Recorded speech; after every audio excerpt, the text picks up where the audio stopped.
ਸ਼੍ਰੀ ਅਕਾਲ। ਸਤਿ ਸ਼੍ਰੀ ਅਕਾਲ ਵੀਰ ਜੀ, ਨਿਰਵੈਰ ਵੀਰ ਜੀ, ਸਤਿ ਸ਼੍ਰੀ ਅਕਾਲ ਜੀ। ਰਿੰਟੂ ਹੋ ਗਏ ਸਟਾਰਟ, ਚਲੋ ਕਰੋ। ਅੰਤਰਰਾਸ਼ਟਰੀ ਸਾਹਿਤਕ ਸਾਂਝਾ ਤੇ ਪੰਜਾਬ ਸਾਹਿਤ ਅਕੈਡਮੀ ਦੇ ਵੱਲੋਂ ਅਸੀਂ ਆਏ ਹੋਏ ਸਾਰੇ ਮਹਿਮਾਨਾਂ ਦਾ ਨਿੱਘੀ ਜੀ ਆਇਆਂ, ਖੁਸ਼ ਆਮਦੀਦ ਕਹਿੰਦੀ ਆ। ਅੰਤਰਰਾਸ਼ਟਰੀ ਸਾਹਿਤਕ ਸਾਂਝਾ ਤੇ ਪੰਜਾਬ ਸਾਹਿਤ ਅਕੈਡਮੀ ਨੇ ਬੜਾ ਵੱਡਾ ਉਪਰਾਲਾ ਕੀਤਾ ਹੈ ਕਿ ਜਿਹੜਾ ਇਕੱਠੇ ਰਲ ਕੇ ਇੱਕ ਸਿਰਜਣਾ ਦੇ ਆਰ ਪਾਰ ਇੱਕ ਪ੍ਰੋਗਰਾਮ ਸ਼ੁਰੂ ਕੀਤਾ। ਇਹ ਤੀਸਰੀ ਕੜੀ ਹੈ ਅੱਜ ਉਹਦੀ, ਤੇ ਉਹ ਕਿਸੇ ਨਾ ਕਿਸੇ ਵੱਡੀ ਸ਼ਖਸੀਅਤ ਨੂੰ ਲਿਆ ਕੇ ਜੀ ਉਹਨਾਂ ਦੇ ਰੂਬਰੂ ਕਰਦੇ ਨੇ। ਤੇ ਰੂਬਰੂ ਦੇ ਵਿੱਚ ਅਸਲ 'ਚ ਸਾਨੂੰ ਤਾਂ ਹੀ ਮਜ਼ਾ ਆਉਂਦਾ ਕਿਉਂਕਿ ਜਦੋਂ ਅਸੀਂ ਕਿਸੇ ਦਾ ਰੂਬਰੂ ਕਰਦੇ ਹਾਂ ਤੇ ਸਾਨੂੰ ਪਤਾ ਲੱਗਦਾ ਕਿ ਉਹ ਕੀ ਮਤਲਬ ਉਹਨਾਂ ਦੀਆਂ ਅੰਦਰੂਨੀ ਸਾਰੀਆਂ ਜਿਹੜੀਆਂ ਨੇ ਨਾ ਗੱਲਾਂ ਸਾਨੂੰ ਸਮਝ ਆਉਂਦੀਆਂ। ਤੇ ਅੱਜ ਦੇ ਸਾਡੇ ਜਿਹੜੇ ਮਹਿਮਾਨ ਨੇ ਡਾਕਟਰ ਗੁਰਬਚਨ ਸਿੰਘ ਗਿੱਲ ਜੀ, ਮੈਂ ਉਹਨਾਂ ਨੂੰ ਵੀ ਬਹੁਤ ਬਹੁਤ ਨਿੱਘੀ ਜੀ ਆਇਆਂ ਕਹਿੰਦੀ ਹਾਂ ਅੰਤਰਰਾਸ਼ਟਰੀ ਸਾਹਿਤਕ ਸਾਂਝਾ ਵੱਲੋਂ ਤੇ ਪੰਜਾਬ ਸਾਹਿਤ ਅਕੈਡਮੀ ਵੱਲੋਂ। ਬਾਕੀ ਕੁਲਜੀਤ ਜੀ ਪੂਰਾ ਫਾਰਮਲੀ ਉਹਨਾਂ ਦਾ ਇੰਟਰੋਡਕਸ਼ਨ ਦੇਣਗੇ। ਤੇ ਮੈਂ ਕੁਲਜੀਤ ਜੀ ਬਾਰੇ ਕਹਿ ਰਹੀ ਹਾਂ ਕਿ ਉਹ ਬਹੁਤ ਵਧੀਆ ਹੋਸਟ ਨੇ, ਟੀਵੀ ਹੋਸਟ ਨੇ, ਰੇਡੀਓ ਹੋਸਟ ਨੇ, ਰੇਡੀਓ ਐਂਕਰ ਕਰਦੇ ਨੇ ਤੇ ਬਹੁਤ ਵਧੀਆ ਕਵਿਤਰੀ ਨੇ। ਤੇ ਮੈਂ ਉਹਨਾਂ ਨੂੰ ਨਿੱਘੀ ਜੀ ਆਇਆਂ ਕਹਿੰਦੀ ਹਾਂ। ਤੇ ਮੈਂ ਇੱਕ ਹੋਰ ਗੱਲ ਮੈਂ ਕਹਿਣੀ ਚਾਹੁੰਦੀ ਹਾਂ ਕਿ ਪੰਜਾਬ ਸਾਹਿਤ ਅਕੈਡਮੀ ਨੇ ਸਾਡੇ ਇੱਥੇ ਕੈਨੇਡਾ ਦੇ ਵਿੱਚ ਆ ਕੇ ਇੱਕ ਬੜੇ ਵਧੀਆ ਉਪਰਾਲਾ ਕੀਤਾ ਕਿ ਉਹ ਇੱਥੋਂ ਦੇ ਕਵੀ ਦਰਬਾਰ ਕਰਵਾ ਰਹੇ ਨੇ। ਤੇ ਉਹ ਇੱਕ ਕੱਲ ਪ੍ਰੋਗਰਾਮ ਸੀਗਾ, ਇੱਕ ਸਾਡਾ ਕੱਲ ਹੋ ਰਿਹਾ ਅੰਤਰਰਾਸ਼ਟਰੀ ਸਾਹਿਤਕ ਸਾਂਝਾ ਦੇ ਵੱਲੋਂ।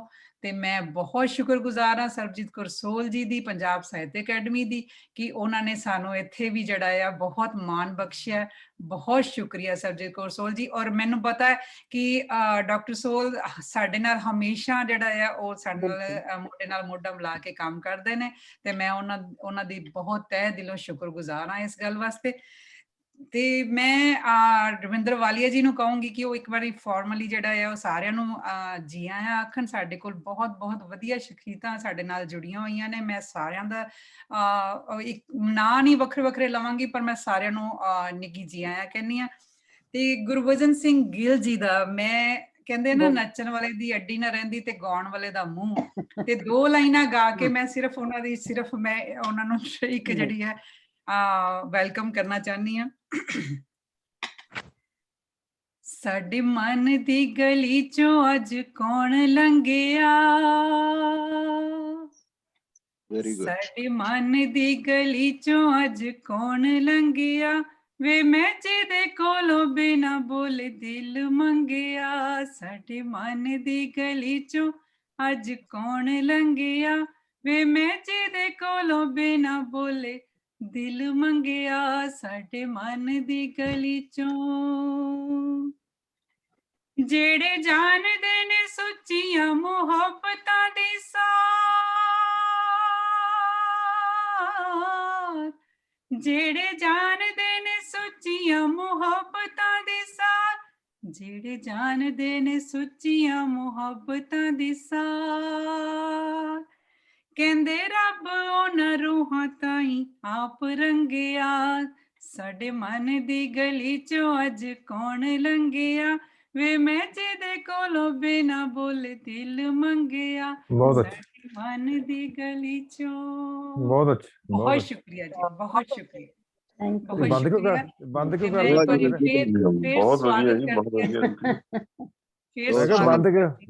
ਕਰ ਦਿੱਤਾ? ਹੁਣ ਤੇ ਮਜ਼ਾ ਆਉਣ ਲੱਗਿਆ ਸੀ ਸੁਣਨ ਦਾ।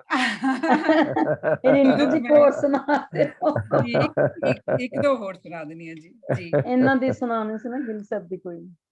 ਇਹ ਮੇਰਾ ਹੀ ਸੀ। ਵੈਲਕਮ ਸੁਰਜੀਤ ਜੀ, ਵੈਲਕਮ। ਰਮਿੰਦਰ ਜੀ, ਥੈਂਕ ਯੂ ਰਮਿੰਦਰ ਜੀ। ਗੁਰਬਚਨ ਗਿੱਲ ਜੀ, ਸਤਿ ਸ਼੍ਰੀ ਅਕਾਲ। ਉਹ ਬੱਲੇ ਬੱਲੇ ਬੱਲੇ ਬੱਲੇ, ਸਤਿ ਸ਼੍ਰੀ ਅਕਾਲ ਵੈਲਕਮ ਕਹਿ ਦਿਓ ਸੁਰਜੀਤ ਜੀ ਮੇਰੇ ਵੱਲੋਂ। ਹੋ ਗਿਆ। ਰਿੰਟੂ ਜੀ ਹਾਂਜੀ ਹਾਂਜੀ, ਇਹਨਾਂ ਦਾ ਹਮੇਸ਼ਾ ਹੀ ਵੈਲਕਮ ਹੈ। 2 ਲਾਈਨਾਂ ਹੋਰ ਮੈਂ ਇਹਨਾਂ ਦੀ ਪੜ੍ਹੀ। ਦੋ ਲਾਈਨਾਂ ਪਰ ਸਾਈਡ ਆਂਦੇ, 2 ਲਾਈਨਾਂ ਸੋਹਣਾ ਗੀਤ ਹੈ ਗਿੱਲ ਸਾਹਿਬ ਦਾ। ਹਾਂਜੀ ਰਿੰਟੂ 2 ਲਾਈਨਾਂ ਨਾ ਸੁਣਾਓ, ਉਸ ਪਰ ਸਾਈਡ ਆਂਦੇ ਪੂਰਾ ਸੁਣਾ ਦਿਓ। ਇਹ ਪੂਰਾ ਹੀ ਸੁਣਾ ਦਿੰਦੀ ਆ ਜੀ, ਮੈਨੂੰ ਬੋਲਣ ਦਾ ਮੌਕਾ ਦੇ ਦਿਓਗੇ ਤੇ ਮੈਂ ਬੋਲ ਦਿੰਦੀ ਆ। ਨਹੀਂ, ਖੁੱਲਾ ਮੌਕਾ ਹੈ, ਕੋਈ ਗੱਲ ਨਹੀਂ, ਆਪਣਾ ਘਰ ਹੈ ਜੀ। ਮੈਂ ਸ਼ੁਰੂ ਕਰਦੀ ਹਾਂ ਜੀ। ਸਾਡੇ ਮਨ ਦੀ ਗਲੀ ਚੋਂ ਅੱਜ ਕੌਣ ਲੰਘਿਆ, ਵੇ ਮੈਂ ਜਿਹਦੇ ਕੋਲੋਂ ਬਿਨਾ ਬੋਲੇ ਦਿਲ ਮੰਗਿਆ ਸਾਡੇ ਮਨ ਦੀ ਗਲੀ ਚੋਂ ਮੈਨੂੰ ਸੁੱਧ ਬੁੱਧ ਭੁੱਲੀ ਹੋਈ ਜਿੰਦ ਅਦਮੋਈ ਹੋ ਮੈਨੂੰ ਸੁੱਧ ਬੁੱਧ ਭੁੱਲੀ ਹੋਈ ਜਿੰਦ ਅਦਮੋਈ ਮੈਨੂੰ ਸੁੱਧ ਬੁੱਧ ਭੁੱਲੀ ਹੋਈ ਜਿੰਦ ਅਦਮੋਈ ਮੈਨੂੰ ਸੁੱਧ ਬੁੱਧ ਭੁੱਲੀ ਹੋਈ ਜਿੰਦ ਅਜਮੋਈ ਜਦੋਂ ਵਾਲਾਂ ਵਿੱਚ ਉਸਨੇ ਗੁਲਾਬ ਟੰਗਿਆ ਸਾਡੇ ਮਨ ਦੀ ਗਲੀ ਚੋਂ ਅੱਜ ਕੌਣ ਲੰਘਿਆ ਵੇ ਮੈਂ ਜਿਹਦੇ ਕੋਲੋਂ ਬਿਨਾ ਬੋਲੇ ਦਿਲ ਮੰਗਿਆ ਸਾਡੇ ਮਨ ਦੀ ਗਲੀ ਚੋਂ ਸ਼ਾਇਦ ਉਸ ਦਾ ਹੀ ਨਿੰਮਾ ਨੈਣਾ ਚ ਸਰੋ ਸ਼ਾਇਦ ਉਸ ਦਾ ਹੀ ਨੈਣਾ ਵਿੱਚ ਨਿੰਮਾ ਸਰੂਰ ਪਹਿਲੀ ਤੱਕਨੀ ਚ ਮੈਨੂੰ ਜਿਹਦੇ ਪਿਆਰ ਡੰਗਿਆ ਪਹਿਲੀ ਤੱਕਨੀ ਚ ਮੈਨੂੰ ਜਿਹਦੇ ਪਿਆਰ ਡੰਗਿਆ ਵੇ ਮੈਂ ਜਿਹਦੇ ਕੋਲੋਂ ਬਿਨਾ ਬੋਲੇ ਦਿਲ ਮੰਗਿਆ ਸਾਡੇ ਮਨ ਦੀ ਗਲੀ ਚ ਹੁਣ ਮਿਟ ਗਏ ਜ਼ਮਾਨੇ ਦੀਆਂ ਤੀਰਾਂ ਦੇ ਨਿਸ਼ਾਨ ਹੁਣ ਮਿਟ ਗਏ ਜ਼ਮਾਨੇ ਦੇ ਤੀਰਾਂ ਦੇ ਨਿਸ਼ਾਨ ਹੁਣ ਮਿਟ ਗਏ ਜ਼ਮਾਨੇ ਦੇ ਤੀਰਾਂ ਦੇ ਨਿਸ਼ਾਨ ਹੁਣ ਮਿਟ ਗਏ ਜ਼ਮਾਨੇ ਦੇ ਤੀਰਾਂ ਦੇ ਨਿਸ਼ਾਨ ਅਸਾਂ ਦਰਦ ਮਜੀ ਛੜੇ ਚ ਮਨ ਰੰਗਿਆ ਸਾਡੇ ਮਨ ਦੀ ਗਲੀ ਚੋਂ ਅੱਜ ਕੌਣ ਲੰਘਿਆ ਵੇ ਮੈਂ ਜਿਹਦੇ ਕੋਲੋਂ ਬਿਨਾ ਬੋਲੇ ਦਿਲ ਮੰਗਿਆ ਸਾਡੇ ਮਨ ਦੀ ਗਲੀ ਚੋਂ ਅੱਜ ਕੌਣ ਲੰਘਿਆ ਵੇ ਮੈਂ ਜਿਹਦੇ ਕੋਲੋਂ ਬਿਨਾ ਬੋਲੇ ਦਿਲ ਮੰਗਿਆ ਵੇ ਮੈਂ ਬਿਨਾ ਬੋਲੇ ਜਿਹਦੇ ਕੋਲੋਂ ਦਿਲ ਮੰਗਿਆ ਵੇ ਮੈਂ ਬਿਨਾ ਬੋਲੇ ਜਿਹਦੇ ਕੋਲੋਂ ਦਿਲ ਮੰਗਿਆ क्या बात है बहुत क्या बात पिंटू बहुत वाह, बढ़िया बहुत गिल साहब बहुत क्या गीत लिखा बहुत बढ़िया बहुत शुक्रिया जी बहुत शुक्रिया ਬਹੁਤ ਵਧੀਆ ਰਿੰਕੂ ਪਿਆਰਾ ਸਿੰਘ ਕੁੱਦੋਵਾਲ ਜੀ ਜੀ ਆਇਆਂ ਨੂੰ ਵੈਲਕਮ ਡਾਕਟਰ ਸਾਹਿਬ ਦੀ ਕਿਤਾਬ ਰਿਲੀਜ਼ ਹੋਈ ਸੀ ਇੱਥੇ ਸੁਰ ਤਾਲ ਤੇ ਚਰਖੜੀ ਹਾਂ ਤੇ ਮੈਂ ਉਦੋਂ ਜਦੋਂ ਮੈਨੂੰ ਇਹ ਮੈਂ ਐਕਚੁਅਲੀ ਮੈਂ ਇਹ ਵਾਲਾ ਗੀਤ ਉੱਥੋਂ ਹੀ ਫੇਸਬੁੱਕ ਤੋਂ ਲਿਆ ਸੀ ਤੇ ਉਸ ਵੇਲੇ ਉਸ ਤੋਂ ਬਾਅਦ ਮੈਨੂੰ ਕਿਤਾਬ ਵੀ ਮਿਲੀ ਤੇ ਮੈਨੂੰ ਫਿਰ ਚੰਗਾ ਲੱਗਾ ਕਿ ਮੈਂ ਕਿਤਾਬ 'ਚ ਪੜ੍ਹ ਕੇ ਵੀ ਬੋਲ ਸਕਦੀ ਸੀ ਪਰ ਉੱਥੇ ਕਿਉਂਕਿ ਟਾਈਮ ਘੱਟ ਸੀ ਤੇ ਮੈਂ ਉੱਥੇ ਗਾਇਆ ਨਹੀਂ ਸੀ ਤੇ ਮੈਨੂੰ ਲੱਗਦਾ ਕਿ ਅੱਜ ਮੈਂ ਜਿਹੜੀ ਹੈ ਵਿਸ਼ੇਸ਼ ਜਿਹੜਾ ਵੈਲਕਮ ਹੈ ਜੀ ਆਇਆਂ ਨੂੰ ਤੇ ਮੈਂ ਸਿਰਫ ਇੰਨੀ ਕੁ ਜੀ ਆਇਆਂ ਮੇਰੀ ਕਬੂਲ ਕਰਿਓ ਜੀ ਬਹੁਤ ਸ਼ੁਕਰੀਆ ਜੀ ਰਮਿੰਦਰ ਜੀ ਕੁਲਜੀਤ ਜੀ ਅੱਛਾ ਅੱਜ ਰਮਿੰਦਰ ਵਾਲੀਆ ਜੀ ਤੁਸੀਂ ਵੀ ਗੁਰਭਜਨ ਗਿੱਲ ਜੀ ਲਈ ਇੱਕ ਬਹੁਤ ਅੱਛੀ ਨਜ਼ਮ ਲਿਖੀ ਸੀ ਤੁਸੀਂ ਮੈਂ ਤੁਹਾਨੂੰ ਕਿਹਾ ਸੀ ਤੁਸੀਂ ਸੁਣਾ ਦੇਣੀ ਸੀ ਕਹਿੰਦੇ ਤੁਸੀਂ ਸਾਂਝੀ ਕਰੋ ਚਲੋ ਸਾਡਾ ਤੁਹਾਡੇ ਮੂੰਹ ਸੁਣਨਾ ਚਾਹਾਂਗੇ ਸਤਿਕਾਰ ਸਿਜਦਾ ਇਹੀ ਇਹਨਾਂ ਨੂੰ ਮੇਰੀ ਛੋਟੀ ਨਜ਼ਮ ਹੈ ਉਸਾਰੂ ਸੋਚਦਾ ਤਾਂ ਨਹੀਂ ਗੁਰਭਜਨ ਗਿੱਲ ਤੂੰ ਬੰਦਾ ਵਾਹ। ਨਹੀਂ ਹੈ ਕੋਈ ਆਮ ਜਿਹਾ वाह जी वाह ਹੈਡਫੋਨ ਠੀਕ ਕਰਨਾ ਤੂੰ ਬੰਦਾ ਨਹੀਂ ਹੈ ਕੋਈ ਆਮ ਜਿਹਾ ਅਰਸ਼ੋਂ ਉਤਰਿਆ ਕੋਈ ਫਰਿਸ਼ਤਾ ਹੈ ਸ਼ਬਦਾਂ ਭਰਿਆ ਭੰਡਾਰ ਹੈ ਤੇਰੇ ਕੋਲ ਉਹਨਾਂ ਵਿੱਚ ਤੇਰੀ ਸੁਰਤ ਹੈ ਵਸਦੀ ਤੇਰੇ ਸ਼ਬਦਾਂ ਵਿੱਚੋਂ ਮਹਿਕ ਆਉਂਦੀ ਤੇਰੇ ਪਿਆਰ ਦੀ ਕਿਰਦਾਰ ਦੀ ਤੂੰ ਤੇ ਮੁਹੱਬਤ ਦਾ ਮੁਜੱਸਮਾ ਹੈ ਕੋਈ ਵੱਡੇ ਛੋਟੇ ਵਿੱਚ ਕਰਦਾ ਨਾ ਭੇਦ ਕੋਈ ਤੂੰ ਆਪਣੇ ਸੀਨੇ ਅੰਦਰ ਸਮੋਈ ਬੈਠਾ ਹੈ ਫਿਕਰਮੰਦਾਂ ਦੇ ਫਿਕਰ ਤੇ ਦਰਦਮੰਦਾਂ ਦੇ ਦਰਦ ਨੂੰ ਸਾਰੀ ਮਨੁੱਖਤਾ ਲਈ ਇਹ ਜੋ ਪਿਆਰ ਹੈ ਤੇਰਾ ਇਸੇ ਲਈ ਸਭ ਤੈਨੂੰ ਪਿਆਰ ਦੇ ਤੇ ਸਤਿਕਾਰਦੇ ਨੇ ਜਦ ਇਹ ਸਭ ਤੂੰ ਲਿਖਦਾ ਹੈ ਜੋ ਵੀ ਪੜਦਾ ਮੰਤਰ ਮੁਗਧ ਹੋ ਖਿਲਿਆ ਜਾਂਦਾ ਤੇਰੇ ਸ਼ਬਦ ਦੀਪਕ ਦੀ ਲੋ ਜੇ ਲੱਗਦੇ ਜਿਉਂ ਜਿਉਂ ਇਹਨਾਂ ਨੂੰ ਪੜ੍ਹਦੇ ਜਾਈਏ ਦੂਨ ਸਵਾਈ ਹੋ ਜਾਈਏ ਤੇਰੀ ਚੁੱਪ ਵਿੱਚ ਵੀ ਤੇਰੇ ਸ਼ਬਦ ਹੁੰਦੇ ਨੇ ਸ਼ਬਦਾਂ ਵਿੱਚ ਤੇਰੇ ਜਵਾਬ ਹੁੰਦੇ ਨੇ ਉੱਚੀ ਸੁੱਚੀ ਹੈ ਤੇਰੀ ਰਹਿਣੀ ਤੇ ਬਹਿਣੀ ਉੱਚੀ ਸੁੱਚੀ ਹੈ ਤੇਰੀ ਰਹਿਣੀ ਤੇ ਬਹਿਣੀ ਕਥਨੀ ਤੇ ਕਹਿਣੀ ਵਿੱਚ ਫਰਕ ਨਾ ਕੋਈ ਬਹੁਤ ਹਿੰਮਤੀ ਸਿਰੜੀ ਤੇ ਸਿਦਕੀ ਹੈ ਤੂੰ ਬਹੁਤ ਦੂਰ ਅੰਦੇਸ਼ੀ ਉਸਾਰੂ ਸੋਚ ਹੈ ਤੇਰੀ ਗਿਆਨ ਦਾ ਦੀਵਾ ਬਾਲ ਕੇ ਸਾਰੇ ਜਗ ਨੂੰ ਹੈ ਰੁਸ਼ਨਾਈ ਜਾਂਦਾ ਸ਼ਬਦਾਂ ਭਰਿਆ ਭੰਡਾਰ ਹੈ ਤੇਰੇ ਕੋਲ, ਸ਼ਬਦਾਂ ਭਰਿਆ ਭੰਡਾਰ ਹੈ ਤੇਰੇ ਕੋਲ, ਇਹ ਉਹ ਅਨਮੋਲ ਖਜ਼ਾਨਾ ਹੈ। ਜਿਉਂ-ਜਿਉਂ ਇਸ ਨੂੰ ਪੜ੍ਹਦੇ ਜਾਓ, ਨੂਰੋ ਨੂਰ ਸਭ ਹੋਈ ਜਾਓ। ਇਹਨਾਂ ਸ਼ਬਦਾਂ ਵਿੱਚ ਉਹ ਸ਼ਕਤੀ ਹੈ ਜੋ ਬੰਦੇ ਵਿੱਚ ਨਵੀਂ ਰੂਹ ਫੂਕ ਦੇਵੇ। ਜੀ ਕਰਦਾ ਤੇਰੇ ਸ਼ਬਦਾਂ ਦਾ ਹਾਰ ਬਣਾਵਾਂ, ਇੱਕ ਇੱਕ ਕਰਕੇ ਸਭ ਦੇ ਗਲ ਵਿੱਚ ਪਾਵਾਂ। ਕੀ ਮਜ਼ਾਲ ਮੇਰੀ ਕਿ ਸ਼ਬਦਾਂ ਵਿੱਚ ਤੈਨੂੰ ਪਰੋ ਸਕਾਂ, ਕੀ ਮਜ਼ਾਲ ਮੇਰੀ ਕਿ ਸ਼ਬਦਾਂ ਵਿੱਚ ਤੈਨੂੰ ਪਰੋ ਸਕਾਂ। ਤੂੰ ਤੇ ਸ਼ਬਦਾਂ ਦਾ ਭਰਿਆ ਗਹਿਰਾ ਸਮੁੰਦਰ ਹੈ, ਜਿਸ ਦੀਆਂ ਛੱਲਾਂ ਜਿੱਥੇ ਵੀ ਉੱਠ ਕੇ ਜਾਣਗੀਆਂ, ਦਿਲਾਂ ਦੇ ਹਨੇਰੇ ਦੂਰ ਕਰ ਨਵੀਂ ਰੂਹ ਰੁਸ਼ਨਾਨਗੀਆਂ। ਬਹੁਤ ਤੇਰੇ ਬਾਰੇ ਇੰਨਾ ਹੀ ਕਹਾਂਗੀ, ਗਿਲ ਤੂੰ ਨਹੀਂ ਬੋਲਦਾ, ਤੇਰੇ ਚ ਤੇਰੇ ਸ਼ਬਦ ਬੋਲਦੇ। ਤੂੰ ਨਹੀਂ ਬੋਲਦਾ, ਤੇਰੇ ਚ ਤੇਰੇ ਸ਼ਬਦ ਬੋਲਦੇ। ਬਹੁਤ ਧੰਨਵਾਦ ਸਾਹਿਬ, ਕੋਈ ਵਾਧੀ ਘਾਟੀ ਗੱਲ ਕਹੀ ਗਈ ਹੋਵੇ ਤੇ ਮਾਫੀ। ਬਹੁਤ ਖੂਬ ਰਮਿੰਦਰ ਵਾਲੀਆ ਮੈਡਮ, ਤੁਸੀਂ ਕਰੋ। ਤੁਸੀਂ ਹਾਂਜੀ, ਆਪਣੇ ਭਾਵਾਂ ਦਾ ਪ੍ਰਗਟਾਵਾ ਬਹੁਤ ਵਧੀਆ ਤਰ੍ਹਾਂ ਕੀਤਾ। ਔਰ ਪ੍ਰੋਫੈਸਰ ਗੁਰਭਜਨ ਗਿੱਲ ਜੀ ਕਿਸੇ ਵੀ ਜਾਣ ਪਛਾਣ ਦੇ ਮੁਤਾਜ ਨਹੀਂ ਹੈਗੇ। ਬਿਲਕੁਲ। ਅੰਤਰਰਾਸ਼ਟਰੀ ਸਾਹਿਤਕ ਸਾਂਝਾਂ ਤੇ ਪੰਜਾਬ ਸਾਹਿਤ ਅਕੈਡਮੀ ਦੇ ਅੱਜ ਦੇ ਇਸ ਪ੍ਰੋਗਰਾਮ 'ਚ ਨਿੱਘਾ ਜੀ ਆਇਆਂ। ਅਸੀਂ ਨਿੱਘੀ ਜੀ ਆਇਆਂ ਕਹਿੰਦੇ ਉਹਨਾਂ ਨੂੰ। ਤੇ ਕੁਝ ਸ਼ਖਸ ਹੁੰਦੇ ਆ ਜਿਹੜੇ ਕਿ ਇੱਕ ਲੰਮੀ ਪਗਡੰਡ ਬਣ ਜਾਂਦੇ ਆ। ਜਿਹੜੇ ਸ਼ਖਸ ਜਿਹੜੇ ਆ ਉਹ ਆਪਣੀਆਂ ਪੈੜਾਂ ਛੱਡਦੇ ਜਾਂਦੇ ਆ ਜਿੱਥੇ ਵੀ ਜਾਂਦੇ ਆ। ਔਰ ਗੁਰਭਜਨ ਗਿੱਲ ਜੀ ਉਹਨਾਂ ਚੋਂ ਨੇ ਜਿਨ੍ਹਾਂ ਦੀ ਲਫ਼ਜ਼ਾਂ ਨਾਲ ਸਾਂਝ ਹੈਗੀ ਆ, ਅਹਿਸਾਸਾਂ ਦੀ ਖੁਸ਼ਬੂ ਹੈ ਜਿਨ੍ਹਾਂ ਕੋਲ, ਤੇ ਜਿਨ੍ਹਾਂ ਦੀ ਭਾਵਾਂ ਦੀ ਰੋਸ਼ਨੀ ਦੇ ਨਾਲ ਆਪਣਾ ਜਿਹੜਾ ਕਲਮ ਜਿਹੜੀ ਆ ਉਹਨਾਂ ਦੀ ਨਿਰੰਤਰ ਗਤੀਸ਼ੀਲ ਹੈ। ਔਰ ਪ੍ਰੋਫੈਸਰ ਗੁਰਭਜਨ ਗਿੱਲ ਜੀ ਦੀ ਸ਼ਖਸੀਅਤ ਜਦੋਂ ਅਸੀਂ ਉਹਨਾਂ ਨੂੰ ਮਿਲਦੇ ਹਾਂ ਤੇ ਲੱਗਦਾ ਕਿ ਇਹ ਸਾਡੇ ਹੀ ਨੇ, ਜਿੱਥੇ ਅਸੀਂ ਉਸ ਨੂੰ ਲੱਗਦਾ ਹੀ ਸਾਡੇ ਹੀ ਨੇ। ਔਰ ਇਹ ਸਾਰੇ ਪੰਜਾਬੀਆਂ ਦੇ ਚਹੇਤੇ, ਪੰਜਾਬੀ ਸਾਹਿਤਕਾਰਾਂ ਦੇ ਚਹੇਤੇ। ਔਰ ਮੈਂ ਕਹਿੰਦੀ ਹੁੰਦੀ ਖਿਤਾਬ ਦੇਣਾ ਹੋਵੇ ਤੇ ਅਸੀਂ ਗੁਰਭਜਨ ਗਿੱਲ ਜੀ ਨੂੰ ਇਸ ਦਾ ਕਹਿੰਦੇ ਹਾਂ ਕਿ ਸ਼ਬਦਾਂ ਦੇ ਨਾਲ ਜੋ ਸਾਂਝ ਇਹਨਾਂ ਦੀ। ਗੁਰਭਜਨ ਗਿੱਲ ਸਮਰੱਥ, ਕਿਰਿਆਸ਼ੀਲ, ਸਰਗਰਮ ਪੰਜਾਬੀ ਕਵੀ ਨੇ, ਸਾਹਿਤਕਾਰ ਨੇ ਅਤੇ ਬਹੁਤ ਹੀ ਵਿਦਵਤਾ ਭਰਪੂਰ ਟਿੱਪਣੀਆਂ ਸਾਹਿਤਕ ਰਚਨਾਵਾਂ ਤੇ ਦੇਣ ਵਾਲੇ ਨੇ। ਤੇ ਜਦੋਂ ਕਦੀ ਵੀ ਕਿਸੇ ਸਾਹਿਤਕਾਰ ਦਾ ਸਾਨੂੰ ਜ਼ਰੂਰਤ ਹੁੰਦੀ ਹੈ ਕਿ ਉਹਨਾਂ ਦੇ ਅਸੀਂ ਪਤਾ ਵੀ ਸਰਨਾਮਾ ਵੀ ਲੈਣਾ ਹੋਵੇ ਨਾ, ਫੋਨ ਨੰਬਰ ਵੀ ਲੈਣਾ ਹੋਵੇ, ਤੇ ਅਸੀਂ ਗੁਰਭਜਨ ਗਿੱਲ ਜੀ ਨੂੰ ਅਸੀਂ ਉਹਨਾਂ ਨਾਲ ਗੱਲ ਕਰੀਦੀ ਆ। ਤੇ ਉਹ ਕਹਿੰਦੇ ਨਾ ਇਨਸਾਈਕਲੋਪੀਡੀਆ ਸਾਰਾ ਉਹਨਾਂ ਕੋਲ ਹੈਗਾ ਪੰਜਾਬੀ ਸਾਹਿਤਕਾਰਾਂ ਦਾ। ਅਸੀਂ ਹਰ ਵੇਲੇ ਉਹਨਾਂ ਕੋਲ ਹਰ ਤਰ੍ਹਾਂ ਦੀ ਜਾਣਕਾਰੀ ਜਿਹੜੀ ਹੈ ਉਪਲਬਧ ਹੁੰਦੀ ਹੈ। ਤੇ ਆਪਨੇ ਅਧਿਆਪਨ ਵੀ ਕੀਤਾ, ਕੁਸ਼ਲ ਪ੍ਰਬੰਧਕ ਵੀ ਰਹੇ ਤੇ ਬਹੁਤ ਸਾਰੀਆਂ ਸਰਕਾਰੀ ਗੈਰ ਸਰਕਾਰੀ ਸੰਸਥਾਵਾਂ ਦੇ ਵਿੱਚ ਅਹੁਦੇਦਾਰ ਦੇ ਤੌਰ ਤੇ ਵੀ ਆਪਣੀਆਂ ਸੇਵਾਵਾਂ ਦਿੱਤੀਆਂ ਤੇ ਦੇ ਰਹੇ। ਤੇ ਸਾਨੂੰ ਬੜਾ ਮਾਣ ਹੈ, ਮੈਨੂੰ ਤਾਂ ਬਹੁਤ ਮਾਣ ਹੈ ਕਿ ਸਾਡੀ ਮਾਝੇ ਦੀ ਧਰਤੀ ਦਾ ਇਹ ਜਿਹੜਾ ਜਰਨੈਲ ਹੈ, ਉਹਨਾਂ ਨੇ ਪੰਜਾਬੀ ਕਾਵਿ ਦੇ ਵਿੱਚ ਵੀ ਆਪਣੀ ਜਿਹੜੀ ਇੱਕ ਵਿਸ਼ੇਸ਼ ਜਿਹੜੀ ਪਛਾਣ ਹੈ ਉਹ ਬਣਾਈ ਹੈ।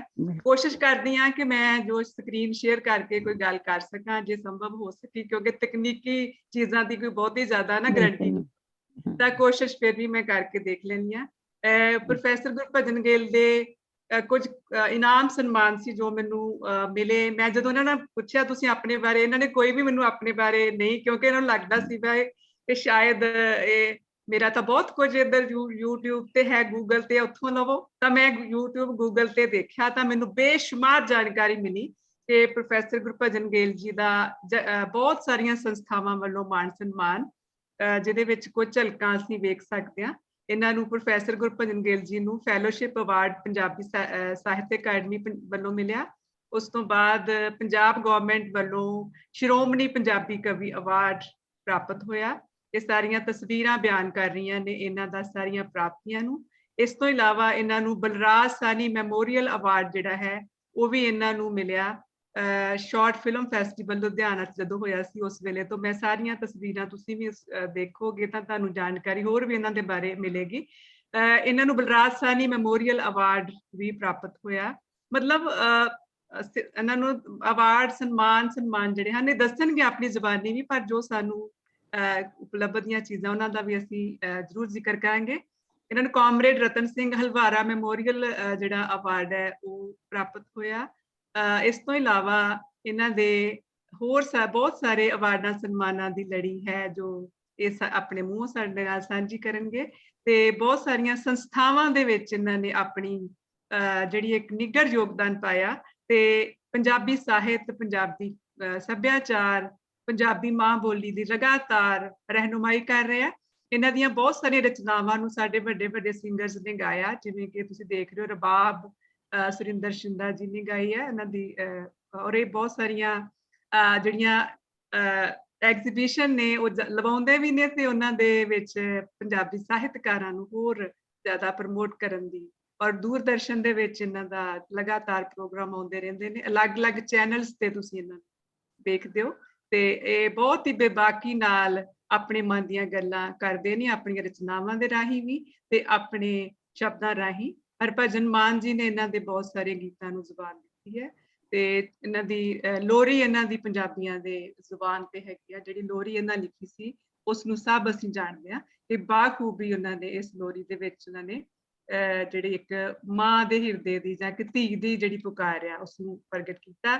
ਜੇ ਅਸੀਂ ਇਹਨਾਂ ਦੀਆਂ ਕਿਤਾਬਾਂ ਦੀ ਗੱਲ ਕਰੀਏ, ਸੰਧੂਰਦਾਨੀ, ਮੈਂ ਇਹ ਕਿਤਾਬਾਂ ਨੂੰ ਸੀਕੁਐਂਸ ਵਿੱਚ ਨਹੀਂ ਦਿਖਾ ਰਹੀ, ਆਪਾਂ ਸਿਰਫ ਇਹਨਾਂ ਦੀ ਝਲਕ ਕਿਤਾਬਾਂ ਦੀ ਦੇਖ ਰਹੇ ਹਾਂ। ਸ਼ੀਸ਼ਾ ਝੂਠ ਬੋਲਦਾ ਹੈ ਕਿਤਾਬ ਨੇ ਮੈਨੂੰ ਬਹੁਤ ਹੀ ਮੁਤਾਸਰ ਕੀਤਾ ਸੀ। ਮੈਂ ਸਭ ਤੋਂ ਪਹਿਲੀ ਵਾਰ ਇਹਨਾਂ ਦੀ ਇਹ ਕਿਤਾਬ ਪੜ੍ਹੀ, ਸਭ ਤੋਂ ਪਹਿਲੀ ਕਿਤਾਬ ਇਹਨਾਂ ਦੀ ਇਹ, ਮਤਲਬ ਇਹਨਾਂ ਦੀ ਪਹਿਲੀ ਚੀਜ਼ਾਂ ਕਿਹੜੀ ਸੀ ਇਹ ਸਾਨੂੰ ਦੱਸਣਗੇ, ਲੇਕਿਨ ਮੈਨੂੰ ਇਸ ਕਿਤਾਬ ਨੂੰ ਬਹੁਤ ਅੱਛਾ ਲੱਗਾ। ਮਿਰਗਾਵਲੀ ਇਹਨਾਂ ਦੀ ਕਿਤਾਬ ਹੈ। ਮਨ ਦੇ ਬੂਹੇ ਬਾਰੀਆਂ ਦੇ ਵਿੱਚ ਇਹਨਾਂ ਨੇ ਮਨ ਦੀ ਜੋ ਆਵਾਜ਼ ਹੈ, ਮਨ ਦੇ ਜੋ ਭਾਵ ਨੇ ਉਹ ਪ੍ਰਗਟਾਏ। ਬੋਲ ਮਿੱਟੀ ਦਾ ਬਾਵਿਆ ਇਹਨਾਂ ਦੀ ਪੁਸਤਕ ਹੈ ਤੇ ਇਹਨਾਂ ਦੇ ਬਾਰੇ ਚ ਬਹੁਤ ਸਾਰੇ ਬੱਚਿਆਂ ਨੇ ਐਮਫਿਲ ਤੇ PhD ਕੀਤੀ ਹੈ। ਗੁਰਭਜਨ ਗਿੱਲ ਦੀ ਕਾਵ ਸੰਵੇਦਨਾ ਦੇ ਬਾਰੇ ਚ ਤੇ ਇਹਨਾਂ ਦੀਆਂ ਰਚਨਾਵਾਂ ਦੇ ਬਾਰੇ ਚ।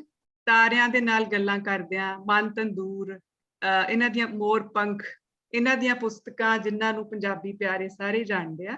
ਤਾਂ ਅਸੀਂ ਇਹਨਾਂ ਦੇ ਨਾਲ ਅੱਜ ਜਦੋਂ ਗੱਲਾਂ ਕਰਾਂਗੇ ਤਾਂ ਮੈਨੂੰ ਲੱਗਦਾ ਕਿ ਅਸੀਂ ਸਾਰਾ ਕੁਝ ਜੋ ਮਨ ਦਾ ਅਸੀਂ ਚਾਹੁੰਦੇ ਹਾਂ ਕਿ ਅਸੀਂ ਇਹਨਾਂ ਦੇ ਨਾਲ ਸਾਂਝਾ ਕਰੀਏ, ਕਵਿਤਾਵਾਂ ਸੁਣੀਏ ਇਹਨਾਂ ਤੋਂ, ਤਾਂ ਬਹੁਤ ਚੰਗਾ ਲੱਗੇ।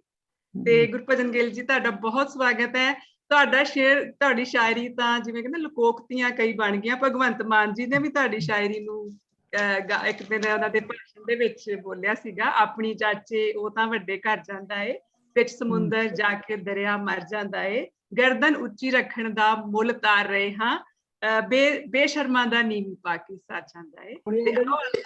ਤੇ ਬਾਕ ਸ਼ਖਸੀਅਤ ਨੂੰ ਸੁਣੀਏ, ਇਹਨਾਂ ਦੇ ਨਾਲ ਦਿਲ ਦੀਆਂ ਗੱਲਾਂ ਕਰੀਏ। ਪ੍ਰੋਫੈਸਰ ਗੁਰਭਜਨ ਗਿੱਲ ਤੁਹਾਡਾ ਸਵਾਗਤ ਹੈ, ਬਹੁਤ ਬਹੁਤ ਸਵਾਗਤ।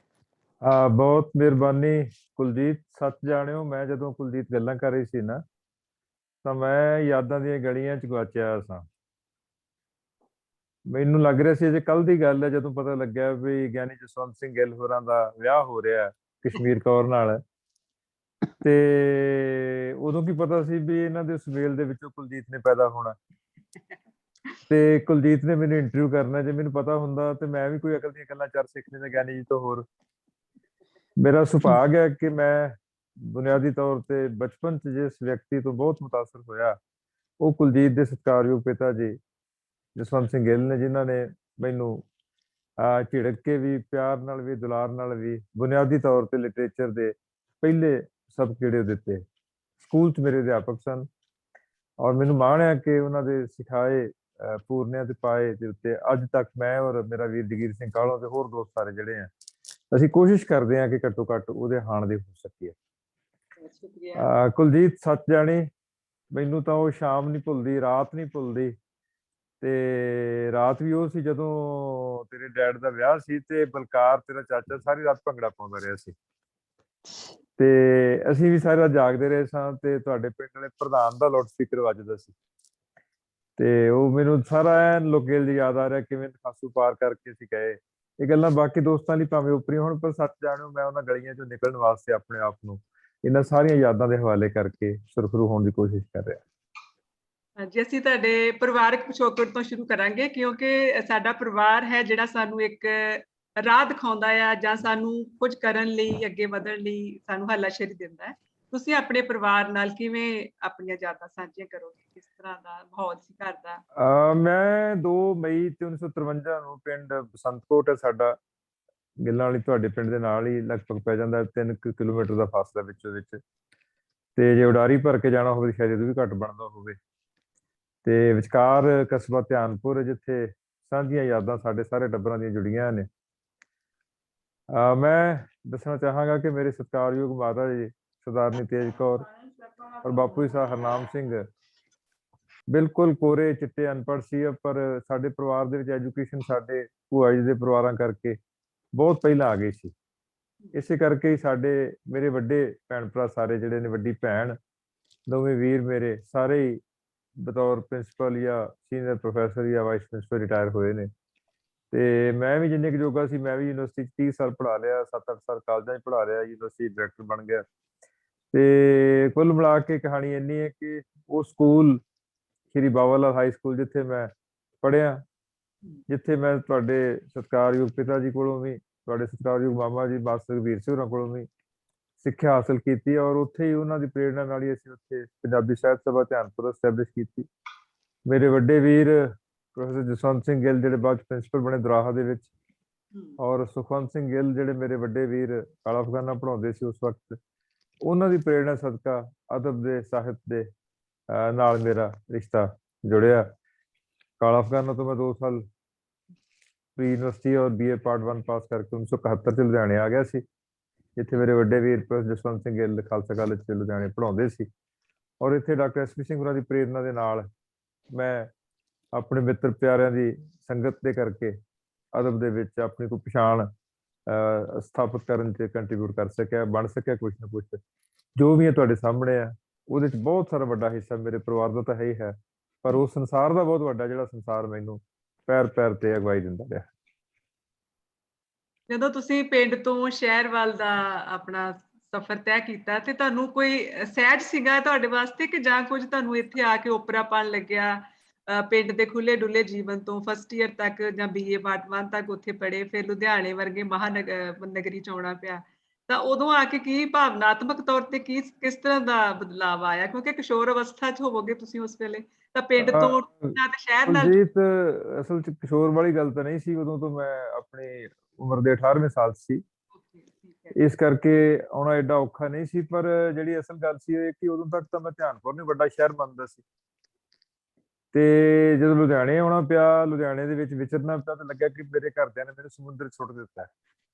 ਇੱਥੇ ਤਰਨਾ ਵੀ ਪੈਣਾ, ਇੱਥੋਂ ਨਿਕਲਣਾ ਵੀ ਪੈਣਾ, ਇਹਦੇ ਵਿੱਚ ਆਪਣੀ ਐਸਟੈਬਲਿਸ਼ ਹਸਤੀ ਵੀ ਕਰਨੀ ਪੈਣੀ ਹੈ, ਔਰ ਸੱਚ ਜਾਣੀ ਪੈਣੇ ਇਹਦੇ 'ਚ। ਇੱਥੋਂ ਦਾ ਪਾਣੀ ਨਹੀਂ ਸੀ ਚੰਗਾ ਲੱਗਦਾ, ਇੱਥੋਂ ਦੀ ਪੌਣ ਚੰਗੀ ਨਹੀਂ ਸੀ ਲੱਗਦੀ, ਇੱਥੋਂ ਦਾ ਸੋਸ਼ਲ ਸਟਰਕਚਰ ਚੰਗਾ ਨਹੀਂ ਸੀ ਲੱਗਦਾ। ਪਰ ਇਹਦੇ ਬਾਵਜੂਦ ਇੱਕ ਇਮਤਿਹਾਨ ਸੀ ਜਿਹੜਾ ਮੈਂ ਪਾਸ ਕਰਨ ਵਾਸਤੇ ਆਪਣੇ ਆਪ ਨੂੰ ਮੈਂਟਲੀ ਪ੍ਰਿਪੇਅਰ ਕੀਤਾ। ਅਸਲ ਕਹਾਣੀ ਤੇ ਹੈ ਕਿ ਕਾਲਾ ਅਫਗਾਨਾ ਜਦੋਂ ਪੜ੍ਹਦਾ ਸੀ ਤਾਂ ਇੱਕ ਬੜੀ ਵੱਖਰੀ ਕਿਸਮ ਦੀ ਤਸੱਲੀ ਨਾਲ ਜਿਉਂਦੇ ਸੀ, ਬੜਾ ਇੱਕ ਆਦਰ ਮਾਣ ਵੀ ਸੀ, ਸਤਿਕਾਰ ਪਰਿਵਾਰ ਦੇ ਕਰਕੇ ਵੀ, ਵੱਡੇ ਵੀਰ ਕਰਕੇ ਵੀ, ਜਿਹੜੇ ਉੱਥੇ ਉਸ ਵੇਲੇ ਪੋਲੀਟੀਕਲ ਸਾਇੰਸ ਦੇ ਪ੍ਰੋਫੈਸਰ ਸੀ। ਪਰ ਮੈਂ ਮਹਿਸੂਸ ਇਹ ਕਰਦਾ ਕਿ ਜੇ ਮੈਂ ਕਾਲਾ ਅਫਗਾਨਾ ਨਾ ਛੱਡਦਾ ਤਾਂ ਮੇਰਾ ਸੰਸਾਰ ਬਿਆਸ ਦਰਿਆ ਤੋਂ ਉਰਲੇ ਪਾਸੇ ਬਿਲਕੁਲ ਨਹੀਂ ਸੀ ਹੋਣਾ, ਉੱਥੇ ਕਿਤੇ ਨਿਸਰ ਜਾਣਾ ਸੀ ਕੰਮ, ਉੱਥੇ ਮੁੱਕ ਜਾਣਾ ਸੀ। ਪਰ ਇਹ ਇੱਕ ਜਿਵੇਂ ਹੁੰਦਾ ਕਿ ਜੇ ਉੱਥੇ ਕੋਈ ਕਾਟੋ ਕਲੇਸ਼ ਨਾ ਪੈਂਦਾ, ਘਰ ਦੇ ਆਪਣੀ ਭਾਸ਼ਾ 'ਚ ਮੈਨੂੰ ਲੁਧਿਆਣੇ ਦਫਾ ਨਾ ਕਰਦੇ, ਤਾਂ ਸ਼ਾਇਦ ਮੈਂ ਅਦਬ ਦੀ ਦੁਨੀਆ ਦੇ ਵਿੱਚ ਤਾਂ ਕੀ ਜ਼ਿੰਦਗੀ ਦੇ ਕਿਸੇ ਵੀ ਖੇਤਰ 'ਚ ਪਛਾਣਯੋਗ ਵਿਅਕਤੀ ਨਹੀਂ ਸੀ ਬਣ ਸਕਣਾ। ਮੈਨੂੰ ਲੱਗਦਾ ਕਿ ਕੋਈ ਵੀ ਗੁਰੂ ਮਹਾਰਾਜ ਦਾ ਹੁਕਮ ਹੁੰਦਾ ਜਿਹੜਾ ਕਿਸੇ ਵਕਤ ਦੀ ਕਿਸੇ ਫੈਸਲੇ ਦੇ ਰੂਪ 'ਚ ਮਾਪੇ ਕਰ ਲੈਣ ਜਾਂ ਵੱਡੇ ਵੀਰ ਕਰ ਲੈਣ ਜਾਂ ਸਮਾਜਿਕ ਚੌਗਿਰਦਾ ਕਰ ਲਵੇ, ਉਹ ਤੁਹਾਡੇ ਵਾਸਤੇ ਫਾਇਦੇਮੰਦ ਹੀ ਹੁੰਦਾ। ਔਰ ਮੈਨੂੰ ਲੱਗਦਾ ਕਿ ਜੇ ਵੱਡੇ ਸਰੋਵਰ ਜਾਂ ਸਮੁੰਦਰ ਦੇ ਵਿੱਚ ਮੈਂ ਨਾ ਤਾਰੀਆਂ ਲਾਉਂਦਾ ਤਾਂ ਸ਼ਾਇਦ ਮੇਰੇ ਵਾਸਤੇ ਮੇਰੇ ਸੁਪਨੇ ਬਹੁਤ ਨਿੱਕੇ ਨਿੱਕੇ ਰਹਿ ਜਾਣੇ ਸੀ, ਉਹਨਾਂ ਸੁਪਨਿਆਂ ਨੂੰ ਖੰਭ ਨਹੀਂ ਸੀ ਲੱਗਣੇ। ਤੁਸੀਂ ਜਦੋਂ ਅਧਿਆਪਨ ਦਾ ਕਿੱਤਾ ਤੁਸੀਂ ਚੁਣਿਆ, ਕੀ ਇਹ ਤੁਸੀਂ ਬਾਈ ਚਾਂਸ ਚੁਣਿਆ ਕਿ ਬਾਈ ਚੋਇਸ ਚੁਣਿਆ? ਕੋਈ ਕਿਸ ਤਰ੍ਹਾਂ ਦਾ ਇਤਫਾਕ ਬਣਿਆ? ਅਸਲ ਦੇ ਵਿੱਚ ਕੁਲਜੀਤ, ਆਪਾਂ ਸਾਰੇ ਜਾਣਦੇ ਹਾਂ ਕਿ ਜਿਹੜੀ ਉਮਰੇ ਮੈਂ ਜਵਾਨ ਹੋਇਆ ਉਦੋਂ 2-3 ਸੁਪਨੇ ਹੁੰਦੇ ਸੀ ਬੰਦੇ ਦੇ, ਵੱਡੇ ਤੋਂ ਵੱਡੇ, ਕਿ ਬੰਦਾ ਕਾਲਜ 'ਚ ਲੈਕਚਰ ਲੱਗ ਜਾਵੇ, ਨੌਕਰੀ ਕਰਦੀ ਕਿਸੇ ਮੁਟਿਆਰ ਨਾਲ ਵਿਆਹ ਹੋ ਜਾਵੇ, ਤੇ ਜੇ ਆਪਣੀ ਪਸੰਦੀ ਨਾਲ ਹੋ ਜਾਵੇ ਤਾਂ ਹੋਰ ਵੀ ਪਾਉ 12 ਨੇ, ਤੇ ਇੱਕ ਵੈਸਪਾ ਸਕੂਟਰ ਹੋਵੇ, ਇੱਕ ਗੈਸ ਦਾ ਕਨੈਕਸ਼ਨ ਹੋਵੇ, ਤੇ ਕਾਲਜ ਦੇ ਨੇੜੇ ਤੇੜੇ ਕਿਤੇ ਕਿਰਾਏ ਦਾ ਘਰ ਹੋਵੇ। ਇੰਨੇ ਕੁ ਸੁਪਨੇ ਹੁੰਦੇ ਸੀ, ਉਦੋਂ ਵੱਡੇ ਨਹੀਂ ਸੀ ਹੁੰਦੇ। ਉਹ ਜਾਂਚ ਹੀ ਨਹੀਂ ਸੀ ਸੁਪਨੇ ਵੱਡੇ ਲੈਣ ਦੀ ਕਦੇ ਆਈ, ਤੇ ਨਾ ਹੀ ਕਿਸੇ ਨੇ ਸਾਨੂੰ ਸਿਖਾਈ ਸੀ ਕਿ ਸੁਪਨੇ ਦਾ ਆਕਾਰ ਕਿੱਡਾ ਕੁ ਹੋਣਾ ਚਾਹੀਦਾ ਹੈ। ਬਾਕੀ ਇੱਕ ਜਿਹੜੀ ਬੜੀ ਵੱਡੀ ਮੈਂ ਪ੍ਰਾਪਤੀ ਮੰਨਦਾ ਕਿ ਮੇਰੇ ਵੱਡਿਆਂ ਦਾ ਸੁਪਨਾ ਹੀ ਇਹ ਸੀ ਕਿ ਜੇ ਆਦਮੀ ਨੇ ਸੁਸਾਇਟੀ ਨੂੰ ਸਰਵ ਕਰਨਾ ਹੈ ਤਾਂ ਟੀਚਿੰਗ ਤੋਂ ਵਧੀਆ ਹੋਰ ਨੋਬਲ ਪ੍ਰੋਫੈਸ਼ਨ ਕੋਈ ਨਹੀਂ। ਕਿਉਂਕਿ ਮੇਰੇ ਪਰਿਵਾਰ ਦੇ ਵਿੱਚ ਮੇਰੇ ਕਜ਼ਨਸ, ਮੇਰੇ ਭੂਆ ਜੀ ਦੇ ਬੇਟਿਆਂ ਚੋਂ ਮੇਰੇ ਭੂਆ ਜੀ ਦੇ ਬੇਟੇ ਗੁਰੂ ਸਰ ਸੁਧਾਰ ਦੇ ਵਿੱਚ ਐਜੂਕੇਸ਼ਨ ਕਾਲਜ ਦੇ ਲਗਾਤਾਰ 30 ਸਾਲ ਪ੍ਰਿੰਸੀਪਲ ਰਹੇ। ਇੱਕ ਮੇਰੇ cousin Guru Nanak engineering college 30 ਸਾਲ ਪ੍ਰੋਫੈਸਰ ਰਹੇ, ਪ੍ਰੋਫੈਸਰ ਸੁਰਿੰਦਰਜੀਤ ਸਿੰਘ ਵੜੈਚ। ਇਸ ਕਰਕੇ ਸਾਡੇ ਇੱਕ ਰੋਲ ਮਾਡਲ ਸੀ, ਮੇਰੇ ਦੋਵੇਂ ਵੱਡੇ ਵੀਰ ਦੋਵੇਂ ਕਾਲਜਾਂ 'ਚ ਪੜ੍ਹਾਉਂਦੇ ਸੀ। ਇਸ ਕਰਕੇ ਇੱਕ ਇਹ ਸੀ ਕਿ ਜੇ ਮੈਂ ਕਿਤੇ ਨਹੀਂ ਪਹੁੰਚ ਸਕਾਂਗਾ ਤਾਂ ਘੱਟੋ ਘੱਟ ਕਾਲਜ 'ਚ ਜ਼ਰੂਰ ਮੈਨੂੰ ਪਹੁੰਚਣਾ ਚਾਹੀਦਾ। ਔਰ ਸਬੱਬ ਐਸਾ ਬਣਿਆ ਕਿ ਜਦੋਂ ਐਮਏ ਮੁਕੰਮਲ ਕੀਤੀ, ਮੈਂ ਟਾਪਰ ਸੀ ਯੂਨੀਵਰਸਿਟੀ ਦਾ। ਇਸ ਕਰਕੇ ਮੈਨੂੰ ਨੌਕਰੀ ਵੀ ਬੜੀ ਆਸਾਨ ਰੂਪ ਮਿਲ ਗਈ, ਪਹਿਲਾਂ ਗੁਰੂ ਨਾਨਕ ਨੈਸ਼ਨਲ ਕਾਲਜ ਦੋਰਾਹਾ ਦੇ ਵਿੱਚ 1976 'ਚ, ਤੇ ਉਸ ਤੋਂ ਬਾਅਦ ਫਿਰ ਮੈਂ 1977 'ਚ ਲਾਜਪਤ ਰਾਏ ਮੈਮੋਰੀਅਲ ਕਾਲਜ ਜਗਰਾਉਂ ਚਲਾ ਗਿਆ, ਜਿੱਥੋਂ ਮੈਂ 30 ਅਪ੍ਰੈਲ 1983 ਨੂੰ ਪੰਜਾਬ ਖੇਤੀਬਾੜੀ ਯੂਨੀਵਰਸਿਟੀ ਵਿੱਚ ਆ ਗਿਆ, ਔਰ ਉੱਥੋਂ ਹੀ ਮੈਂ 2013 ਦੇ ਵਿੱਚ ਸੇਵਾ ਮੁਕਤ ਹੋਇਆ। ਇਹ ਸਫ਼ਰ ਸੱਚ ਜਾਣਿਓ ਫੁੱਲਾਂ ਦਾ ਸਫ਼ਰ ਹੈ, ਮਹਿਕ ਦਾ ਸਫ਼ਰ ਹੈ, ਔਰ ਮੈਂ ਇਹਦੇ 'ਚ ਕਦੇ ਵੀ ਭਾਰ ਨਹੀਂ ਮਹਿਸੂਸ ਕੀਤਾ ਕਿ ਮੇਰੇ ਮਨ ਤੇ ਕੋਈ ਭਾਰ ਹੈ। ਤੇ ਜਿੱਦਣ ਮੈਂ ਰਿਟਾਇਰ ਹੋਇਆ ਤੇ ਲੋਕੀ ਗੱਲਾਂ ਕਰੀ ਜਾਣ, ਮੇਰੀਆਂ ਸਿਫਤਾਂ ਕਰੀ ਜਾਣ, ਤੇ ਮੈਨੂੰ ਐਂ ਲੱਗੀ ਜਾਵੇ ਵੀ ਰਿਟਾਇਰ ਕੋਈ ਹੋਰ ਬੰਦਾ ਹੋਇਆ ਹੋਣਾ, ਮੈਂ ਤਾਂ ਹੋ ਨਹੀਂ ਸਕਦਾ। ਇਹ ਸਾਰੇ ਗੁਣ ਤਾਂ ਮੇਰੇ 'ਚ ਹੈ ਹੀ ਨਹੀਂ ਸੀ, ਮੈਨੂੰ ਤਾਂ ਕਦੇ ਲੱਗਿਆ ਹੀ ਨਹੀਂ ਮੈਂ ਨੌਕਰੀ ਕੀਤੀ ਹੈ। ਸੋ ਇਸ ਕਰਕੇ ਮੈਨੂੰ ਲੱਗਦਾ ਕਿ ਸਾਡਾ ਜਿਹੜਾ ਇੱਕ ਸੋਸ਼ਲ ਸਟਰਕਚਰ, ਉਹਦੇ ਟੀਚਰ ਦਾ ਕੰਮ ਜਿਹੜਾ ਹੈਗਾ, ਉਹ ਘੁਲ ਮਿਲ ਕੇ ਤੇ ਸੁਸਾਇਟੀ ਦੇ ਵਿੱਚ ਆਪਣੇ ਵਿਦਿਆਰਥੀਆਂ ਨਾਲ ਵਿਦਿਆਰਥੀਆਂ ਵਰਗਾ ਹੋ ਕੇ, ਕੁਲੀਗਸ ਦੇ ਵਿੱਚ ਆਪਣੇ ਅਧਿਆਪਕਾਂ ਨਾਲ ਅਧਿਆਪਕ ਵਰਗਾ ਹੋ ਕੇ, ਆਪਣੇ ਸੀਨੀਅਰਸ ਨਾਲ ਉਹਨਾਂ ਦਾ ਆਗਿਆਕਾਰ, ਜਿਹਨੂੰ ਕਹਿੰਦੇ ਹੁੰਦੇ ਨੇ ਵਫਾਦਾਰ ਨਹੀਂ ਲਫ਼ਜ਼ ਵਰਤਾਂਗਾ ਮੈਂ, ਆਗਿਆਕਾਰ, ਜਿਹੜਾ ਮਤਲਬ ਆਗਿਆ 'ਚ ਰਹਿਣ ਵਾਲਾ ਇੱਕ ਸੰਕਲਪ ਆ, ਉਹ ਹੋਵੇਗਾ ਤਾਂ ਸਫ਼ਰ ਸੁਖਾਲਾ ਲੱਗਦਾ। ਔਰ ਮੈਂ ਤਾਂ ਕੁਲਜੀਤ ਵੀ ਦੱਸਾਂਗਾ ਕਿ ਜਦੋਂ ਮੈਂ ਲੁਧਿਆਣੇ ਆਇਆ ਤਾਂ ਤੁਸੀਂ ਅੱਖਾਂ ਮੀਟ ਕੇ ਜਿਹੜਾ ਪੰਜਾਬੀ ਲਿਟਰੇਚਰ ਦੇ ਭੇਤੀ ਲੋਕ ਸਾਰੇ ਸੋਚਿਓ, ਇਹ ਕਿੰਨਾ ਵੱਡਾ ਸੁਭਾਗੜਾ ਮੌਕਾ ਹੋਏਗਾ ਕਿ ਉਦੋਂ ਭਾਈ ਸਾਹਿਬ ਭਾਈ ਜੋਧ ਸਿੰਘ ਲੁਧਿਆਣੇ 'ਚ ਰਹਿੰਦੇ ਸੀ, ਪ੍ਰਿੰਸੀਪਲ ਸੰਤ ਸਿੰਘ ਸੇਖੋਂ ਲੁਧਿਆਣੇ 'ਚ ਰਹਿੰਦੇ ਸੀ, ਪ੍ਰੋਫੈਸਰ ਮੋਹਨ ਸਿੰਘ ਲੁਧਿਆਣੇ 'ਚ ਰਹਿੰਦੇ ਸੀ, ਸੋਹਣ ਸਿੰਘ ਸੀਤਲ ਲੁਧਿਆਣੇ 'ਚ ਰਹਿੰਦੇ ਸੀ, ਸੁਰਿੰਦਰ ਸਿੰਘ ਨਰੂਲਾ ਲੁਧਿਆਣੇ 'ਚ ਰਹਿੰਦੇ ਸੀ, ਕੁਲਵੰਤ ਸਿੰਘ ਬਿਰਕ ਲੁਧਿਆਣੇ 'ਚ ਸੀ, ਅਜਾਇਬ ਚਿੱਤਰਕਾਰ ਲੁਧਿਆਣੇ 'ਚ ਸੀ, ਉਸਤਾਦ ਲਾਲ ਚੰਦ ਯਮਲਾ ਜੱਟ, ਨਰਿੰਦਰ ਬੀਬਾ ਵਰਗੇ, ਜਗਮੋਹਨ ਕੌਰ ਜੀ ਵਰਗੇ ਗਾਇਕ ਲੁਧਿਆਣੇ 'ਚ ਸੀ, ਉਸਤਾਦ ਜਸਵੰਤ ਕੌਰ ਵਰਗੇ ਮਿਊਜ਼ਿਕ ਡਾਇਰੈਕਟਰ ਲੁਧਿਆਣੇ 'ਚ ਸੀ। ਉਹਨਾਂ ਸਾਰਿਆਂ ਨੂੰ ਮਿਲਣਾ ਗਿਲਣਾ ਏਡਾ ਵੱਡਾ ਸੁਭਾਗ ਸੀ ਕਿ ਸੱਚ ਜਾਣਿਓ, ਜਦੋਂ ਚਿੱਤ ਕਰਦਾ ਸੀ ਸਾਈਕਲ ਤੇ ਸਵਾਰ ਹੋ ਕੇ ਮਿੰਟਾਂ ਸਕਿੰਟਾਂ 'ਚ ਮਿਲਣ ਗਿਲਣ ਵਾਸਤੇ ਅਸੀਂ ਤੁਰ ਜਾਂਦੇ ਸੀ। ਔਰ ਉਹਨਾਂ ਵਕਤਾਂ ਦੇ ਵਿੱਚ ਲੁਧਿਆਣਾ ਜੀਜਨ ਖਾਲਸਾ ਕਾਲਜ ਸੀ ਜਿਹੜਾ, ਉਹ ਏਡੀ ਵੱਡੀ ਸਾਡੇ ਵਾਸਤੇ ਇੱਕ ਪਲੇਟਫਾਰਮ ਦੇ ਰੂਪ ਦੇ ਵਿੱਚ ਏਡਾ ਵੱਡਾ ਪ੍ਰੋਲ ਸੀ, ਓਪਰਚੁਨਿਟੀ ਸੀ, ਪ੍ਰਿੰਸੀਪਲ ਸਰਦੂਲ ਸਿੰਘ ਜੀ ਕਰਕੇ, ਪ੍ਰੋਫੈਸਰ ਡਾਕਟਰ SP ਸਿੰਘ ਕਰਕੇ, ਔਰ ਉਸ ਮਾਹੌਲ ਕਰਕੇ। ਮੈਨੂੰ ਲੱਗਦਾ ਕਿ ਅਸੀਂ ਸਾਰੇ ਹੀ ਸੁਭਾਗੇ ਆ ਕਿ ਸਾਨੂੰ ਉਹ ਮਾਹੌਲ ਜੇ ਨਾ ਮਿਲਦਾ ਤਾਂ ਕਿੰਨੀਆਂ ਵੱਡੀਆਂ ਪਰਸਨੈਲਿਟੀਜ਼ ਨੂੰ ਉੱਥੇ ਅਸੀਂ ਮਿਲੇ, ਮੁਲਕਾ ਆਨੰਦ ਹੋਰਾਂ ਨੂੰ ਉੱਥੇ ਮਿਲੇ, ਗੁਰਬਖਸ਼ ਸਿੰਘ ਪ੍ਰੀਤਲੜੀ ਨੂੰ ਮਿਲੇ, ਨਾਨਕ ਸਿੰਘ ਹੋਰਾਂ ਨੂੰ ਮਿਲੇ, ਦਲੀਪ ਕੌਰ ਟਿਵਾਣਾ ਨੂੰ ਮਿਲੇ, ਪ੍ਰੇਮ ਪ੍ਰਕਾਸ਼ ਨੂੰ ਮਿਲੇ, ਸਾਧੂ ਸਿੰਘ ਗਰਗ ਨੂੰ ਮਿਲੇ, ਜਸਵੰਤ ਸਿੰਘ ਕਮਲ ਹੋਰਾਂ ਨੂੰ ਮਿਲੇ, ਮੋਹਨ ਕਾਲੋ ਹੋਰਾਂ ਨੂੰ ਮਿਲੇ। ਉੱਥੇ ਹੀ ਅਸੀਂ ਬਲਵਾਲ ਸਾਹਨੀ ਜੀ ਨੂੰ ਮਿਲੇ। ਉਸੇ ਹੀ ਥਾਂ ਦੇ ਉੱਤੇ ਅਸੀਂ ਉਹਨਾਂ ਵਕਤਾਂ ਦੇ ਵਿੱਚ ਖਹਿ ਕੇ ਲੰਘੇ ਸੁਰਜੀਤ ਪਾਤਰ ਜੀ ਨਾਲ। 1972 ਚ ਲੁਧਿਆਣੇ ਆਏ ਨੇ, ਔਰ 72 ਤੋਂ ਲੈ ਕੇ ਹੁਣ ਤੱਕ ਦਾ ਸਫ਼ਰ ਖੁਸ਼ਬੋਈ ਦਾ ਸਫ਼ਰ ਹੈ, ਮਹਿਕ ਦਾ ਸਫ਼ਰ ਹੈ, ਔਰ ਉਹਨਾਂ ਦੇ ਵੱਡੇ ਵੀਰ ਦੇ ਪਰਛਾਵੇਂ ਥੱਲੇ ਤੁਰਨ ਦਾ, ਨਾਲ ਨਾਲ ਤੁਰਨ ਦਾ, ਕਰਿੰਗੜੀ ਪਾ ਕੇ ਤੁਰਨ ਦਾ ਸਫ਼ਰ ਹੈ। ਸੋ ਮੈਨੂੰ ਲੱਗਦਾ ਕਿ ਸੁਭਾਗ ਸ਼ਹਿਰ ਕਰਕੇ ਵੀ ਹੋਇਆ। ਫਿਰ ਕਿੰਨੇ ਲੋਕ ਇੱਥੇ ਉਹ ਸੀ ਜਿਹੜੇ ਸਾਡੇ ਸਿਰ ਦੇ ਉੱਤੇ ਇੱਕ ਛਤਰੀ ਬਣ ਕੇ ਤੁਰਦੇ ਸੀ, ਡਾਕਟਰ SN ਸੇਵਕ ਵਰਗੇ, ਡਾਕਟਰ SS ਦੋਸਾਂਝ ਵਰਗੇ, ਡਾਕਟਰ ਸਾਧੂ ਸਿੰਘ ਵਰਗੇ, ਡਾਕਟਰ ਦਲੀਪ ਸਿੰਘ ਦੀਪ ਵਰਗੇ। ਕਿੰਨੇ ਲੋਕ ਸੀ ਜਿਹੜੇ ਤੁਹਾਨੂੰ ਉਂਗਲੀ ਫੜ ਕੇ ਤੋਰਦੇ ਸੀ, ਨਾਲ ਨਾਲ ਕੁਲਵੰਤ ਜਗਰਾਉਂ ਵਰਗੇ, ਮਹਿੰਦਰਦੀਪ ਗਰੇਵਾਲ ਵਰਗੇ। ਇਹ ਸਾਡੇ ਇੱਕ ਕਾਫਲਾ ਸੀ ਪੂਰੇ ਦਾ ਪੂਰਾ। ਸ਼ਮਸ਼ੇਰ ਸਿੰਘ ਸੰਧੂ, ਮੈਂ, ਹੋਰ ਲੋਕ ਸਾਰੇ ਜਿਹੜੇ ਸਾਡੇ ਕੋਲ ਮਹਿਮਾਨ ਕਿਸ ਕਿਸਮ ਦੇ ਆਉਂਦੇ ਸੀ। ਕਦੇ ਪਾਸ਼ ਆ ਕੇ ਹਫ਼ਤਾ ਰੁਕ ਰਿਹਾ, ਕਦੇ ਖੁਰਸ਼ੀਦ ਆ ਰਿਹਾ, ਕਦੇ ਮੋਹਨਜੀਤ ਹੋਰੀ ਆ ਰਹੇ ਨੇ, ਕਿਤੇ ਪਰਮਿੰਦਰਜੀਤ ਹੋਰੀ ਆ ਕੇ ਸਾਡੇ ਨਾਲ ਟਿਕਾਣਾ ਕਰ ਰਹੇ ਨੇ, ਕਦੇ ਸਾਡੇ ਕੋਲੇ ਮੁਖਤਾਰ ਗਿੱਲ ਆ ਰਿਹਾ। ਇਹ ਜਿਹੜਾ ਇੱਕ ਖਾਸ ਕਿਸਮ ਦਾ ਇੱਕ ਅੰਦਾਜ਼ ਸੀ ਜਿਉਣ ਦਾ, ਉਹ ਮੈਂ ਸਮਝਦਾ ਕਿ ਲੁਧਿਆਣੇ ਕਰਕੇ ਸੰਭਵ ਹੋ ਸਕਿਆ ਕਿ ਅਸੀਂ ਸਾਰੇ ਇੱਕ ਕਾਫਲੇ ਦੀ ਸ਼ਕਲ ਵਿੱਚ ਵਿਕਾਸ ਦੇ ਮਾਰਗ ਤੇ ਤੁਰੇ। ਸਾਹਿਬ ਬਰਜਿੰਦਰ ਸਿੰਘ ਹਮਦਰਦ ਹੋਰਾਂ ਨੂੰ ਮੈਂ ਸੱਤਿਆਂ ਵੀ ਨਹੀਂ ਸੋਚ ਸਕਦਾ ਕਿ ਮੈਂ ਕਦੇ ਮਿਲ ਸਕਣਾ ਸੀ। ਜਿਹੜਾ ਇੱਕ ਹੁਣ ਵੱਡੇ ਛੋਟੇ ਵਾਲਾ ਸਾਡਾ ਰਿਸ਼ਤਾ ਜਿਹੜਾ ਆਪਸ ਬਣਿਆ ਹੋਇਆ, ਔਰ 1969-70 ਤੋਂ ਬਣਿਆ ਹੋਇਆ, ਕੁਛ ਪਰਿਵਾਰਕ ਨੇੜਤਾ ਕਰਕੇ, ਕੁਛ ਲੁਧਿਆਣੇ ਦੀ ਸਰਗਰਮੀ ਦਾ ਹਿੱਸਾ ਹੋਣ ਕਰਕੇ ਅਸੀਂ ਸਾਰੇ ਇਹ ਸੁਭਾਗ ਤਾਂ ਮਾਣ ਸਕੇ ਕਿਉਂਕਿ ਮੈਂ ਅਧਿਆਪਨ 'ਚ ਰਿਹਾ। ਪੰਜਾਬ ਖੇਤੀਬਾੜੀ ਯੂਨੀਵਰਸਿਟੀ ਵੱਡਾ ਸਮੁੰਦਰ ਹੈ, ਜਿੱਥੇ ਦੁਨੀਆ ਭਰ ਦੇ ਵਿਗਿਆਨੀ, ਨੋਬਲ ਲਾਰੀਏਟ, ਇੰਟਰਨੈਸ਼ਨਲ ਲੈਵਲ ਦੇ ਸਾਡੇ ਬਹੁਤ ਵੱਡੇ breeder, economist, doctor SS Raul ਸਾਹਿਬ ਵਰਗੇ, ਮੈਂ ਸੰਗਤ ਤਾਂ ਹੀ ਮਾਣ ਸਕਿਆ ਕਿ ਮੈਂ ਟੀਚਰ ਸੀ।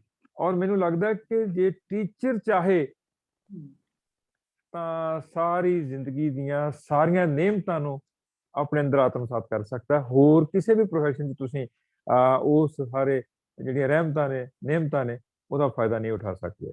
ਔਰ ਜਿਹੜਾ ਖੇਤੀਬਾੜੀ ਯੂਨੀਵਰਸਿਟੀ ਦਾ ਮਾਹੌਲ ਸੀਗਾ ਉਹਨੇ ਤੁਹਾਡੀ ਸ਼ਖਸੀਅਤ ਦੇ ਵਿੱਚ ਇੱਕ ਨਵਾਂ ਨਿਖਾਰ ਜਿਹੜਾ ਹੈ ਉਹ ਲਿਆਂਦਾ ਵੀ ਤੁਸੀਂ ਲਿਖਣਾ ਪੜ੍ਹਨਾ ਤੇ ਉਸ ਸਾਰੇ ਮਾਹੌਲ ਦੇ ਵਿੱਚੋਂ ਜਿਵੇਂ ਤੁਸੀਂ ਵੱਡੀਆਂ ਵੱਡੀਆਂ ਸ਼ਖਸੀਅਤਾਂ ਨਾਲ ਤੁਸੀਂ ਦੱਸਿਆ ਵੀ ਤੁਹਾਨੂੰ ਉਹਨਾਂ ਦਾ ਇੱਕ ਹੁੰਦਾ ਨਾ ਪੋਜ਼ਿਟਿਵ ਵਾਈਬ੍ਰੇਸ਼ਨ ਸਾਨੂੰ ਮਿਲਦੀਆਂ ਦੂਜਿਆਂ ਤੋਂ, ਉਹ ਵੀ ਸਾਨੂੰ ਤੁਸੀਂ ਗ੍ਰਹਿਣ ਕੀਤੀਆਂ ਔਰ ਉਹ ਤੁਹਾਡੀ ਰਚਨਾ ਦੇ ਵਿੱਚ ਵੀ। ਤੁਸੀਂ ਕੁਲਜੀਤ ਸੋਚਿਓ ਕਿ ਜੇ ਮੈਂ ਇਸ ਯੂਨੀਵਰਸਿਟੀ 'ਚ ਨਾ ਹੁੰਦਾ ਤਾਂ ਮੈਂ ਡਾਕਟਰ ਐਮ ਐਸ ਰੰਧਾਵਾ ਨਾਲ ਵਕਤ ਗੁਜ਼ਾਰ ਸਕਣਾ ਸੀ? ਨਹੀਂ। ਸਰਦਾਰ ਮਨੋਹਰ ਸਿੰਘ ਗਿੱਲ ਨੂੰ ਮਿਲ ਸਕਣਾ ਸੀ? ਨਹੀਂ। ਡਾਕਟਰ ਮਨਮੋਹਨ ਸਿੰਘ ਹੋਰਾਂ ਨੂੰ ਜਿਹੜੇ ਸਾਡੇ ਪ੍ਰਧਾਨ ਮੰਤਰੀ ਬਣੇ ਉਹਨਾਂ ਦੇ ਇੰਟਰੈਕਟਿਵ ਸੈਸ਼ਨ ਜਿਹੜਾ ਬ੍ਰੇਨ ਸਟਾਰਮਿੰਗ ਸੈਸ਼ਨ ਉਹਨਾਂ ਨੇ ਪੰਜਾਬ ਇਕਾਨਮੀ ਤੇ ਵਿਜ਼ਨ 2020 ਤਿਆਰ ਕੀਤਾ ਉਹਦੇ 'ਚ ਪਾਰਟਿਸਿਪੇਟ ਕਰ ਸਕਣਾ ਸੀ? ਨਹੀਂ। ਡਾਕਟਰ ਨੋਰਮਨ ਈ ਬੋਰਲਾ ਜਿਹੜੇ ਨੋਬਲ ਲਾਰੀਏਟ ਸੀ ਉਹਨਾਂ ਨੂੰ ਮਿਲ ਸਕਣਾ ਸੀ? ਨਹੀਂ। ਉਹ ਇਸ ਤੋਂ ਬਿਨਾਂ ਜੇ ਡਾਕਟਰ ਗੁਰਦੇਵ ਸਿੰਘ ਖੁਸ਼ ਨਾਲ ਕਰਿੰਗੜੀ ਪਾ ਕੇ ਉਹਨਾਂ ਦਾ ਮੋਢੇ ਆਪਣੇ ਹੱਥ ਧਰਾਉਣਾ ਸੰਭਵ ਹੋ ਸਕਣਾ ਸੀ? ਨਹੀਂ। ਇਹ ਸਾਰੀਆਂ ਰਹਿਮਤਾਂ ਨਿਹਮਤਾਂ ਤਾਂ ਹੋ ਸਕੀਆਂ ਕਿਉਂਕਿ ਅਸੀਂ ਸਾਰੇ ਹੀ ਉਸ ਵਕਤ ਸਮਾਂ ਕਾਲ ਦੇ ਵਿੱਚ ਜੀ ਰਹੇ ਸਾਂ ਜਿਹੜਾ ਸਮਾਂ ਕਾਲ ਸਾਡੇ ਵਾਸਤੇ ਇੱਕ ਰੁਜ਼ਗਾਰ ਦਾ ਹਿੱਸਾ ਵੀ ਸੀ, ਨਾਲ ਦੀ ਨਾਲ ਇੱਕ ਉਹ ਪਲੇਟਫਾਰਮ ਸੀ ਜਿਹੜੀ ਪਲੇਟਫਾਰਮ ਦੇ ਉੱਤੇ ਸਾਰੇ ਲੋਕ ਜਿਹੜੇ ਸੀਗੇ ਆਉਂਦੇ ਸੀ ਔਰ ਆ ਕੇ ਸਾਡੇ ਨਾਲ ਇੰਟਰੈਕਸ਼ਨ ਕਰਦੇ ਸੀ। ਜੇ ਉਹ ਵਕਤ ਨਾ ਮਿਲਦਾ, ਉਹ ਸਪੇਸ ਨਾ ਹੁੰਦੀ ਉੱਥੇ, ਤਾਂ ਤੁਸੀਂ ਅੰਦਾਜ਼ਾ ਲਾਓ ਕਿ ਡਾਕਟਰ ਐਮ ਐਸ ਰੰਧਾਵਾ ਦੇ ਨਾਲ ਮੈਂ 3.5 ਸਾਲ ਕੰਮ ਕੀਤਾ ਪੰਜਾਬੀ ਸਾਹਿਤ ਅਕਾਡਮੀ ਲੁਧਿਆਣਾ 'ਚ। ਜੇ ਮੈਂ ਲੁਧਿਆਣੇ ਨਾ ਆਉਂਦਾ ਰੁਜ਼ਗਾਰ ਕਰਨ ਵਾਸਤੇ ਯੂਨੀਵਰਸਿਟੀ 'ਚ, ਤਾਂ ਸ਼ਾਇਦ ਮੈਂ ਜਗਰਾਉਂ ਬੈਠਾ ਕਦੇ ਸੁਪਨਾ ਵੀ ਨਾ ਲੈਂਦਾ ਕਿ ਪੰਜਾਬੀ ਸਾਹਿਤ ਅਕਾਡਮੀ ਦੇ ਐਗਜ਼ੈਕਟਿਵ ਮੈਂਬਰ ਹੋ ਸਕਦਾ ਮੈਂ। ਔਰ ਐਗਜ਼ੈਕਟਿਵ ਉਦੋਂ ਕਿਹੜੀ ਸੀ ਤੁਸੀਂ ਅੰਦਾਜ਼ਾ ਲਾਓ ਜਰਾ, ਅੱਖਾਂ ਖੋਲ ਕੇ ਨਹੀਂ, ਅੱਖਾਂ ਬੰਦ ਕਰਕੇ ਸੋਚੋ ਕਿ ਉਹਦੇ 'ਚ ਪ੍ਰਿੰਸੀਪਲ ਸੁਜਾਨ ਸਿੰਘ ਨੇ, general secretary doctor Parminder Singh ਨੇ, ਪ੍ਰਧਾਨ ਡਾਕਟਰ ਐਮ ਐਸ ਰੰਧਾਵਾ ਨੇ, ਡਾਕਟਰ ਉਜਾਗਰ ਸਿੰਘ ਨੇ, ਡਾਕਟਰ ਪ੍ਰੇਮ ਪ੍ਰਕਾਸ਼ ਸਿੰਘ ਨੇ, ਡਾਕਟਰ ਪਿਆਰ ਸਿੰਘ ਨੇ। ਇਸ ਲੋਕ ਲਿਟਰੇਚਰ ਦੇ ਮਿਮਾਰ ਨੇ, ਇਹ ਲੋਕ ਉਸਾਰਨਹਾਰੇ ਨੇ। ਇਹਨਾਂ ਲੋਕਾਂ ਦੀ ਐਗਜ਼ੈਕਟਿਵ ਡਾਕਟਰ ਰਵਿੰਦਰ ਰਵੀ ਹੈ। ਇਹ ਕੋਈ ਐਵੇਂ ਨਹੀਂ ਮਿਲਦੇ, ਸੁਭਾਗਣੀਆਂ ਕੜੀਆਂ ਐਵੇਂ ਨਹੀਂ ਮਿਲਦੀਆਂ। ਮੇਹਰ ਸਿੰਘ ਹੋਰੀ ਨੇ ਜਿਹਦੇ 'ਚ ਪ੍ਰੋਫੈਸਰ ਨਿਰੰਜਨ ਸਿੰਘ ਮਾਨ ਨੇ ਜਿਹੜੇ ਇਪਟਾ ਦੀ ਲਹਿਰ ਦੇ ਬਾਨੀਆਂ ਦੇ ਵਿੱਚ ਇੱਕ ਸਨ। ਸੋ ਇਸ ਕਰਕੇ ਮੈਨੂੰ ਲੱਗਦਾ ਕਿ ਜੇ ਅਸੀਂ ਸਾਰੇ ਮਿੱਤਰ ਪਿਆਰੇ ਜਿੰਨੇ ਵੀ ਇਸ ਵਕਤ ਅੱਜ ਗੱਲਾਂ ਕਰਨ ਦੇ ਕਾਬਲ ਹੋ ਸਕੇ ਆ, ਉਸ ਕਾਬਲੀਅਤ ਨੂੰ ਉਸਾਰਨ ਦੇ ਵਿੱਚ ਉਸ ਮਾਹੌਲ ਦਾ, ਉਸ ਯੂਨੀਵਰਸਿਟੀ ਦਾ, ਉਸ ਚੌਗਿਰਦੇ ਦਾ ਬੜਾ ਵੱਡਾ ਯੋਗਦਾਨ ਹੈ। ਤੇ ਜਦੋਂ ਅਸੀਂ ਸਾਹਿਤਕ ਰਚਨਾਵਾਂ ਦੀ ਗੱਲ ਕਰੀਏ ਤਾਂ ਸਭ ਤੋਂ ਪਹਿਲੀ ਰਚਨਾ ਤੁਸੀਂ ਕਿਹੜੀ ਲਿਖੀ ਤੇ ਕਿਵੇਂ ਉਹਦਾ ਮਨ 'ਚ ਧਿਆਨ ਆਇਆ? ਕੋਈ ਯਾਦ ਹੈ ਅੱਜ ਕਿ ਸਭ ਤੋਂ ਪਹਿਲਾਂ ਰਚਨਾ ਕਿਹੜੀ ਲਿਖੀ? ਮੈਨੂੰ ਤੂੰ ਫੜ ਲੈਣਾ। ਮੈਂ ਅਸਲ ਦੇ ਵਿੱਚ ਪਹਿਲੀ ਗੱਲ ਤੇ ਜਦੋਂ ਪਹਿਲੀ ਰਚਨਾ ਜਦੋਂ ਮੈਂ ਲਿਖੀ ਨਾ, ਉਹ ਮੈਂ ਲਿਖਣੀ ਨਹੀਂ ਸੀ, ਉਹ ਮੈਨੂੰ ਲਿਖਣੀ ਪਈ। ਤੂੰ ਕਹੇਂਗੇ ਉਹ ਕਿਵੇਂ ਲਿਖਣੀ ਪਈ? ਗੱਲ ਅਸਲ 'ਚ ਇਹ ਆ ਵੀ ਜਦੋਂ ਮੈਂ ਸਕੂਲ 'ਚੋਂ 10ਵੀਂ ਪਾਸ ਕਰਕੇ ਕਾਲਜ 'ਚ ਗਿਆ ਤੇ ਸੁਰਿੰਦਰ ਗਿੱਲ ਹੋਰੀ ਮੇਰੇ ਅਧਿਆਪਕ ਸੀ ਕਾਲਜ ਦੇ ਕਾਲਾਖਾਨਾ ਗੁਰੂ ਨਾਨਕ ਕਾਲਜ ਦੇ ਵਿੱਚ, ਤੇ ਉਹਨਾਂ ਨੇ ਲਿਆ ਜੀ ਮੈਨੂੰ ਪੜ੍ਹਨ ਦਾ ਸ਼ੌਕ ਸੀ, ਉਹਨਾਂ ਮੈਨੂੰ ਪੰਜਾਬੀ ਸੈਕਸ਼ਨ ਦਾ ਐਡੀਟਰ ਬਣਾ ਦਿੱਤਾ।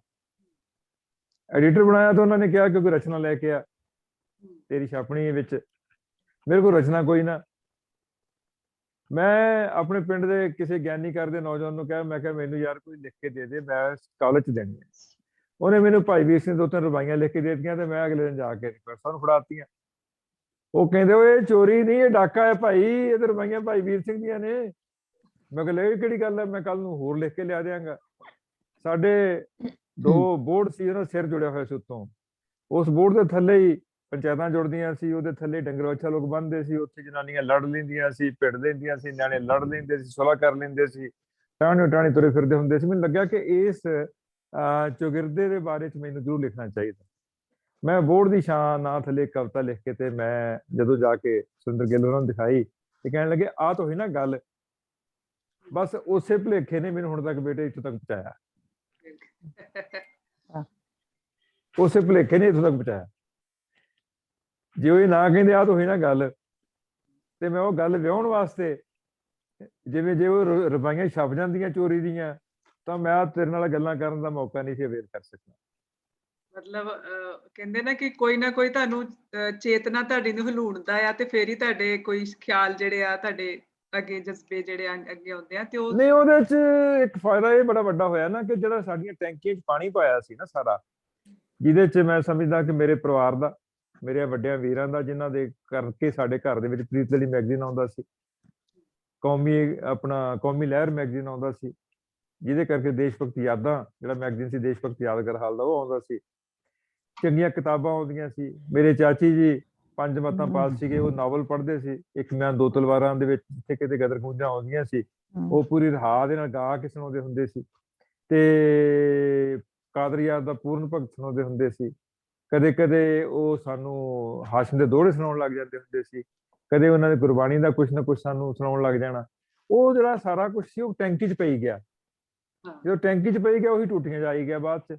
ਮੈਨੂੰ ਲੱਗਦਾ ਕਿ ਜੇ ਉਹ ਟੈਂਕੀ 'ਚ ਨਾ ਪੈਂਦਾ ਉਹਨਾਂ ਕੁ ਸਮਾਨ ਪਹਿਲਾਂ, ਤਾਂ ਸ਼ਾਇਦ ਟੂਟੀਆਂ 'ਚ ਨਹੀਂ ਸੀ ਆਉਣਾ। ਦੂਸਰਾ, ਜਦੋਂ ਅਸੀਂ ਸਕੂਲ 'ਚ ਪੜ੍ਹਦੇ ਸੀ ਤਾਂ ਸਾਡੇ ਸਕੂਲ, ਕਿਉਂਕਿ ਪ੍ਰਾਈਵੇਟ ਸਕੂਲ ਸੀ ਉਦੋਂ ਅਜੇ, ਉਹਦੇ ਵਿੱਚ ਬੜਾ ਵੱਡਾ ਰੋਲ ਇਹ ਸੀ ਕਿ ਗਿਆਨੀ ਸੀ ਵੀ ਆਪਣੇ ਜਸਵੰਤ ਸਿੰਘ ਹੋਰੀ ਵੀ ਪੜ੍ਹਨ ਪੜ੍ਹਾਉਣ ਵਾਲੇ ਸੀ। ਉਦੋਂ ਹੀ ਉਹਨਾਂ ਨੇ ਜਸ ਪੰਜਾਬੀ ਵਿਆਕਰਣ ਕਿਤਾਬ ਪਹਿਲੀ ਲਿਖੀ, ਮੈਨੂੰ ਵੀ ਯਾਦ ਆਉਂਦਾ ਅਜੇ ਤੱਕ ਵੀ ਉਹਦਾ ਟਾਈਟਲ ਵੀ ਮੈਨੂੰ ਯਾਦ ਹੈ, ਪੀਲੇ ਰੰਗ ਦਾ ਕਾਗਜ਼ ਸੀ। ਹਾਂਜੀ। ਔਰ ਤੁਹਾਡਾ ਰੱਬ ਭਲਾ ਕਰੇ ਮਾਸਟਰ ਵੀਰ ਸਿੰਘ, ਤੁਹਾਡੇ ਸਤਿਕਾਰਯੋਗ ਮਾਮਾ ਜੀ, ਕਿਵੇਂ ਉਹ ਉਦੋਂ ਰੂਸਪ, ਕਿਵੇਂ ਉਦੋਂ ਆ ਕੇ ਤੇ ਸਾਡੇ ਉਹਨਾਂ ਨੇ ਹਾਕੀ ਦੀ ਗਰਾਊਂਡ ਬਣਾਇਆ, ਕਿਵੇਂ ਉਹਨਾਂ ਨੇ ਆਪ ਹਲ ਵਾਹ ਕੇ ਤੇ ਉਹਦੇ ਵਿੱਚ ਉਹ ਸਾਡੇ ਕੋਲੋਂ ਉਹਦੀ ਜਿਹੜੀ ਸੀ ਤਿੱਖੀਆਂ ਜੜ੍ਹਾਂ ਵਾਲੀ ਦੱਬ ਪਟਵਾਈ। ਅਸੀਂ ਕਿਵੇਂ ਕਿਰਤ ਨੂੰ ਧਰਮ ਬਣਾਇਆ, ਕਿਵੇਂ ਉੱਥੇ ਬਾਅਦ ਵਿੱਚ ਸਾਹਿਤ ਸਭਾ ਤਿਆਰ ਕੀਤੀ, ਸਾਹਿਤ ਸਭਾ ਦੇ ਵਿੱਚ ਚੰਗੇ ਲੇਖਕਾਂ ਨੂੰ ਬੁਲਾਇਆ, ਟਾਹਲੀਆਂ ਦੀ ਛਾਵੇਂ ਕਿਵੇਂ ਦਰੀਆਂ ਵਿਛਾ ਕੇ ਅਸੀਂ ਉਹਨਾਂ ਵਕਤਾਂ ਦੇ ਵਿੱਚ ਵਰਿਆਮ ਸਿੰਘ ਸੰਧੂ ਨੂੰ, ਸ਼ਮਸ਼ੇਰ ਨੂੰ, ਖਾਲਿਦ ਹੁਸੈਨ ਨੂੰ, ਮੁਖਤਾਰ ਗਿੱਲ ਨੂੰ, ਦਵਿੰਦਰ ਦੀਦਾਰ ਨੂੰ ਬੁਲਾ ਕੇ ਸੁਣਿਆ। ਇਹ ਜਿਹੜਾ ਐਟਮੋਸਫੀਅਰ ਹੈ ਨਾ, ਉਹ ਤੁਹਾਨੂੰ ਸੁਰਜੀਤ ਕਰਦਾ, ਅੱਗੇ ਤੁਰਨ ਦੀ ਪ੍ਰੇਰਣਾ ਦਿੰਦਾ। ਜੇ ਐਟਮੋਸਫੀਅਰ ਨਾ ਮਿਲੇ ਤਾਂ ਤੁਸੀਂ ਨਿਸਰ ਜਾਂਦੇ ਹੋ। ਹਾਂ, ਉਸੇ ਪਿੰਡ ਦੇ ਵਿੱਚ ਜੇ ਭੂਸ਼ਣ ਧਿਆਨਪੁਰੀ ਨਾ ਹੁੰਦਾ, ਉਸੇ ਪਿੰਡ ਦੇ ਵਿੱਚ ਭੂਸ਼ਣ ਧਿਆਨਪੁਰੀ ਦੇ ਭਰਾਵਾਂ ਚੋਂ ਵਿਜੇ ਛੋਟਾ ਨਿਰਮਲ ਜਿਹੜਾ ਮੇਰਾ ਕਲਾਸ ਫੈਲੋ ਸੀ ਉਹ ਨਾ ਹੁੰਦਾ, ਉਸੇ ਮਾਹੌਲ ਦੇ ਵਿੱਚ ਅਮਰਜੀਤ ਗੁਰਦਾਸਪੁਰੀ ਨਾ ਹੁੰਦਾ, ਉਹਦੇ ਗੀਤ ਨਾ ਹੁੰਦੇ, ਉਹ ਤੁੰਬੀ ਦੀਆਂ ਟੁਣਕਾਰਾਂ ਨਾ ਹੁੰਦੀਆਂ, ਤਾਂ ਮੈਨੂੰ ਨਹੀਂ ਲੱਗਦਾ ਕਿ ਮੈਂ ਲੋਕ ਸੰਗੀਤ ਨੂੰ ਧੁਰ ਅੰਦਰੋਂ ਜਾਣ ਸਕਣਾ ਸੀ ਜਿੰਨਾ ਕੁ ਮੈਂ ਹੁਣ ਜਾਣਨ ਦਾ ਦਾਅਵਾ ਕਰਦਾ। ਇਹ ਸਾਰਾ ਕੁਛ ਤਾਂ ਸੰਭਵ ਹੋ ਸਕਿਆ ਕਿਉਂਕਿ ਮੇਰੇ ਉਸ ਮਾਹੌਲ ਦੇ ਵਿੱਚ ਜਸਵੰਤ ਸਿੰਘ ਰਾਹੀ ਵਰਗੇ, ਜਸਵੰਤ ਸਿੰਘ ਤੁਹਾਡੇ ਆਪਣਾ ਰੱਬ ਭਲਾ ਕਰੇ ਜਸਵੰਤ ਸਿੰਘ ਕੰਵਲ ਹੋਰਾਂ ਦਾ ਆਉਣ ਜਾਣ ਸੀ ਉਹਨਾਂ ਦਿਨਾਂ 'ਚ। ਉਹਨਾਂ ਦੀ ਬੇਟੀ ਕਾਦੀਆਂ ਪੋਸਟਡ ਸੀਗੀ, ਉਹਨਾਂ ਦਾ ਸਨ ਇਨ ਲਾ ਉੱਥੇ ਨੌਕਰੀ ਕਰਦਾ ਸੀ, ਉਹਨਾਂ ਕਰਕੇ ਉਹਨਾਂ ਦਾ ਆਉਣ ਜਾਣ ਸੀ ਬਟਾਲੇ ਦੇ ਵਿੱਚ, ਸਾਡੇ ਪੰਜਾਬ ਦੇ ਵਿੱਚ, ਖਾਸ ਕਰਕੇ ਮਾਝੇ ਦੇ ਵਿੱਚ। ਅਮਰਜੀਤ ਗੁਰਦਾਸਪੁਰੀ ਕਰਕੇ ਕਿੰਨੇ ਗਵਾਈਏ ਉੱਥੇ ਅਸੀਂ ਸੁਣੇ, ਰੇਡੀਓ ਦੇ ਕਿੰਨੇ ਲੋਕ ਜਿਹੜੇ ਸੀ ਉੱਥੇ ਰਿਕਾਰਡਿੰਗਸ ਕਰਨ ਆਉਂਦੇ ਹੁੰਦੇ ਸੀ, ਹਰਭਜਨ ਸਿੰਘ ਬਟਾਲਵੀ ਵਰਗੇ, ਸਤਪਾਲ ਤਾਲ ਵਰਗੇ ਬੰਦੇ। ਉਹ ਮੁਲਾਕਾਤਾਂ ਤਾਂ ਹੀ ਸੰਭਵ ਹੋ ਸਕੀਆਂ ਕਿ ਇੱਕ ਪਲੇਟਫਾਰਮ ਉੱਥੇ ਆਧਾਰ ਭੂਮੀ ਬਣਾਈ ਹੋਈ ਸੀ ਸਾਡੇ ਵੱਡਿਆਂ ਨੇ, ਜਿਹਦੇ ਕਰਕੇ ਸਾਨੂੰ ਸਾਰਾ ਕੁਝ ਮਿਲਿਆ, ਨਿਜ਼ਾਮ ਮਿਲਿਆ। ਮੇਰੇ ਵੱਡੇ ਵੀਰ ਸੁਖਵੰਤ ਸਿੰਘ ਗਿੱਲ, ਉਹ ਤਾਂ ਸਮਝ ਲਓ ਕਿ ਪਿਵਟ ਪੋਜੀਸ਼ਨ ਸੀ, ਧਰਤੀ ਹੇਠਲਾ ਬੌਲ ਸੀ। ਜਦੋਂ ਵੀ ਕੋਈ ਵੀ ਸੰਸਥਾ ਕੰਮ ਕਰਦੀ ਸੀ ਉਹਦੇ ਵਿੱਚ ਉਹਨਾਂ ਨੇ ਆਪਣੀ ਹਸਤੀ ਕਦੇ ਸੀ ਨਹੀਂ ਬਣਾਈ ਆਪਣੀ, ਪਰ ਉਹ ਕੰਮਕਾਰ ਦੇ ਵਿੱਚ ਹਮੇਸ਼ਾ ਬਿੰਡੀ ਜੁੜ ਕੇ ਤੁਰਨ ਵਾਲਿਆਂ 'ਚ ਹੁੰਦੇ ਸੀ। ਸੋ ਮੈਂ ਤਾਂ ਇਸ ਗੱਲੋਂ ਸੁਭਾਗਾ ਹਾਂ ਕਿ ਬਾਬਾ ਲਾਲ ਦੀ ਧਰਤੀ ਤੇ ਇੱਕ ਐਸਾ ਮਾਹੌਲ ਸੀ ਜਿਸ ਵਿੱਚ ਅਦਬ ਦੀ ਬਹੁਤ ਵੱਡੀ ਸਰਦਾਰੀ ਸੀ। ਅਸੀਂ ਤੁਹਾਡੀ ਰਚਨਾਵਾਂ ਸੁਣਨਾ ਚਾਹਾਂਗੇ, ਪਰ ਮੈਂ ਦਰਸ਼ਕਾਂ ਦੀ ਹਾਜ਼ਰੀ ਜ਼ਰੂਰ ਅਸੀਂ ਲਵਾਉਣੀ ਆ ਕਿ ਸਾਡੇ ਦਰਸ਼ਕ ਜਿਹੜੇ ਨਾਲ ਜੁੜੇ ਨੇ ਉਹਨਾਂ 'ਚ ਨਿਰਵੈਰ ਸਿੰਘ ਅਰੋੜਾ ਜੀ, ਬਲਵਿੰਦਰ ਕੌਰ ਜੀ, ਕੁਝ ਫੋਨ ਨਾਮ ਨਹੀਂ ਹੈਗੇ, ਉਹ ਮੈਂ ਬਾਅਦ 'ਚ ਦੇਖਦੀ ਹਾਂ ਕਿ ਉਹ ਮੈਂਬਰ ਸਾਡੇ। ਰਵੀ ਚੱਡਾ ਜੀ ਸਫ਼ਰ ਕਰਦਿਆਂ ਹੀ ਸੁਣ ਰਹੇ ਨੇ ਸਾਨੂੰ, ਉਹਨਾਂ ਦਾ ਨਜ਼ਰ ਆ ਰਿਹਾ ਕਿ ਉਹ ਦਿੱਲੀ ਤੋਂ ਨੇ। ਹਾਂਜੀ ਸਾਡੇ ਨਾਲ ਸਭ ਨੂੰ ਫਤਿਹ ਜੀ, ਸਭ ਨੂੰ ਫਤਿਹ। ਸਤਿ ਸ਼੍ਰੀ ਅਕਾਲ ਜੀ। ਰਜਿੰਦਰ ਸਿੰਘ ਰਾਜ ਜੀ ਸੰਗਰੂਰ ਤੋਂ ਸਾਡੇ ਨਾਲ ਨੇ, ਡਾਕਟਰ ਕੁਲਵਿੰਦਰ ਕੌਰ ਛੀਨਾ ਜੀ ਸਾਡੇ ਨਾਲ ਨੇ, ਪਿਆਰਾ ਸਿੰਘ ਕੁਦੋਵਾਲ ਜੀ ਹਮੇਸ਼ਾ ਹੀ ਸਾਡੇ ਇਸ ਪ੍ਰੋਗਰਾਮ 'ਚ ਬਹੁਤ ਹੀ ਦਿਲਚਸਪੀ ਨਾਲ ਆਉਂਦੇ ਨੇ, ਬਹੁਤ ਸਾਡਾ ਹੌਸਲਾ ਵਧਾਉਂਦੇ ਨੇ, ਸਾਡੇ ਨਾਲ ਨੇ। ਡਾਕਟਰ ਸਤਿੰਦਰ ਕੌਰ ਬੁੱਟਰ ਜੀ ਜਿਹੜੇ ਕਿ ਬਹੁਤ ਵਧੀਆ ਕਵਿੱਤਰੀ ਸਾਡੇ ਨਾਲ ਨੇ। ਸਰਬਜੀਤ ਕੌਰ ਸੋਹਲ ਜਿਹੜੇ ਕਿ ਇਸ ਪ੍ਰੋਗਰਾਮ ਦੇ ਆਰਗੇਨਾਈਜ਼ਰ ਸਾਡੇ ਨਾਲ ਉਸ ਟੀਮ ਦੇ ਵਿੱਚ ਮੈਡਮ, ਉਹਨਾਂ ਦਾ ਸਵਾਗਤ, ਨਿੱਘਾ ਸਵਾਗਤ। ਹਰਦਿਆਲ ਸਿੰਘ ਚੀਤਾ ਜੀ ਹਮੇਸ਼ਾ ਸਾਡੇ ਇਸ ਪ੍ਰੋਗਰਾਮ ਦੀ ਰੌਣਕ ਵਧਾਉਂਦੇ ਨੇ। ਸੁਰਜੀਤ ਕੌਰ ਮੈਡਮ ਬਹੁਤ ਸਤਿਕਾਰਯੋਗ, ਜਿਨ੍ਹਾਂ ਦੇ ਨਾਲ ਅਸੀਂ ਪਿਛਲੀ ਜਿਹੜਾ ਸਿਰਜਣਾ ਦੇ ਆਰ ਪਾਰ ਪ੍ਰੋਗਰਾਮ ਕੀਤਾ ਸੀ ਉਹ ਸਾਡੇ ਨਾਲ ਨੇ। ਮੈਡਮ ਆਸ਼ਾ ਸ਼ਰਮਾ ਜੀ ਸਾਡੇ ਨਾਲ ਨੇ।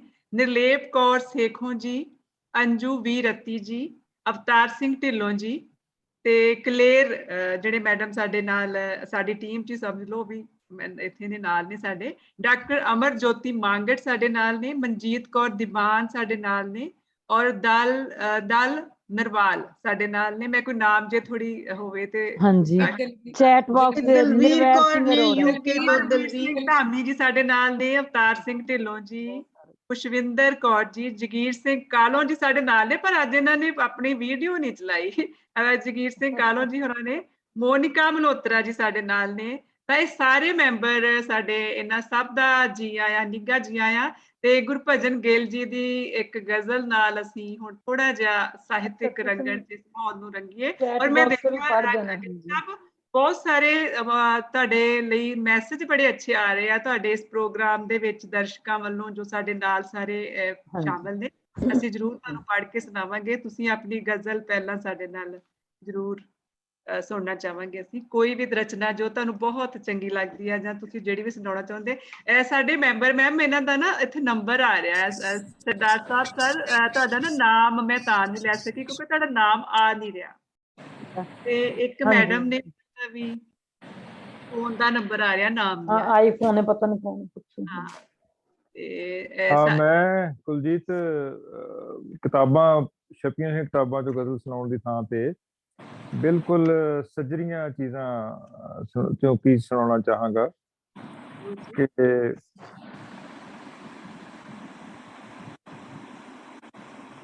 ਗਜ਼ਲ ਹੈ ਇੱਕ ਕਿ ਬਿਨ ਰੰਗਾਂ ਤੋਂ ਰੀਝਾਂ ਦੇ ਫੁੱਲ ਕੰਧਾਂ ਤੇ ਵੀ ਬੋਲ ਰਹੇ ਨੇ।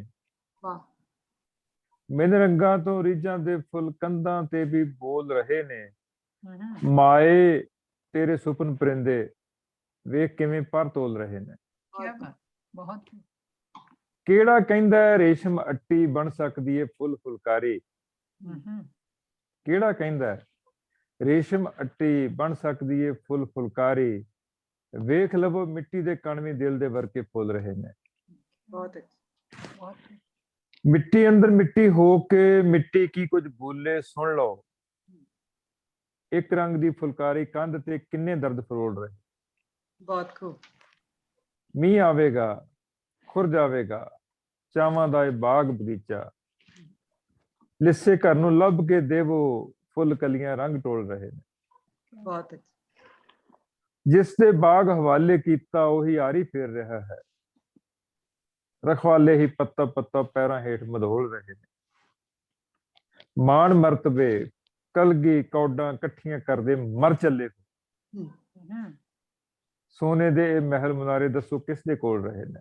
ਬਹੁਤ ਖੂਬ, ਬਹੁਤ ਵਧੀਆ। ਚੜੀ ਹਨੇਰੀ ਧੂੜਾਂ ਭਾਵੇਂ ਅੱਖੀਆਂ ਅੱਗੇ ਗਹਿਰ ਚੁਫੇਰੇ। ਦੀਵੇ ਆਸ ਉਮੀਦਾਂ ਵਾਲੇ ਜਾਗਦੇ ਨੇ ਪਰ ਡੋਲ ਰਹੇ। ਆਹਾ ਆਹਾ ਬਿਨ ਰੰਗਾਂ ਤੋਂ ਰੀਝਾਂ ਦੇ ਫੁੱਲ ਕੰਧਾਂ ਤੇ ਵੀ ਬੋਲ ਰਹੇ ਨੇ। ਮਾਏ ਤੇਰੇ ਸੁਪਨ ਪਰਿੰਦੇ ਵੇਖ ਕਿਵੇਂ ਪਰ ਤੋਲ ਰਹੇ ਨੇ। ਬਹੁਤ ਕਿਆ ਵਧੀਆ। ਇਹ ਮੈਂ ਗਜ਼ਲ ਜਿਹੜੀ ਉਹਦਾ ਥੋੜਾ ਜਿਹਾ ਪਿਛੋਕੜ ਦੱਸਣਾ ਚਾਹਾਂਗਾ। ਮੈਂ ਪਿਛਲੇ ਸਮੇਂ 'ਚ ਇੱਕ ਪਿੰਡ 'ਚ ਗਿਆ। ਕੱਚੇ ਘਰ ਨੂੰ ਜਿੰਨੇ ਚਾਵਾਂ ਨਾਲ ਸ਼ਿੰਗਾਰਿਆ ਹੋਇਆ ਸੀ ਪੋਚੇ ਨਾਲ ਧੀਆਂ ਭੈਣਾਂ ਨੇ, ਮੈਨੂੰ ਲੱਗਿਆ ਕਿ ਕੱਢੀ ਹੋਈ ਫੁਲਕਾਰੀ ਜਿਸ ਤੇ ਰੇਸ਼ਮੀ ਧਾਗਿਆਂ ਦੀ ਰੌਣਕ ਹੁੰਦੀ ਹੈ ਉਹ ਸ਼ਾਇਦ ਇਸ ਦੇ ਸਾਹਮਣੇ ਕੁਝ ਵੀ ਨਹੀਂ।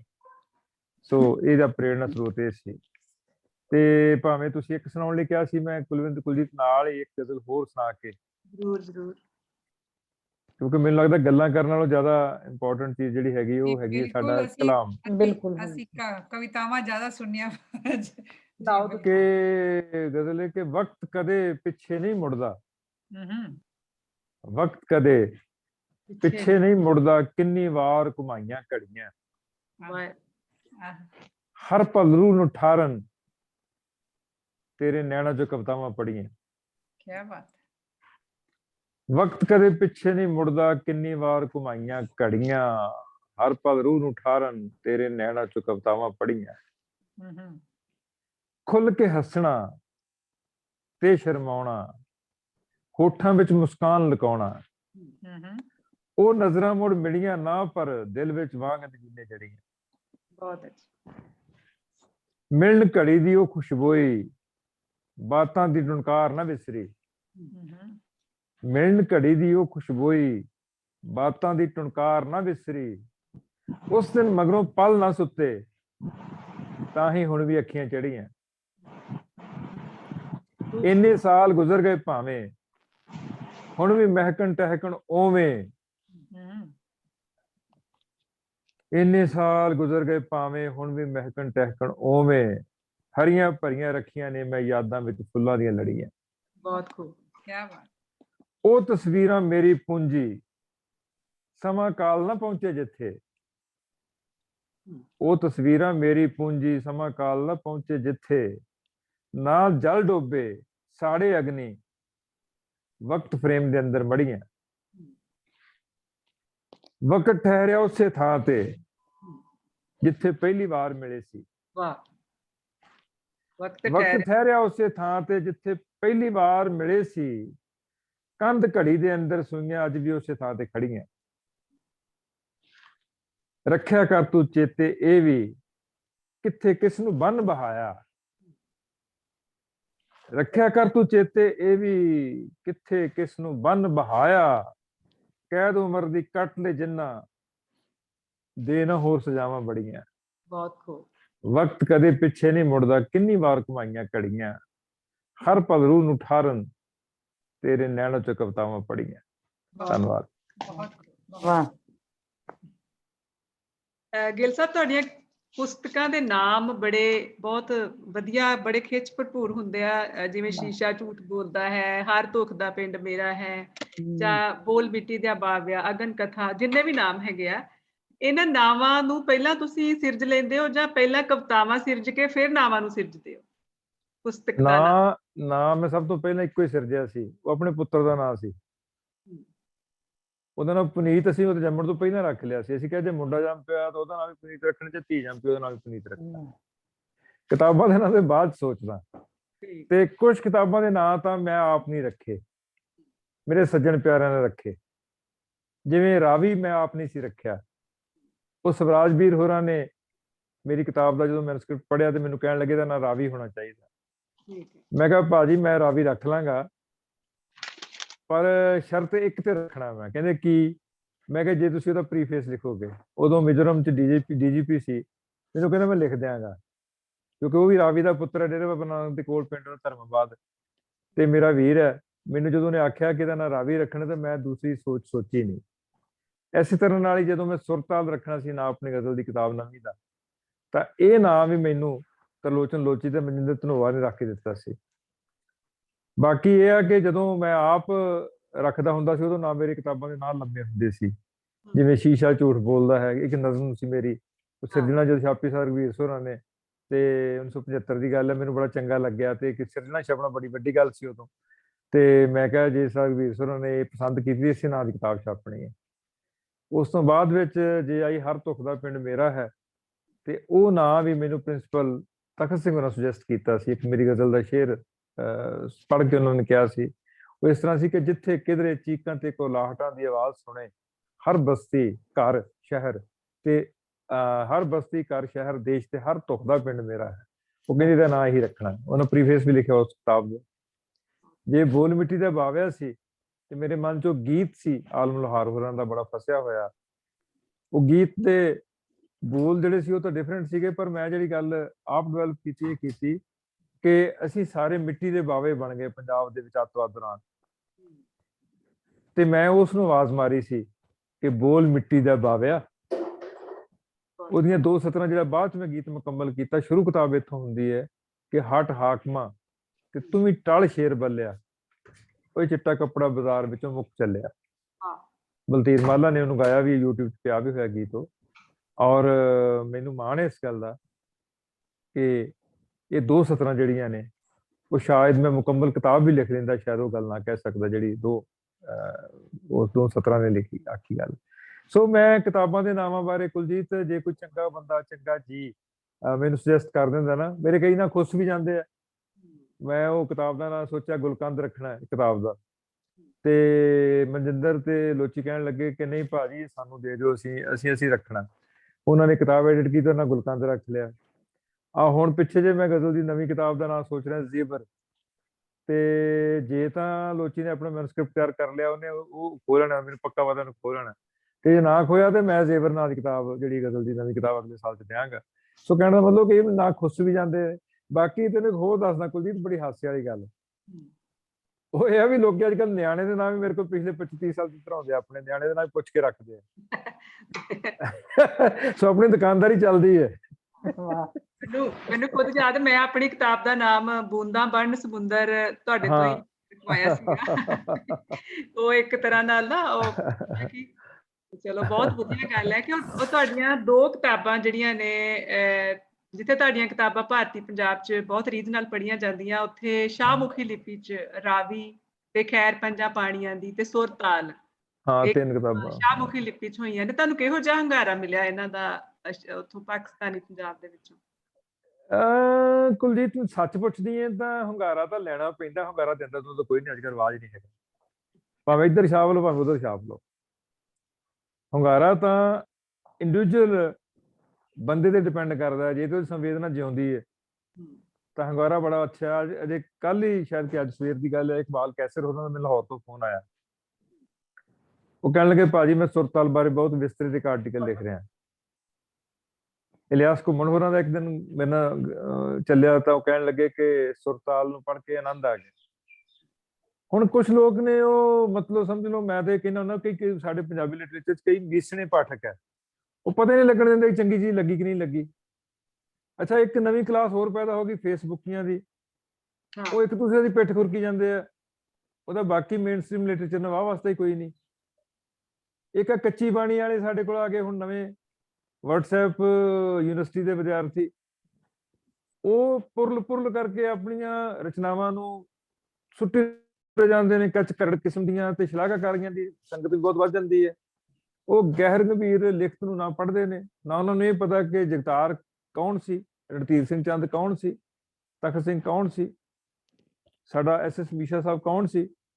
ਜੇ ਅਸੀਂ ਲਿਟਰੇਚਰ ਨੂੰ ਸਾਰੇ ਨੂੰ ਪੜ੍ਹਨਾ ਹੀ ਨਹੀਂ ਤੇ ਆਪਣੀ ਕੱਚ ਕਰੜ ਲਿਖਤ ਨੂੰ ਆਪੇ ਸਲਾਹੀ ਜਾਣਾ, ਜਾਂ ਇੱਕ ਗੈਂਗ ਵਾਂਗ ਮਤਲਬ ਬਿਹੇਵ ਕਰਨਾ ਕਿ ਅਸੀਂ ਗਰੁੱਪਸ ਦੇ ਵਿੱਚ ਹੀ ਐਪਰੀਸ਼ੀਏਟ ਕਰੀ ਜਾਣਾ, ਤੇ ਫਿਰ ਉਡੀਕ ਕਰੀ ਜਾਣੀ ਕਿ ਮੇਰੀ ਹਰ ਚੀਜ਼ ਨੂੰ ਰਿਸਪੌਂਡ ਕਰੇ ਕੋਈ ਬੰਦਾ। ਮੈਨੂੰ ਇਹ ਲੱਗਦਾ ਕਿ ਰਿਸਪਾਂਸ ਤਾਂ ਲੈਣਾ ਪੈਂਦਾ, ਤੇ ਕਈ ਲਿਖਤ ਮੰਗਦੀ ਹੈ। ਜਿਵੇਂ ਹੁਣ ਤੁਸੀਂ ਗੱਲ ਕੀਤੀ ਕਿ ਭਗਵੰਤ ਨੇ ਕਿਤੇ ਕੋਟ ਕੀਤਾ ਮੇਰਾ ਸ਼ੇਰ, ਉਹ ਪਹਿਲਾਂ ਪਾਰਲੀਮੈਂਟ 'ਚ ਉਹਨੇ ਸੁਣਾਇਆ, ਬਾਅਦ 'ਚ ਇਲੈਕਸ਼ਨੀਅਰਿੰਗ 'ਚ ਬਹੁਤ ਸੁਣਾਇਆ ਕਿ ਆਪਣੀ ਜਾਚੇ ਉਹ ਤਾਂ ਵੱਡੇ ਘਰ ਜਾਂਦਾ ਹੈ, ਵਿੱਚ ਸਮੁੰਦਰ ਜਾ ਕੇ ਦਰਿਆ ਮਰ ਜਾਂਦਾ ਹੈ, ਗਰਦਨ ਸਿੱਧੀ ਰੱਖਣ ਦਾ ਮੁੱਲ ਤਾਰ ਰਹੇ ਹਾਂ, ਬੇਸ਼ਰਮਾ ਦਾ ਨੀਵੀਂ ਪਾ ਕੇ ਸਰ ਜਾਂਦਾ ਹੈ। ਜਦੋਂ ਮੈਂ ਲਿਖਿਆ ਸੀ ਤੇ ਬਹੁਤ ਹੀ ਸਧਾਰਨ ਕਿਸਮ ਦਾ ਮੇਰਾ ਇੱਕ ਖਾਸ ਸਿਚੁਏਸ਼ਨ ਨੂੰ ਮੇਰਾ ਰਿਸਪਾਂਸ ਸੀ। ਉਹ 2008 'ਚ ਮੈਂ ਇੱਕ ਇਲੈਕਸ਼ਨ ਲੜੀ ਤੇ ਮੇਰੇ ਬਹੁਤ ਨੇੜਲਿਆਂ ਨੇ ਮੇਰਾ ਵਿਰੋਧ ਕੀਤਾ। ਮੈਡਮ ਦਲੀਪ ਕੌਰ ਟਿਵਾਣਾ ਦੇ ਮੁਕਾਬਲੇ ਲੜੀ ਸੀ ਮੈਂ, 12 15 ਤੇ 20 ਵੋਟਾਂ ਤੇ ਮੈਂ ਹਾਰ ਗਿਆ। ਚਲੋ ਨਿੱਕੀਆਂ ਗੱਲਾਂ ਨੇ, ਬਹੁਤ ਵੱਡੀ ਗੱਲ ਨਹੀਂ ਸੀ। ਹਾਰਨਾ ਵੀ ਜ਼ਰੂਰੀ ਹੁੰਦਾ ਜ਼ਿੰਦਗੀ 'ਚ, ਜਿੱਤ ਵੀ ਸਵਾਦ ਤਾਂ ਹੀ ਦਿੰਦੀ ਹੈ ਜੇ ਬੰਦਾ ਕਦੇ ਹਾਰਿਆ ਹੋਵੇ। ਪਰ ਮਾਂ ਕੋਲੋਂ ਹਾਰਿਆ ਸੀ, ਇਸ ਕਰਕੇ ਮਾਵਾਂ ਪਿਓਾਂ ਕੋਲੋਂ ਹਾਰਨਾ ਕੋਈ ਹਾਰ ਨਹੀਂ। ਇਸ ਕਰਕੇ ਉਹਨਾਂ ਨੂੰ ਪੜ੍ਹ ਕੇ ਅਸੀਂ ਲੋਕ ਜਵਾਨ ਹੋਏ ਆ। ਉਹ ਮੈਨੂੰ ਲੱਗਦਾ ਕਿ ਉਹ ਮੇਰੇ ਵਾਸਤੇ ਇੱਕ ਵੱਖਰੀ ਕਿਸਮ ਦਾ, ਮੇਰੇ ਲਈ ਇੱਕ ਅਪਰਚੂਨਿਟੀ ਸੀ ਕਿ ਮੈਂ ਆਪਣੇ ਆਪ ਨੂੰ ਵੇਖ ਸਕਾਂ। ਪਰ ਉਹ ਦੋ ਸ਼ੇਰ ਜਿਹੜੇ ਸੀ ਬਿਲਕੁਲ ਹੀ ਸਿਚੁਏਸ਼ਨਲ ਸੀ। ਬਾਅਦ ਵਿੱਚ ਜਦੋਂ ਮੈਂ ਹੁਣ ਪੜ੍ਹਦਾ ਤੇ ਮੈਨੂੰ ਲੱਗਦਾ ਕਿ ਜਦੋਂ ਵੱਡੇ ਬੰਦੇ ਕੋਟ ਕਰਦੇ ਨੇ ਉਸ ਨੂੰ, ਤਾਂ ਮੈਨੂੰ ਲੱਗਦਾ ਕਿ ਉਹਦੇ ਅਰਥ ਬਹੁਤ ਵੱਡੇ ਨੇ। ਇਸ ਕਰਕੇ ਲਿਖਣ ਵੇਲੇ ਤੁਹਾਨੂੰ ਨਹੀਂ ਕਈ ਵਾਰੀ ਪਤਾ ਹੁੰਦਾ ਕਿ ਕਿਹੜੀ ਚੀਜ਼ ਨੇ ਕਿਹੜੇ ਅਰਥ ਦੇ ਜਾਣੇ ਸੁਸਾਇਟੀ ਨੂੰ, ਤੇ ਸੁਸਾਇਟੀ ਆਪਣੇ ਵਾਸਤੇ ਅਰਥ ਆਪਣੀ ਮਰਜ਼ੀ ਦੇ ਸ਼ਬਦ ਲੱਭਦੀ ਫਿਰਦੀ ਹੈ। ਤੇ ਜੇ ਸੁਜਿੰਦ ਹੋਣ ਸ਼ਬਦ, ਹੁਣ ਜਿਵੇਂ ਮੈਂ ਅਕਸਰ ਕੋਟ ਕਰਦਾ ਹੁੰਦਾ, ਰਾਜ ਦੁਲਾਰ ਇੱਕ ਸ਼ਾਇਰ, ਤੁਸੀਂ ਪਤਾ ਨਹੀਂ ਪੜ੍ਹਿਆ ਨਹੀਂ ਪੜ੍ਹਿਆ, ਬੜੇ ਅੱਛੇ ਸ਼ਾਇਰ ਹੁੰਦੇ ਸੀ। ਉਹਨਾਂ ਦੀ ਕਿਤਾਬ ਸੀ ਦੁਪਹਿਰ ਖਿੜੀ, ਉਹਦੇ 'ਚ ਉਹਨਾਂ ਦਾ ਸ਼ੇਰ ਸੀਗਾ ਕਿ ਔੜਾ ਮਾਰੀ ਧਰਤ ਪਾਣੀ ਨੂੰ ਤਰਸ ਰਹੀ, ਪਰ ਸਾਗਰ ਵਿੱਚ ਜੋਰੀ ਬਰਖਾ ਬਰਸ ਰਹੀ।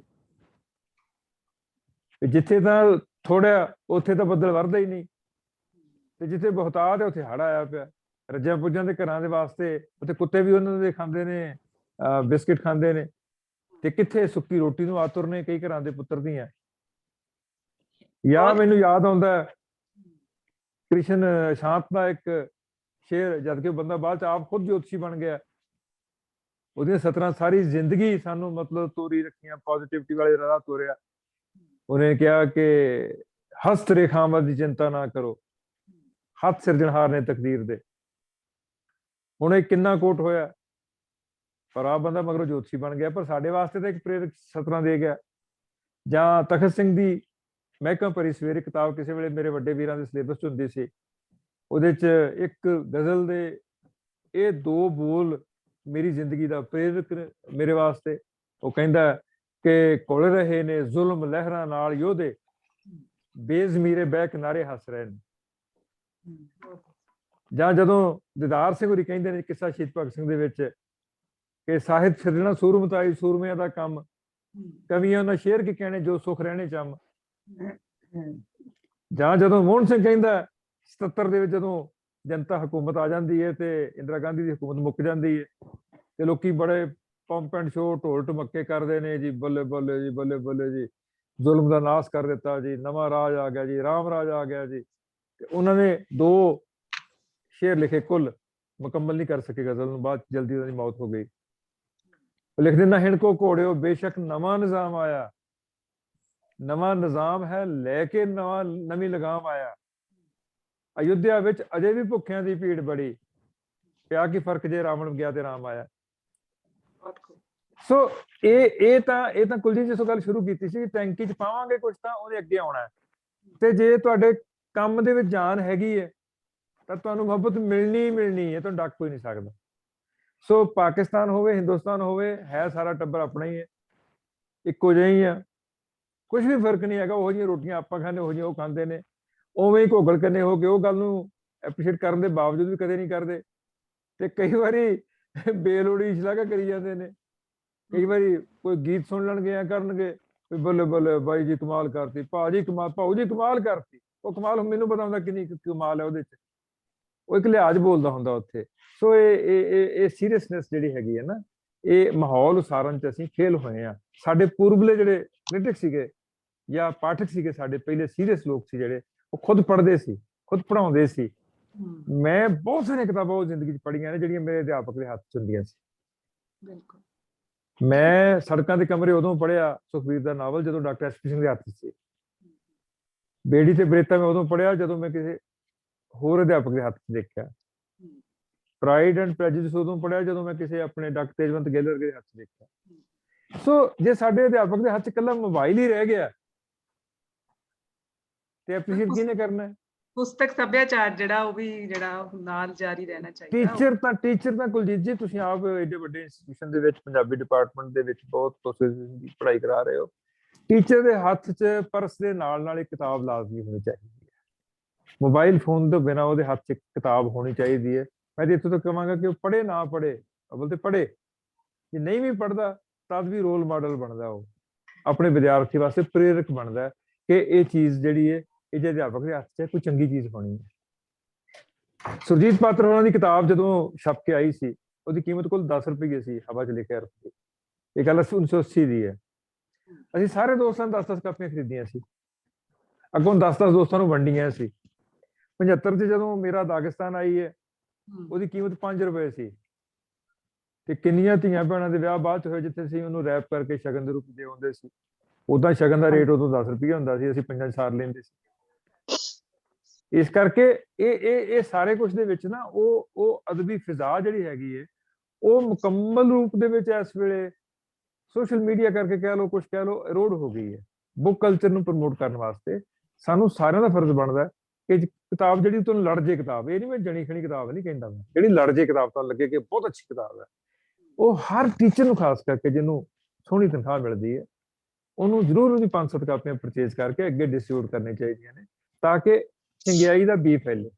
ਮੈਂ ਪਿਛਲੇ ਦਿਨ ਹੀ ਜੋਗਿੰਦਰ ਜੋਧੇ ਦੀ ਕਿਤਾਬ ਛਪ ਕੇ ਆਈ ਹੈ, ਉਹਦੀਆਂ ਮੈਂ 10 ਕਾਪੀਆਂ ਮੰਗਵਾਈਆਂ ਪਬਲਿਸ਼ਰ ਤੋਂ, 10 ਦੋਸਤਾਂ ਨੂੰ ਦਿਆਂਗਾ ਘਰ ਆਉਂਦੇ। ਮੈਂ ਪਿਛਲੇ ਲਗਭਗ 10-12 ਸਾਲ ਤੋਂ ਜਦ ਤੋਂ ਰਿਟਾਇਰ ਹੋਇਆ, 9 ਸਾਲ ਤੋਂ ਰਿਟਾਇਰ ਹੋਇਆ ਹੋ ਗਏ, ਉਦੋਂ ਸਾਲ ਪਹਿਲਾਂ ਹੀ ਸ਼ੁਰੂ ਕਰਤਾ ਸੀ। ਮੇਰੇ ਘਰ ਕੋਈ ਗੈਸਟ ਆਵੇ, ਵਾਕਿਫ ਨਵਾਕਿਫ ਆਵੇ, ਮੈਂ ਉਹਨੂੰ ਕਿਤਾਬ ਜ਼ਰੂਰ ਗਿਫਟ ਕਰਦਾ, ਚਾਹੇ ਕਿਸੇ ਦੀ ਕਰਾਂ। ਔਰ ਅਸੀਸ ਵੀ ਕਿਤਾਬਾਂ ਦੀ ਸ਼ੌਕੀਨ ਹੈ, ਅਸੀਸ ਵੀ ਕਿਤਾਬਾਂ ਉਹ ਖੇਡ ਦੀ ਕਿਤਾਬਾਂ ਨਾਲ ਪੁੱਤਰ ਖਿਡੌਣੇ ਇੱਕ ਪਾਸੇ ਪਏ ਹੁੰਦੇ ਨੇ, ਤੇ ਪੋਤਰੀ ਮੇਰੀ ਉਹ ਕਿਤਾਬਾਂ ਨਾਲ ਖੇਡਦੀ ਹੈ, ਮੇਰੇ ਹੱਥ ਖੋਹ ਲੈਂਦੀ ਹੈ। ਮਾਹੌਲ ਜੋ ਬੱਚੇ ਨੂੰ, ਚਲੋ ਅਸੀਂ ਬਹੁਤ ਤੁਹਾਡੀਆਂ ਗੱਲਾਂ ਤੋਂ ਪ੍ਰੇਰਨਾ ਮਿਲੀ ਕਿ ਪੁਸਤਕ ਸੱਭਿਆਚਾਰ ਜਿਹੜਾ ਉਹ ਅਸੀਂ ਸਾਰੇ ਜੇ ਕੋਸ਼ਿਸ਼ ਕਰਾਂਗੇ ਆਪਣੇ ਘਰਾਂ ਤੋਂ ਸ਼ੁਰੂ ਕਰਾਂਗੇ ਤੇ ਜ਼ਰੂਰ ਇਹ ਪੁਸਤਕ ਸੱਭਿਆਚਾਰ ਜਿਹੜਾ ਹੋਏਗਾ। ਸਾਡੇ ਨਾਲ ਹੋਰ ਦਰਸ਼ਕ ਵੀ ਸ਼ਾਮਲ ਹੋਏ ਆ, ਨਿਰਲੈਪ ਕੌਰ ਸੇਖੋਂ ਮੈਡਮ, ਰਵਿੰਦਰ ਕੌਰ ਭਾਟੀਆ ਜੀ, ਭੁਪਿੰਦਰ ਸਿੰਘ ਰੈਣਾ ਜੀ ਤੇ ਜਗੀਰ ਸਿੰਘ ਕਾਲੋਂ ਜੀ ਨੇ ਹੁਣ ਸਾਨੂੰ ਵੀਡੀਓ ਔਨ ਕਰਕੇ ਸਾਡੇ ਨਾਲ ਅਸੀਂ ਤੁਹਾਡਾ ਸਵਾਗਤ ਕਰਦੇ ਹਾਂ। ਹੁਣ ਮੈਨੂੰ ਸੁਚੇਤ ਹੋ ਕੇ ਬੋਲਣਾ ਪੈਣਾ। ਉਹਨਾਂ ਨੇ ਤੁਹਾਡੇ ਲਈ ਇੱਕ ਬਹੁਤ ਅੱਛਾ ਕਮੈਂਟ ਵੀ ਭੇਜਿਆ ਹੈ ਕਿ ਤੁਸੀਂ ਬਹੁਤ ਲਾਜਵਾਬ ਸ਼ਾਇਰ ਹੋ ਪੰਜਾਬੀ ਦੇ, ਗੁਰਭਜਨ ਗਿੱਲ ਜੀ, ਜੁਗ ਜੁਗ ਜੀ। ਇਹਦੀ ਸਾਰੀ ਉਮਰ ਬੀਤ ਗਈ ਮੈਨੂੰ ਭੁਲੇਖਾ ਪਾਉਣ ਚ, ਪਰ ਮੈਂ ਤਾਂ ਭੁਲੇਖਾ ਲੈਣਾ ਨਹੀਂ, ਰਿਸੀਵ ਨਹੀਂ ਕਰਨਾ, ਕਿਉਂਕਿ ਮੈਨੂੰ ਪਤਾ ਮੈਂ ਕਿੰਨੇ ਕੁ ਪਾਣੀ ਚ ਆ। ਮੈਨੂੰ ਕੁਲਜੀਤ ਮੈਨੂੰ 30 ਸਕਿੰਟ ਦੇਣੇ ਗੁਰਭਜਨ ਨਾਲ ਸਿੱਧੀ ਗੱਲ ਕਰਨ ਲਈ। ਠੀਕ ਹੈ ਜੀ, ਅਸੀਂ ਇੱਕ ਦੋ ਗੱਲਾਂ ਕਰਕੇ ਫਿਰ ਅਸੀਂ ਤੁਹਾਨੂੰ ਸਮਾਂ ਦਿੰਦੇ ਹਾਂ। ਇੱਕ ਦੋ ਗੱਲਾਂ ਜਿਹੜੀਆਂ ਸਾਡੇ ਇਸ ਗੱਲਬਾਤ ਦਾ ਹਿੱਸਾ ਨੇ ਉਹ ਕਰਕੇ ਫਿਰ ਅਸੀਂ ਤੁਹਾਨੂੰ ਸਮਾਂ ਦਿੰਦੇ ਹਾਂ। ਜ਼ਰੂਰ ਕਾਲੋਂ ਸਾਹਿਬ, ਤੁਸੀਂ ਆਪਣਾ ਸਵਾਲ ਜੋ ਵੀ ਤੁਸੀਂ ਮਨ ਦੀ ਗੱਲ ਕਰਨੀ, ਅਸੀਂ ਇਹਨਾਂ ਨਾਲ ਗੱਲ ਕਰਨੀ ਆ ਗਿੱਲ ਸਾਹਿਬ ਨਾਲ, ਕਿ ਕੋਈ ਐਸਾ ਕੁਝ ਹੈ ਜੋ ਤੁਹਾਨੂੰ ਲੱਗਦਾ ਕਿ ਹਲੇ ਲਿਖਣ ਵਾਲਾ ਆ, ਹਲੇ ਮੈਂ ਇਹ ਕਹਿਣਾ ਸੀ ਮੇਰੇ ਕੋਲ ਕਿਹਾ ਨਹੀਂ ਗਿਆ, ਜਾਂ ਮੈਂ ਕੁਝ ਵੱਖਰੇ ਰੂਪ ਚ ਕਹਿਣਾ ਚਾਹੁੰਦਾ। ਕੁਲਜੀਤ ਸੱਚੀ ਪੁੱਛਦੀ ਹੈ, ਬਿਲਕੁਲ ਮੈਂ ਉਹ ਕਦੇ ਜਵਾਬ ਨਹੀਂ ਦਿਆਂਗਾ ਜਿਹੜਾ ਜਵਾਬ ਮੇਰੇ ਕੋਲ ਨਹੀਂ ਹੈਗਾ, ਜਿਹੜਾ ਮੈਂ ਘੜ ਕੇ ਦੇਣਾ ਹੋਵੇ। ਮੈਨੂੰ ਇੰਝ ਲੱਗਦਾ ਕਿ ਜੋ ਕੁਝ ਮੈਂ ਕਹਿ ਰਿਹਾ ਹੂੰ ਇਹ ਮੇਰਾ ਧਰਮ ਹੈ, ਹੂੰ ਮੇਰੇ ਕੋਲ ਕੁਝ ਵੀ ਅਣਕਿਹਾ ਨਹੀਂ।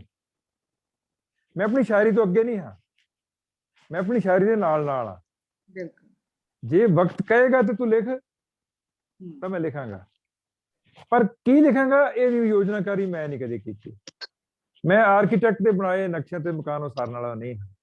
ਹੂੰ ਇਹ ਜਿਹੜਾ ਇੱਕ ਭਰਮ ਹੁੰਦਾ ਨਾ ਕਿ ਮੈਂ ਆਹ ਗੱਲ ਨਹੀਂ ਕਰ ਸਕਿਆ, ਉਹ ਮੈਂ ਤਾਂ ਜੋ ਚਾਹੁੰਦਾ ਕਰਦਾ। ਮੈਂ ਤਾਂ ਆਪਣਾ ਆਪ ਸ਼ਹਿਨशाह ਹਾਂ, ਇਸ ਬੰਦ ਕਮਰੇ ਦਾ ਸ਼ਹਿਨशाह ਖੁਦ ਹਾਂ। ਮੈਂ ਤਾਂ, ਮੇਰਾ ਆਪਣਾ ਨਿਸ਼ਾਨ ਸਾਹਿਬ ਆ, ਮੇਰਾ ਆਪਣਾ ਇੱਕ ਤਖਤ ਹੈ। ਜਦ ਤੂੰ ਮੇਰੀ ਇੰਟਰੋਡਕਸ਼ਨ ਦਿੱਤੀ ਸੀ, ਤੂੰ ਇੱਕ ਲਫ਼ਜ਼ ਵਰਤਿਆ ਸੀ ਬੜਾ ਗਲਤ ਕਿਸਮ ਦਾ, ਕੁਲਜੀਤ ਨੂੰ ਮੈਂ ਟੋਕਦੇ ਹਾਂ। ਤੂੰ ਕਿਹਾ ਕਿ ਸਰਕਾਰ ਦੀਆਂ ਬਹੁਤ ਸਾਰੀਆਂ ਪੋਜੀਸ਼ਨ ਦੇ ਉੱਤੇ ਮੈਂ ਹੋਲਡਰ ਰਿਹਾ। ਮੈਂ ਅੱਜ ਤੱਕ ਕਿਸੇ ਸਰਕਾਰ ਦੀ ਕਿਸੇ ਪੋਜੀਸ਼ਨ ਦਾ ਕਦੇ ਵੀ ਅਹੁਦੇਦਾਰ ਨਹੀਂ ਰਿਹਾ।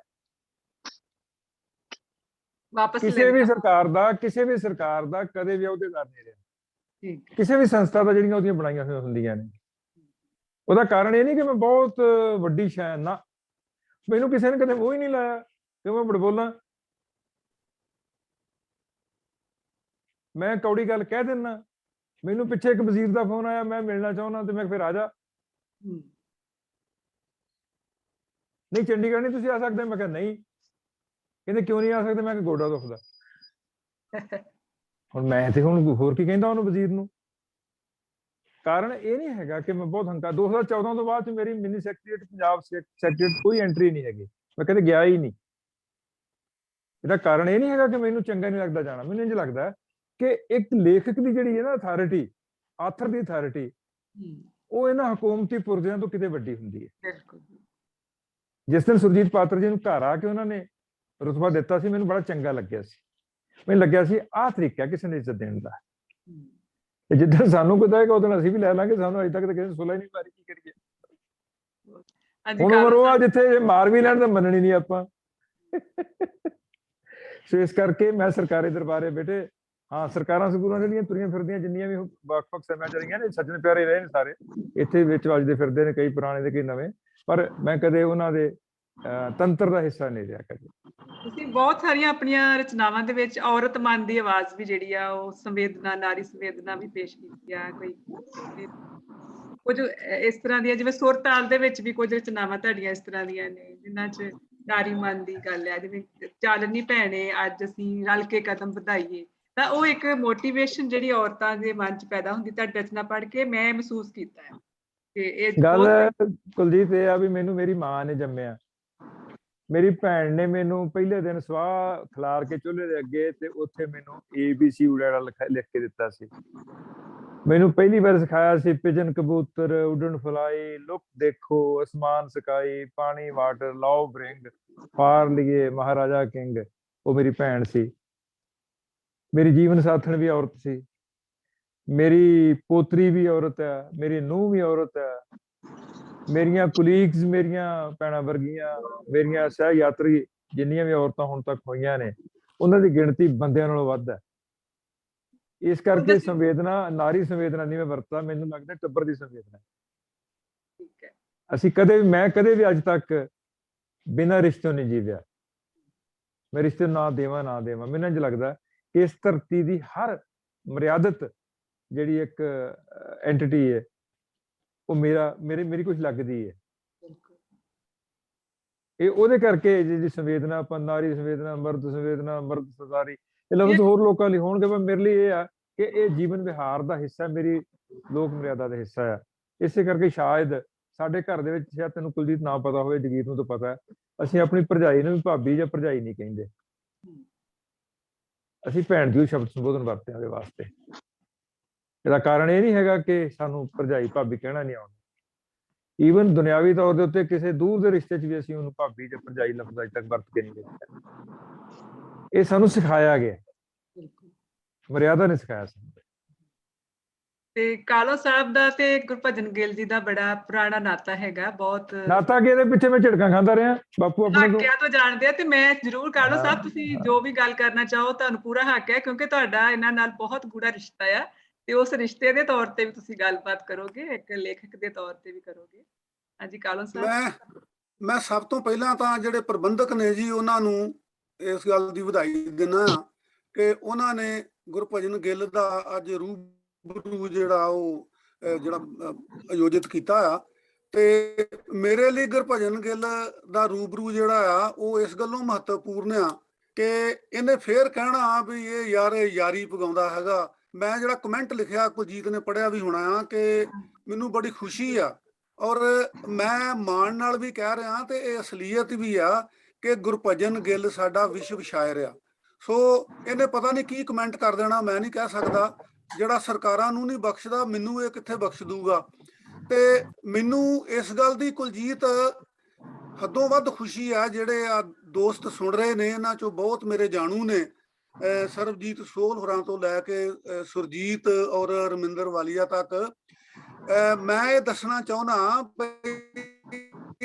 ਖੁਸ਼ੀ ਮੈਨੂੰ ਇਸ ਗੱਲ ਦੀ ਆ ਕਿ ਗੁਰਭਜਨ ਗਿੱਲ ਮੇਰੇ ਵਹਿੰਦਿਆਂ ਇੱਕ ਅੱਛਾ ਇਨਸਾਨ ਤਾਂ ਸ਼ੁਰੂ ਤੋਂ ਹੀ ਆਏ, ਇੱਕ ਵਧੀਆ ਸ਼ਾਇਰ, ਵਿਸ਼ਵ ਸ਼ਾਇਰ ਮੇਰੇ ਹੁੰਦਿਆਂ ਬਣਿਆ ਵਹਿੰਦਿਆਂ। ਤੇ ਮੈਨੂੰ ਉਹ ਦਿਨ ਯਾਦ ਆਉਂਦੇ ਆ ਜਦੋਂ ਅਸੀਂ 10ਵੀਂ ਦਾ ਇਮਤਿਹਾਨ ਦਿੱਤਾ ਸੀਗਾ ਤੇ ਮੈਂ ਘਰ ਰਹਿੰਦਾ ਸੀਗਾ ਗੁਰਭਜਨ ਹੋਰਾਂ ਦੇ। ਤੇ ਗੁਰਭਜਨ ਸਿਹਤ ਬਣਾਉਣ ਲਈ ਉਦੋਂ weight lifting, modern weight lifting ਨਹੀਂ, ਪਿੰਡਾਂ ਦੀ ਵੇਟ ਲਿਫਟਿੰਗ ਹੁੰਦੀ ਸੀ, ਬੋਰੀ ਚੁੱਕਣੀ ਜਾਂ ਪੱਥਰ ਚੁੱਕਣਾ। ਤੇ ਮੈਂ ਗੁਰਭਜਨ ਨੂੰ ਉਹ ਵੇਟ ਲਿਫਟਿੰਗ ਕਰਦਿਆਂ ਵੀ ਦੇਖਿਆ ਹੈਗਾ। ਔਰ ਯਾਦਾਂ ਦੇ ਹਵਾਲੇ ਜਿੰਦ ਕੀਤਿਆਂ ਨਾ ਸਰੇ, ਮੱਝੀਆਂ ਦੀ ਖੁਰਲੀ ਤੇ ਪੱਠੇ ਮੇਰਾ ਬਾਪੂ ਪਾਏ, ਦੁੱਧ ਸਾਰਾ ਉੱਚੇ ਘਰੀ ਜਾਏ, ਇਹ ਸਾਰੇ ਗੀਤ ਮੈਂ ਸੁਣਦਿਆਂ ਇਹਨੂੰ ਰੇਡੀਓ ਤੇ ਟੀਵੀ ਤੇ ਜਾਂਦਿਆਂ। ਫਿਰ ਕਿੰਨੀ ਖੂਬਸੂਰਤ ਗੱਲ ਇਹਨੇ ਤੁਹਾਡੇ ਨਾਲ ਸਾਂਝੀ ਕੀਤੀ ਆ ਕਿ ਜਦੋਂ ਦਲੀਪ ਕੌਰ ਟਿਵਾਣਾ ਜਦੋਂ ਉਹਨਾਂ ਕੋਲੋਂ ਥੋੜੀਆਂ ਜਿਹੀਆਂ ਵੋਟਾਂ ਨਾਲ, ਡਬਲ ਫਿਗਰ ਤੋਂ ਵੀ ਘੱਟ ਵੋਟਾਂ ਨਾਲ ਹਾਰੇ, ਤਾਂ ਗੁਰਭਜਨ ਨੇ ਪਿਆਰ ਨਾਲ ਕਿਹਾ ਸੀਗਾ ਕਿ ਮੈਨੂੰ ਆਪਣੀ ਮਾਂ ਕੋਲੋਂ ਹਾਰਨ ਦਾ ਕੋਈ ਦੁੱਖ ਨਹੀਂ ਹੈ। ਇਹ ਕੋਈ ਕੰਪੀਟੀਟਰ ਜਿਹੜਾ ਮੇਰਾ ਖਿਆਲ ਏਦਾਂ ਨਹੀਂ ਕਹਿ ਸਕਦਾ। ਸੋ ਇਹਦਾ ਮੈਂ ਰਿਸ਼ਤਾ ਦੱਸਦਿਆਂ ਫੇਸਬੁੱਕ ਤੇ ਇੱਕ ਵਾਰੀ ਲਿਖ ਦਿੱਤਾ ਤੇ ਇਹਨੇ ਮੈਨੂੰ ਭੇਜਿਆ ਸੀਗਾ ਲੱਖੇ ਦਾ ਗੀਤ, ਗੱਡੇ ਉੱਤੇ ਆ ਗਿਆ ਸੰਦੂਕ ਮੁਟਿਆਰ ਦਾ। ਤੇ ਮੈਂ ਹੈਰਾਨ ਹੋ ਗਿਆ ਵੀ ਉਹਦੇ ਤੇ ਟਿੱਪਣੀਆਂ ਕਰਨ ਵਾਲਿਆਂ ਦੇ ਵਿੱਚ ਸਾਡਾ ਬਹੁਤ ਵੱਡਾ ਰਵੀ ਜਿਹੜਾ ਇੱਥੇ ਕੈਨੇਡਾ ਦੇ ਵਿੱਚ ਸ਼ਾਇਰ ਹੈਗਾ, ਉਹਨੇ ਵੀ ਟਿੱਪਣੀ ਕੀਤੀ ਸੀਗੀ। ਸੋ ਮੈਨੂੰ ਹਮੇਸ਼ਾ ਹੀ ਗੁਰਭਜਨ ਤੇ ਮਾਣ ਰਿਹਾ ਆ, ਇਹਦੀ ਸ਼ਾਇਰੀ ਕਰਕੇ ਵੀ, ਇਹਦੀ ਸ਼ਖਸੀਅਤ ਕਰਕੇ ਵੀ, ਇਹਦੇ ਰਿਸ਼ਤੇ ਕਰਕੇ ਵੀ। ਔਰ ਕੋਈ ਮੇਰਾ ਖਿਆਲ ਐਸਾ ਮੌਕਾ ਨਹੀਂ ਹੈ, ਭਾਵੇਂ ਸਾਡੇ ਪਰਿਵਾਰ ਦੇ ਵਿੱਚ ਦੁੱਖ ਹੋਣ ਸੁੱਖ ਹੋਣ, ਅਸੀਂ ਹਰ ਮੌਕੇ ਸਾਂਝ ਜਿਹੜੀ ਆ ਉਹ ਇੱਕ ਦੂਜੇ ਨਾਲ ਪਗਾਉਂਦੇ ਆ। ਤੇ ਕੁਲਜੀਤ ਦਾ ਮੈਨੂੰ ਇਹ ਆ, ਗੁਰਭਜਨ ਨੂੰ ਪਤਾ ਬਈ ਕੁਲਜੀਤ ਦੇ ਡੈਡੀ ਗੁਰਭਜਨ ਦੇ ਵੀ ਉਸਤਾਦ ਰਹੇ ਨੇ ਤੇ ਮੇਰੇ ਵੀ ਉਸਤਾਦ ਰਹੇ ਨੇ। ਮੈਂ ਗਲਤ ਸ਼ਬਦ ਵਰਤ ਰਿਹਾ ਨੇ, ਮਤਲਬ ਉਸਤਾਦ ਹੀ ਹੁੰਦੇ ਨੇ। ਤੇ ਕੁਲਜੀਤ ਤਾਂ ਪੈਦਾ ਹੀ ਸਾਡੇ ਹੱਥਾਂ ਦੇ ਵਿੱਚ ਹੋਈ ਹੈਗੀ ਆ। ਪੈਦਾ ਕੀ, ਇਹਦੇ ਬਾਪੂ ਦਾ ਇਹਦੀ ਮੰਮੀ ਦਾ ਰਿਸ਼ਤਾ ਅਸੀਂ ਕਰਾਇਆ ਸੀਗਾ। ਸੋ ਮੈਨੂੰ ਆ ਕਿ ਪ੍ਰਬੰਧਕਾਂ ਨੇ ਕੁਲਜੀਤ ਨੂੰ ਚੁਣਿਆ ਆ। ਕੁਲਜੀਤ ਬਹੁਤ ਵਧੀਆ ਡਿਵੈਲਪ ਹੋਈ ਆ ਔਰ ਹੋਰ ਵੀ ਵਿਕਾਸ ਕਰ ਰਹੀ ਆ। ਤੇ ਗੁਰਭਜਨ ਦੇ ਤੇ ਕਹਿਣੇ ਕੀ ਨੇ ਜੀ, ਮੈਂ ਬਹੁਤ ਸਾਰੇ ਲੇਖਕਾਂ ਨੂੰ ਜਾਣਦਾ ਆ, ਪਰ ਗੁਰਭਜਨ ਇੱਕ ਵਾਹਦ ਲੇਖਕ ਆ ਜਿਹਨੇ ਕਦੀ ਆਪਣੀ ਰਚਨਾ ਦਾ, ਆਪਣੀ ਸ਼ਾਇਰੀ ਦਾ, ਆਪਣੀ ਪ੍ਰਾਪਤੀ ਦਾ ਕੋਈ ਮਾਣ ਅਭਿਮਾਨ ਨਹੀਂ ਕੀਤਾ, ਕੋਈ ਹੰਕਾਰਤਾ ਇਹਦੇ ਲਾਗੋਂ ਦੀ ਨਹੀਂ ਲੰਘਦਾ। ਇਹ ਬਹੁਤ ਮਿੱਠ ਬੋਲੜਾ ਤੇ ਸੱਜਣਾ ਦਾ ਸੱਜਣ ਆ। ਤੇ ਮੇਰਾ ਪਿਆਰਾ ਵਿਦਿਆਰਥੀ ਲੋਚੀ ਜਿਹੜਾ ਕਿਸੇ ਵੇਲੇ ਮੇਰੇ ਕੋਲ ਮੁਕਤਸਰ ਪੜ੍ਹਦਾ ਹੁੰਦਾ ਸੀਗਾ, ਉਹ ਗੁਰਭਜਨ ਨਾਲ ਮੇਰੀਆਂ ਗੱਲਾਂ ਸਾਂਝੀਆਂ ਕਰਦਾ ਰਹਿੰਦਾ ਆ। ਤੇ ਮੈਨੂੰ ਖੁਸ਼ੀ ਹੁੰਦੀ ਆ ਕਿ ਜਦੋਂ ਗੁਰਭਜਨ ਕਹਿੰਦਾ ਬਈ ਵੱਡਿਆਂ ਦਾ ਸਤਿਕਾਰ ਤੇ ਛੋਟਿਆਂ ਨੂੰ ਪਿਆਰ। ਸੋ ਇਹ ਚੀਜ਼ਾਂ ਜਿਹੜੀਆਂ ਇਹ ਗੁਰਭਜਨ ਦੇ ਹਿੱਸੇ ਆਈਆਂ। ਤੇ ਮੈਂ ਕਹਿੰਦਾ ਹੁੰਦਾ ਗੁਰਭਜਨ ਜਿਹੜਾ ਉਹ ਆਪਣਾ ਹਰਜਿੰਦਰ ਸਿੰਘ ਰੰਧਾਵਾ ਅੱਜ ਕੱਲ ਬੜਾ ਵਧੀਆ ਐਂਕਰ ਬਣ ਗਿਆ ਨਾ, ਬੜੀ ਮਸ਼ਹੂਰੀ ਉਹਦੀ ਹੋ ਗਈ ਦੁਨੀਆ 'ਚ। ਉਹ ਜਦੋਂ ਬੋਲਦਾ ਤਾਂ ਮੈਨੂੰ ਲੱਗਦਾ ਵੀ ਉਹ ਗੁਰਭਜਨ ਦੀ ਰੀਸ ਕਰਦਾ ਆ, ਮਤਲਬ ਕਿ ਉਹਦਾ ਜਿਹੜਾ ਬੋਲਣ ਦਾ ਲਹਿਜ਼ਾ ਆ ਉਹ ਗੁਰਭਜਨ ਵਰਗਾ ਆ। ਤੇ ਗੁਰਭਜਨ ਨੇ ਬਹੁਤ ਜਿਹੜੇ ਸ਼ਾਇਰ ਆ ਉਹਨਾਂ ਨੂੰ ਹੌਸਲਾ ਵੀ ਦਿੱਤਾ, ਪੈਦਾ ਵੀ ਕੀਤਾ। ਔਰ ਰਮਿੰਦਰ ਵਾਲੀਆ ਤੇ ਸਰਬਜੀਤ ਸੋਹਲ ਇਸ ਗੱਲ ਦੇ ਹੱਕਦਾਰ ਨੇ ਵਧਾਈ ਦੇ, ਮੇਰੀ ਦੇ ਮੈਂ ਖਾਸ ਕਰਕੇ ਵਧਾਈ ਦਿੰਦਾ ਆ ਕਿ ਇਹ ਗੁਰਭਜਨ ਹੋਰਾਂ ਨੂੰ ਕਿਸੇ ਨਾ ਕਿਸੇ ਬਹਾਨੇ ਸਾਨੂੰ ਮਿਲਾਉਂਦੇ ਰਹਿੰਦੇ ਨੇ ਤੇ ਕੁਲਜੀਤ ਜਿਹੜੀ ਆ ਉਹ ਬਹੁਤ ਸੋਹਣੀ ਇੰਟਰਵਿਊ ਕਰਦੀ ਰਹਿੰਦੀ ਆ ਤੇ ਮੈਨੂੰ ਗੁਰਭਜਨ ਯਾਦ ਆਉਂਦਾ ਗਿੱਲਾਂ ਤੋਂ। ਤੇ ਕੁਲਜੀਤ ਹੁਣ ਤਾਂ ਵਿਆਹ ਤੋਂ ਬਾਅਦ ਅਠਵਾਲ ਬਣ ਗਈ ਆ, ਵਿਆਹ ਤੋਂ ਪਹਿਲਾਂ ਇਹ ਗਿੱਲ ਸੀਗੀ। ਤੇ ਉਹ ਰਾਈ ਸਾਹਿਬ ਸਨ ਨਾ ਆਪਣੇ ਡੇਰਾ ਬਾਬਾ ਨਾਨਕ ਵਾਲੇ, ਜਸਵੰਤ ਸਿੰਘ ਰਾਏ ਨਾ ਵੀ ਬੇਰੀ ਲਿੱਲਾ ਨੇ ਘੇਰ ਲਈ ਤੇ ਫਾਈਲ ਗਿੱਲਾਂ ਨੇ ਘੇਰ ਲਈ। ਤੇ ਸ਼ਾਇਰੀ ਦੇ ਵਿੱਚ ਗਿੱਲ ਜਿਹੜੇ ਨੇ ਉਹ ਬੜੇ, ਸੁਰਿੰਦਰ ਗਿੱਲ ਤੋਂ ਗੁਰਭਜਨ ਗਿੱਲ, ਕੁਲਜੀਤ ਗਿੱਲ, ਗਿੱਲ ਹੀ ਗਿੱਲ, ਗਿੱਲ ਹੀ ਗਿੱਲ, ਜਿਹਨੂੰ ਮਰਜ਼ੀ ਗਿੱਲ ਕਹੀ ਜਾਓ। ਰਵਿੰਦਰ ਰਵੀ ਵੀ ਗਿੱਲ ਹੈ। ਹਾਂਜੀ, ਰਵਿੰਦਰ ਰਵੀ ਵੀ ਗਿੱਲ ਹੈ। ਰਵਿੰਦਰ ਰਵੀ ਵੀ ਗਿੱਲ ਆ ਤੇ ਮੈਂ ਫਿਰ ਕਹਿ ਦਿੰਦਾ ਵੀ ਜਗੀਰ ਕਾਲਾ ਵੀ ਗਿੱਲ ਆ। ਸੋ ਮੈਂ ਜੀ ਪ੍ਰਬੰਧਕਾਂ ਕੋਲੋਂ ਟਾਈਮ ਲੈ ਲਿਆ। ਸਰਬਜੀਤ ਸੋਲ ਤੇ ਰਮਿੰਦਰ ਵਾਲੀਆ ਲਾਗੇ ਲਾਗੇ ਆ ਗਏ ਨੇ ਹੁਣ ਮੇਰੀ ਸਕਰੀਨ ਦੇ ਉੱਤੇ। ਤੁਹਾਨੂੰ ਬਹੁਤ ਬਹੁਤ ਮੁਬਾਰਕਾਂ ਜੀ। ਤੇ ਗੁਰਭਜਨ ਆਪਾਂ ਤਾਂ ਵੀਰ ਆ, ਭਰਾ ਆ, ਸਮਕਾਲੀ ਆ। ਕਿਹੜੀਆਂ ਜਿਹੜੀਆਂ ਉਹ ਰਿਸ਼ਤਗੀਆਂ, ਕਿਹੜੇ ਰਿਸ਼ਤਿਆਂ ਦੀ ਮੈਂ ਗੱਲ ਕਰਾਂ। ਮੈਂ ਬੜਾ ਖੁਸ਼ ਹੁੰਨਾ ਜੀ ਜਦੋਂ ਪਿਆਰੇ ਸੱਜਣ ਤੇ ਜਿਨ੍ਹਾਂ ਦੇ ਵਿੱਚ ਗੁਰਭਜਨ ਗਿੱਲ ਤੇ ਕੁਲਜੀਤ ਸਾਡੀ ਬੱਚੀ ਆ ਜਾਂਦੇ ਨੇ। ਤੇ ਤੁਹਾਡਾ ਸਾਰਿਆਂ ਦਾ ਹੀ ਮੈਂ ਬੜਾ ਧੰਨਵਾਦ ਕਰਦਾ, ਖਾਸ ਕਰਕੇ ਪ੍ਰਬੰਧਕਾਂ ਦਾ ਤੇ ਕੁਲਜੀਤ ਦਾ ਜਿਹਨੇ ਮੈਨੂੰ ਵਕਤ ਦਿੱਤਾ। ਕੁਲਜੀਤ ਬਹੁਤ ਬਹੁਤ ਸ਼ੁਕਰੀਆ। ਗੁਰਭਜਨ ਤੇਰਾ ਤਾਂ ਵੀਰ ਸ਼ੁਕਰੀਆ ਕਰਨਾ ਜਿਹੜਾ ਨਾ ਉਹ ਬੜਾ ਔਖਾ ਕੰਮ ਆ। ਹਾਂਜੀ, ਅਸੀਂ ਗਿੱਲ ਸਾਹਿਬ ਨਾਲ ਫਿਰ ਇੱਕ ਗੱਲ, ਗਿੱਲ ਸਾਹਿਬ ਮੈਂ ਗੁਰਭਜਨ ਗਿੱਲ ਜੀ ਕਰਨੀ ਚਾਹਾਂਗੀ। ਜ਼ਿੰਦਗੀ 'ਚ ਨਾ ਬਹੁਤ ਪਲ ਕੋਈ ਉਦਾਸੀ ਦਾ ਪਲ, ਕੋਈ ਖੁਸ਼ੀ ਦਾ ਪਲ ਜਿਹੜਾ ਆਉਂਦਾ ਆ, ਕੋਈ ਇਸ ਤਰ੍ਹਾਂ ਦਾ ਪਲ ਜਿਹੜਾ ਤੁਹਾਨੂੰ ਲੱਗੇ ਕਿ ਬਹੁਤ ਖੁਸ਼ੀ ਦਾ ਸੀ ਤੇ ਬਹੁਤ ਉਦਾਸੀ ਦਾ ਸੀ, ਜੇ ਸਾਂਝਾ ਕਰਨਾ ਚਾਹੋ ਤਾਂ ਤੁਹਾਡੀ ਇੱਛਾ ਹੋਏਗੀ ਇਹਦੇ 'ਚ। ਖੁਸ਼ੀ ਦਾ ਪਲ ਤਾਂ ਇੱਕ ਵੀ ਪਲ ਐਸਾ ਨਹੀਂ ਜਿਹੜਾ ਮੇਰੇ ਵਾਸਤੇ ਖੁਸ਼ੀ ਦਾ ਨਾ ਹੋਵੇ। ਖਾਸ ਕਰਕੇ ਪਹਿਲੇ ਦਿਨ ਤੋਂ ਲੈ ਕੇ ਜਿਸ ਘਰ 'ਚ ਮੈਂ ਪੈਦਾ ਹੋਇਆ, ਉਸ ਘਰ 'ਚ ਸਭ ਤੋਂ ਨਿੱਕਾ ਹੋਣ ਕਰਕੇ ਮੇਰੇ ਬਾਪੂ ਜੀ, ਮੇਰੀ ਮਾਂ, ਮੇਰੀ ਭੈਣ, ਮੇਰੇ ਵੀਰ, ਮੇਰੇ ਚਾਚਾ ਚਾਚੀ, ਤਾਏ ਤਾਈ ਦਾ ਟੱਬਰ ਸਾਰਾ ਜਿਹੜਾ ਸੀਗਾ ਉਹ ਐਨ ਰੱਖਦਾ ਸੀ ਜਿਵੇਂ ਤੁਸੀਂ ਦੀਵੇ ਦੇ ਦੋਹੀਂ ਪਾਸੇ ਬਾਹਾਂ ਹੱਥ ਰੱਖਦੇ ਨਾ ਫੈਲਾ ਕੇ ਕਿ ਹਵਾ ਬੁਝਾ ਨਾ ਦੇਵੇ। ਉਸ ਕਿਸਮ ਦੀ ਮੁਹੱਬਤ ਮਾਣੀ ਹੈ ਮੈਂ। ਇਹ ਜਗੀਰ ਸਿੰਘ ਕਾਲੋਂ ਇਸ ਗੱਲ ਦਾ ਭੇਤੀ ਵਾਕਿਫ ਹੈ ਕਿਉਂਕਿ ਸਾਡੇ ਪਰਿਵਾਰ ਦਾ ਹੀ ਜੀ ਹੈ। ਦੂਸਰੇ ਪਾਸੇ ਜਦੋਂ ਮੈਂ ਪੜ੍ਹਦਾ ਸਾਂ ਤੇ ਮੈਂ ਬਹੁਤ ਹੀ ਇੱਕ ਮੀਡੀਆਕਰ ਤੋਂ ਵੀ ਹੇਠਲੇ ਪੱਧਰ ਦਾ ਵਿਦਿਆਰਥੀ ਸੀ। ਸ਼ਾਇਦ ਇਸੇ ਕਰਕੇ ਮੇਰਾ ਜੀ ਕਰਦਾ ਸੀ ਕਿ ਮੈਂ ਖੇਡਾਂ ਦੇ ਵਿੱਚ ਐਕਸੈਲ ਕਰਾਂ। ਹਾਲਾਤ ਇਹ ਬਣੇ ਕਿ ਹੌਲੀ ਹੌਲੀ ਤੁਰਦਿਆਂ ਮੈਂ ਯੂਨੀਵਰਸਿਟੀ ਟਾਪਰ ਵੀ ਹੋ ਗਿਆ। ਉਦੋਂ ਫਿਰ ਇਹ ਭਰਮ ਹੁੰਦਾ ਕਿ ਨੌਕਰੀ ਖੌਰੇ ਮਿਲਣੀ ਹੈ, ਨਹੀਂ ਮਿਲਣੀ। ਤੇ ਰਿਜ਼ਲਟ ਆਉਣ ਤੋਂ ਪਹਿਲਾਂ ਗੁਪਤ ਰਿਜ਼ਲਟ ਦੇ ਆਧਾਰ ਦੇ ਉੱਤੇ ਲੈਕਚਰਸ਼ਿਪ ਮਿਲ ਗਈ। ਜਦੋਂ ਮੈਂ ਯੂਨੀਵਰਸਿਟੀ 'ਚ ਆਇਆ ਤਾਂ ਸੱਚ ਜਾਣਿਓ ਸੋਚਿਆ ਵੀ ਨਹੀਂ ਸੀ ਜਿੰਨਾ ਵਿਗਿਆਨ ਤੋਂ ਮੈਂ ਡਰਦਾ ਸੀ ਇੰਨਾ ਸ਼ਾਇਦ ਹੀ ਕਿਸੇ ਬੰਦੇ ਨੂੰ ਡਰ ਲੱਗਦਾ ਹੋਵੇ, ਕਿਸੇ ਈਵਨ ਪ੍ਰੇਤ ਤੋਂ ਡਰ ਨਹੀਂ ਲੱਗਦਾ ਹੋਣਾ ਜਿੰਨਾ ਮੈਨੂੰ ਵਿਗਿਆਨ ਤੋਂ ਡਰ ਲੱਗਦਾ ਸੀ। ਔਰ ਮੈਂ 30 ਸਾਲ ਲਗਾਤਾਰ ਉਸੇ ਵਿਗਿਆਨ ਦੇ ਵਿੱਚ ਖਹਿ ਕੇ ਲੰਘਿਆ। ਉਹੀ ਵਿਗਿਆਨ ਆਮ ਕਿਸਾਨ ਵੀਰਾਂ ਨੂੰ ਸੌਖੀ ਜ਼ਬਾਨ 'ਚ ਪੜ੍ਹਾਉਣ ਦਾ ਕੰਮ ਕਰਦਾ ਰਿਹਾ। ਇਸ ਕਰਕੇ ਇਹ ਤੋਂ ਵੱਡਾ ਖੁਸ਼ੀ ਦਾ ਪਲ ਕੀ ਹੋਵੇਗਾ। ਜਿੱਦਣ ਮੇਰਾ ਆਪਣੀ ਪਸੰਦ ਦੀ ਔਰਤ ਨਾਲ, ਨਿਰਜੀਤ ਨਾਲ ਵਿਆਹ ਹੋਇਆ ਸੀ, ਉਸ ਤੋਂ ਕੁਝ ਦਿਨ ਕਿਹੜਾ ਮੇਰੇ ਬਰਾਤੀਆਂ ਜਸਵੰਤ ਸਿੰਘ ਕੰਵਲ ਸੀ, ਸਰਵਣ ਸਿੰਘ ਸੀ, ਸੂਬਾ ਸਿੰਘ ਸੀ, ਸ਼ਮਸ਼ੇਰ ਸਿੰਘ ਸੰਧੂ ਸੀ, ਅਮਰਜੀਤ ਗੁਰਦਾਸਪੁਰੀ ਸੀ।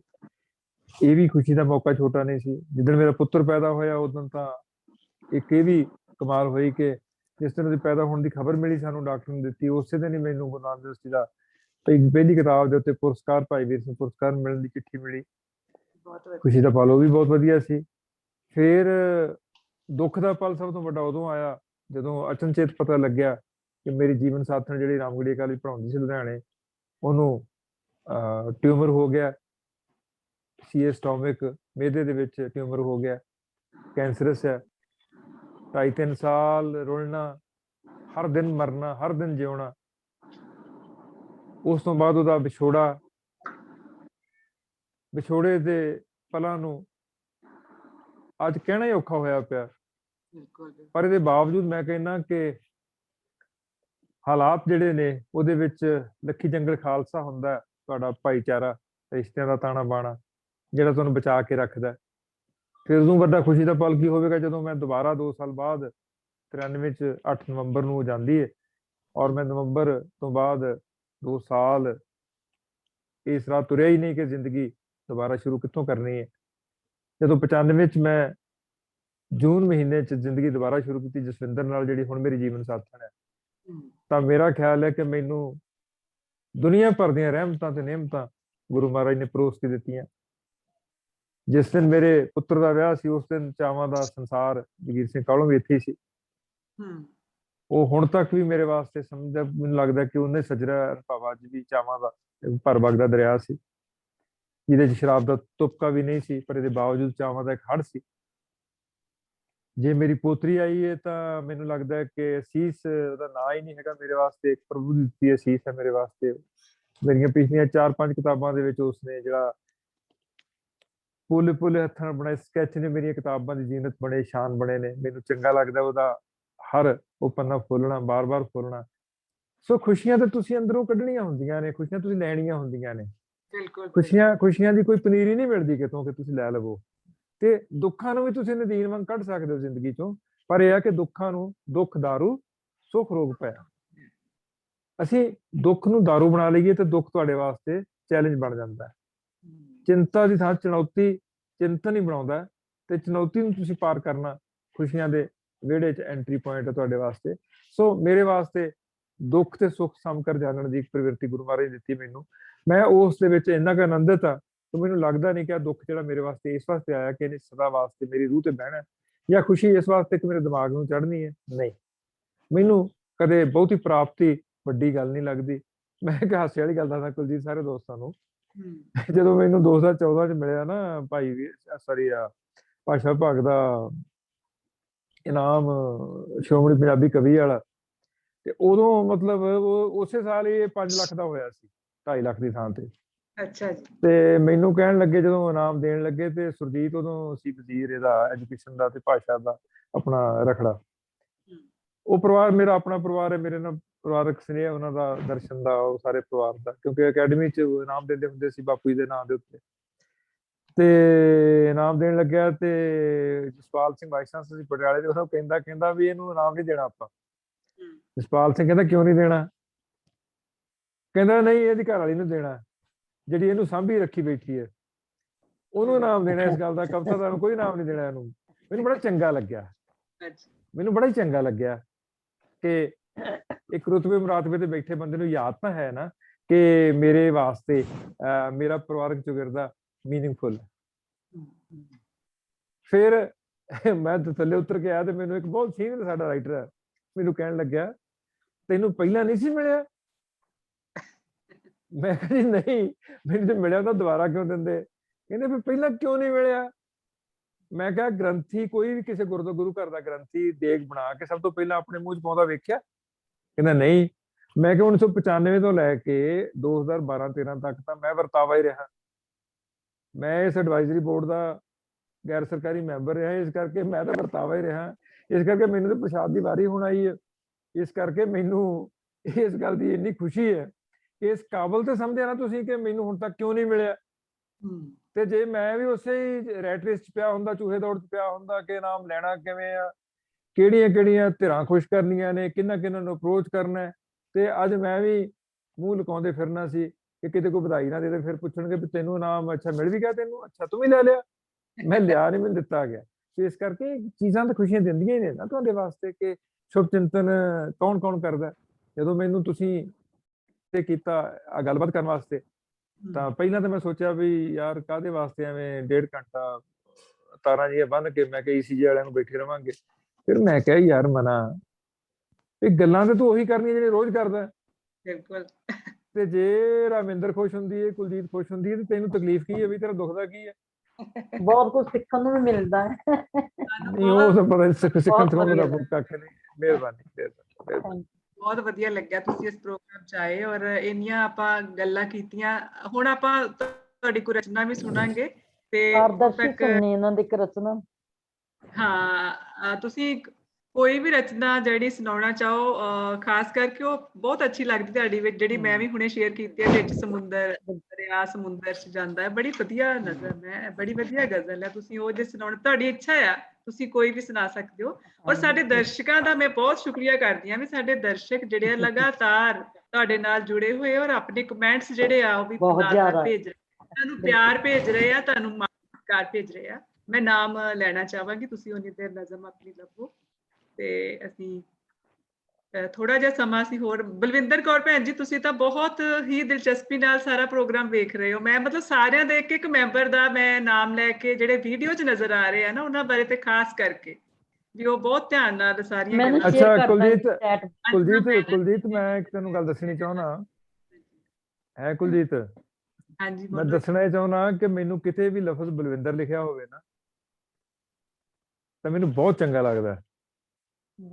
ਉਹਦਾ ਕਾਰਨ ਇਹ ਨਹੀਂ ਕਿ ਮੇਰੀ ਕੋਈ ਭੈਣ ਬਲਵਿੰਦਰ ਸੀ ਜਾਂ ਮੇਰੀ ਕੋਈ ਮਾਸੀ ਬਲਵਿੰਦਰ ਸੀ, ਭੂਆ ਬਲਵਿੰਦਰ ਸੀ, ਨਹੀਂ। ਮੈਨੂੰ ਤਾਂ ਚੰਗਾ ਲੱਗਦਾ ਕਿ ਮੇਰੀ ਇੱਕ ਅਧਿਆਪਕਾ ਦਾ ਨਾਮ ਬਲਵਿੰਦਰ ਸੀ, ਵਾਹ, ਜਿਸ ਨੂੰ ਮੈਂ ਹੁਣ ਤੱਕ ਨਹੀਂ ਮਿਲ ਸਕਿਆ, ਕਦੇ ਪੜ੍ਹਨ ਤੋਂ ਬਾਅਦ ਚ ਮੈਂ ਕਦੇ ਵੇਖ ਵੀ ਨਹੀਂ ਸਕਿਆ।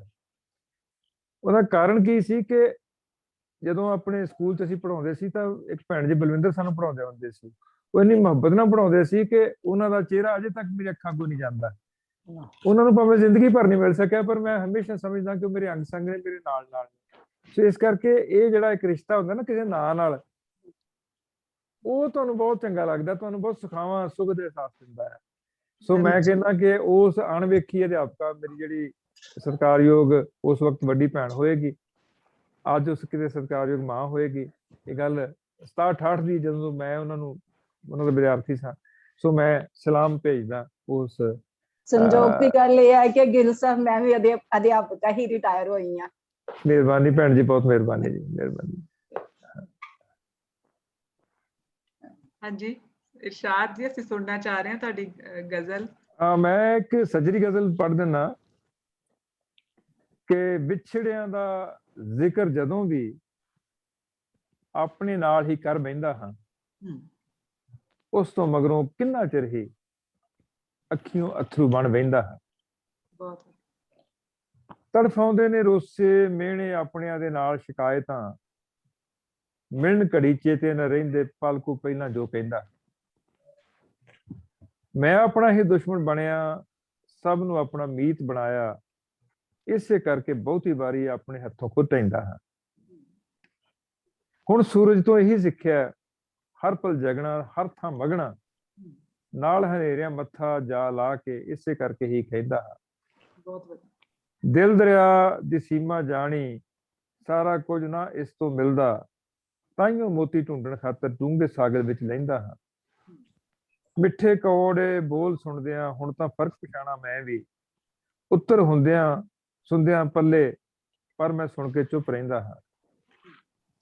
ਸ਼ੁਕਰ ਮੁਹੱਬਤ ਵੇਖ ਲਿਆ ਤੂੰ ਜਦ ਤੋਂ ਮਿਹਰ ਨਜ਼ਰ ਦੀ ਕਰਕੇ, ਇਸ ਤੋਂ ਵੱਧ ਹੁਣ ਕੀ ਦੱਸਾਂ ਮੈਂ, ਤੇਰੇ ਕਰਕੇ ਖੁਸ਼ ਰਹਿੰਦਾ ਹਾਂ। ਬਹੁਤ ਖੂਬ।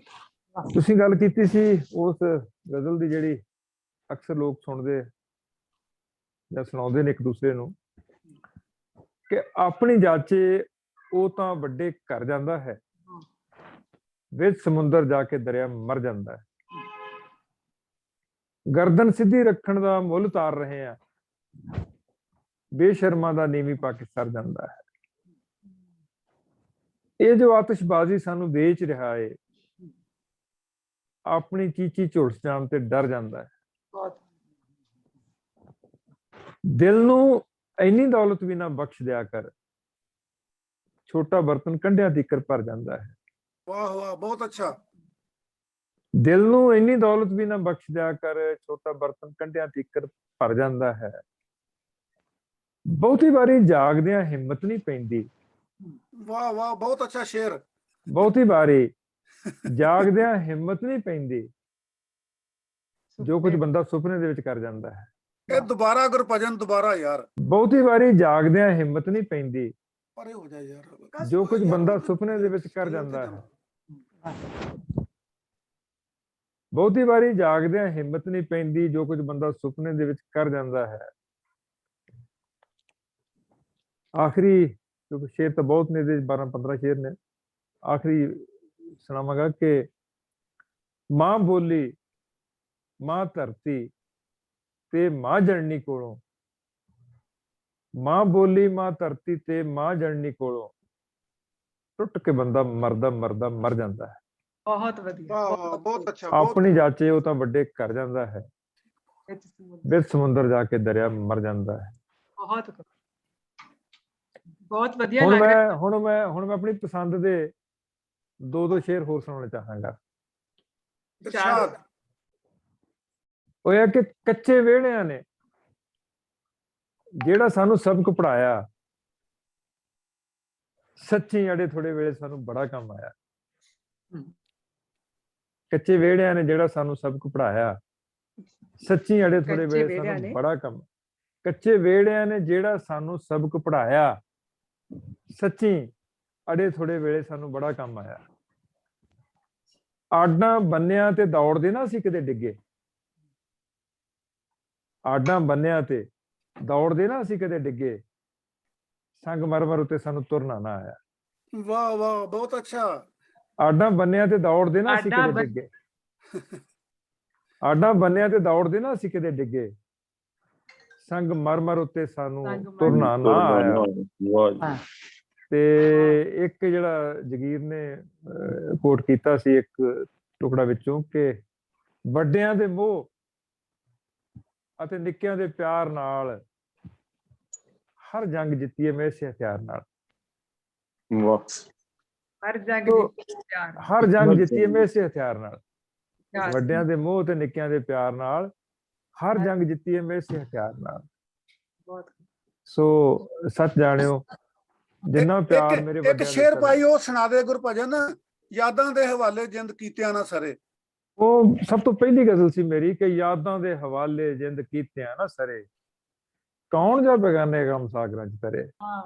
ਵਾਹ, ਕੌਣ ਜੋ ਬੇਗਾਨੇ ਗਮ, ਕੌਣ ਜਾ ਬੇਗਾਨੇ ਗਮ ਸਾਗਰਾਂ ਚ ਤਰੇ, ਠੀਕ ਸੀ ਜੇ ਤੋੜ ਤੀਕ ਨਿਭ ਜਾਂਦੇ ਦੋਵੇਂ,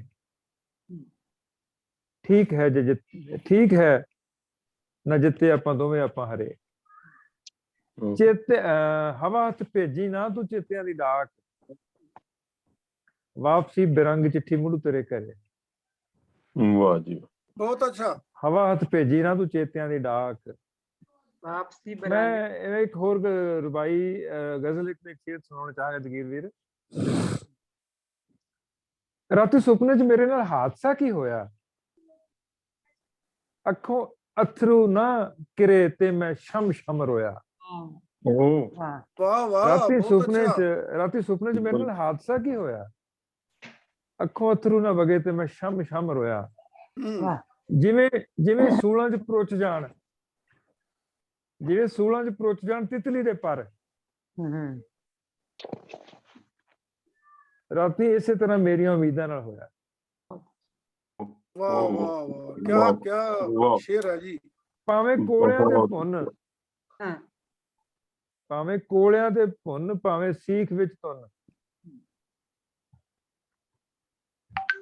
ਤੇਰਾ ਹੀ ਧੰਨਵਾਦ ਜਿਹੜਾ ਸੀਖ ਚ ਪਰੋਇਆ। ਬਹੁਤ ਖੂਬ, ਬਹੁਤ ਖੂਬ। ਸਾਡੀ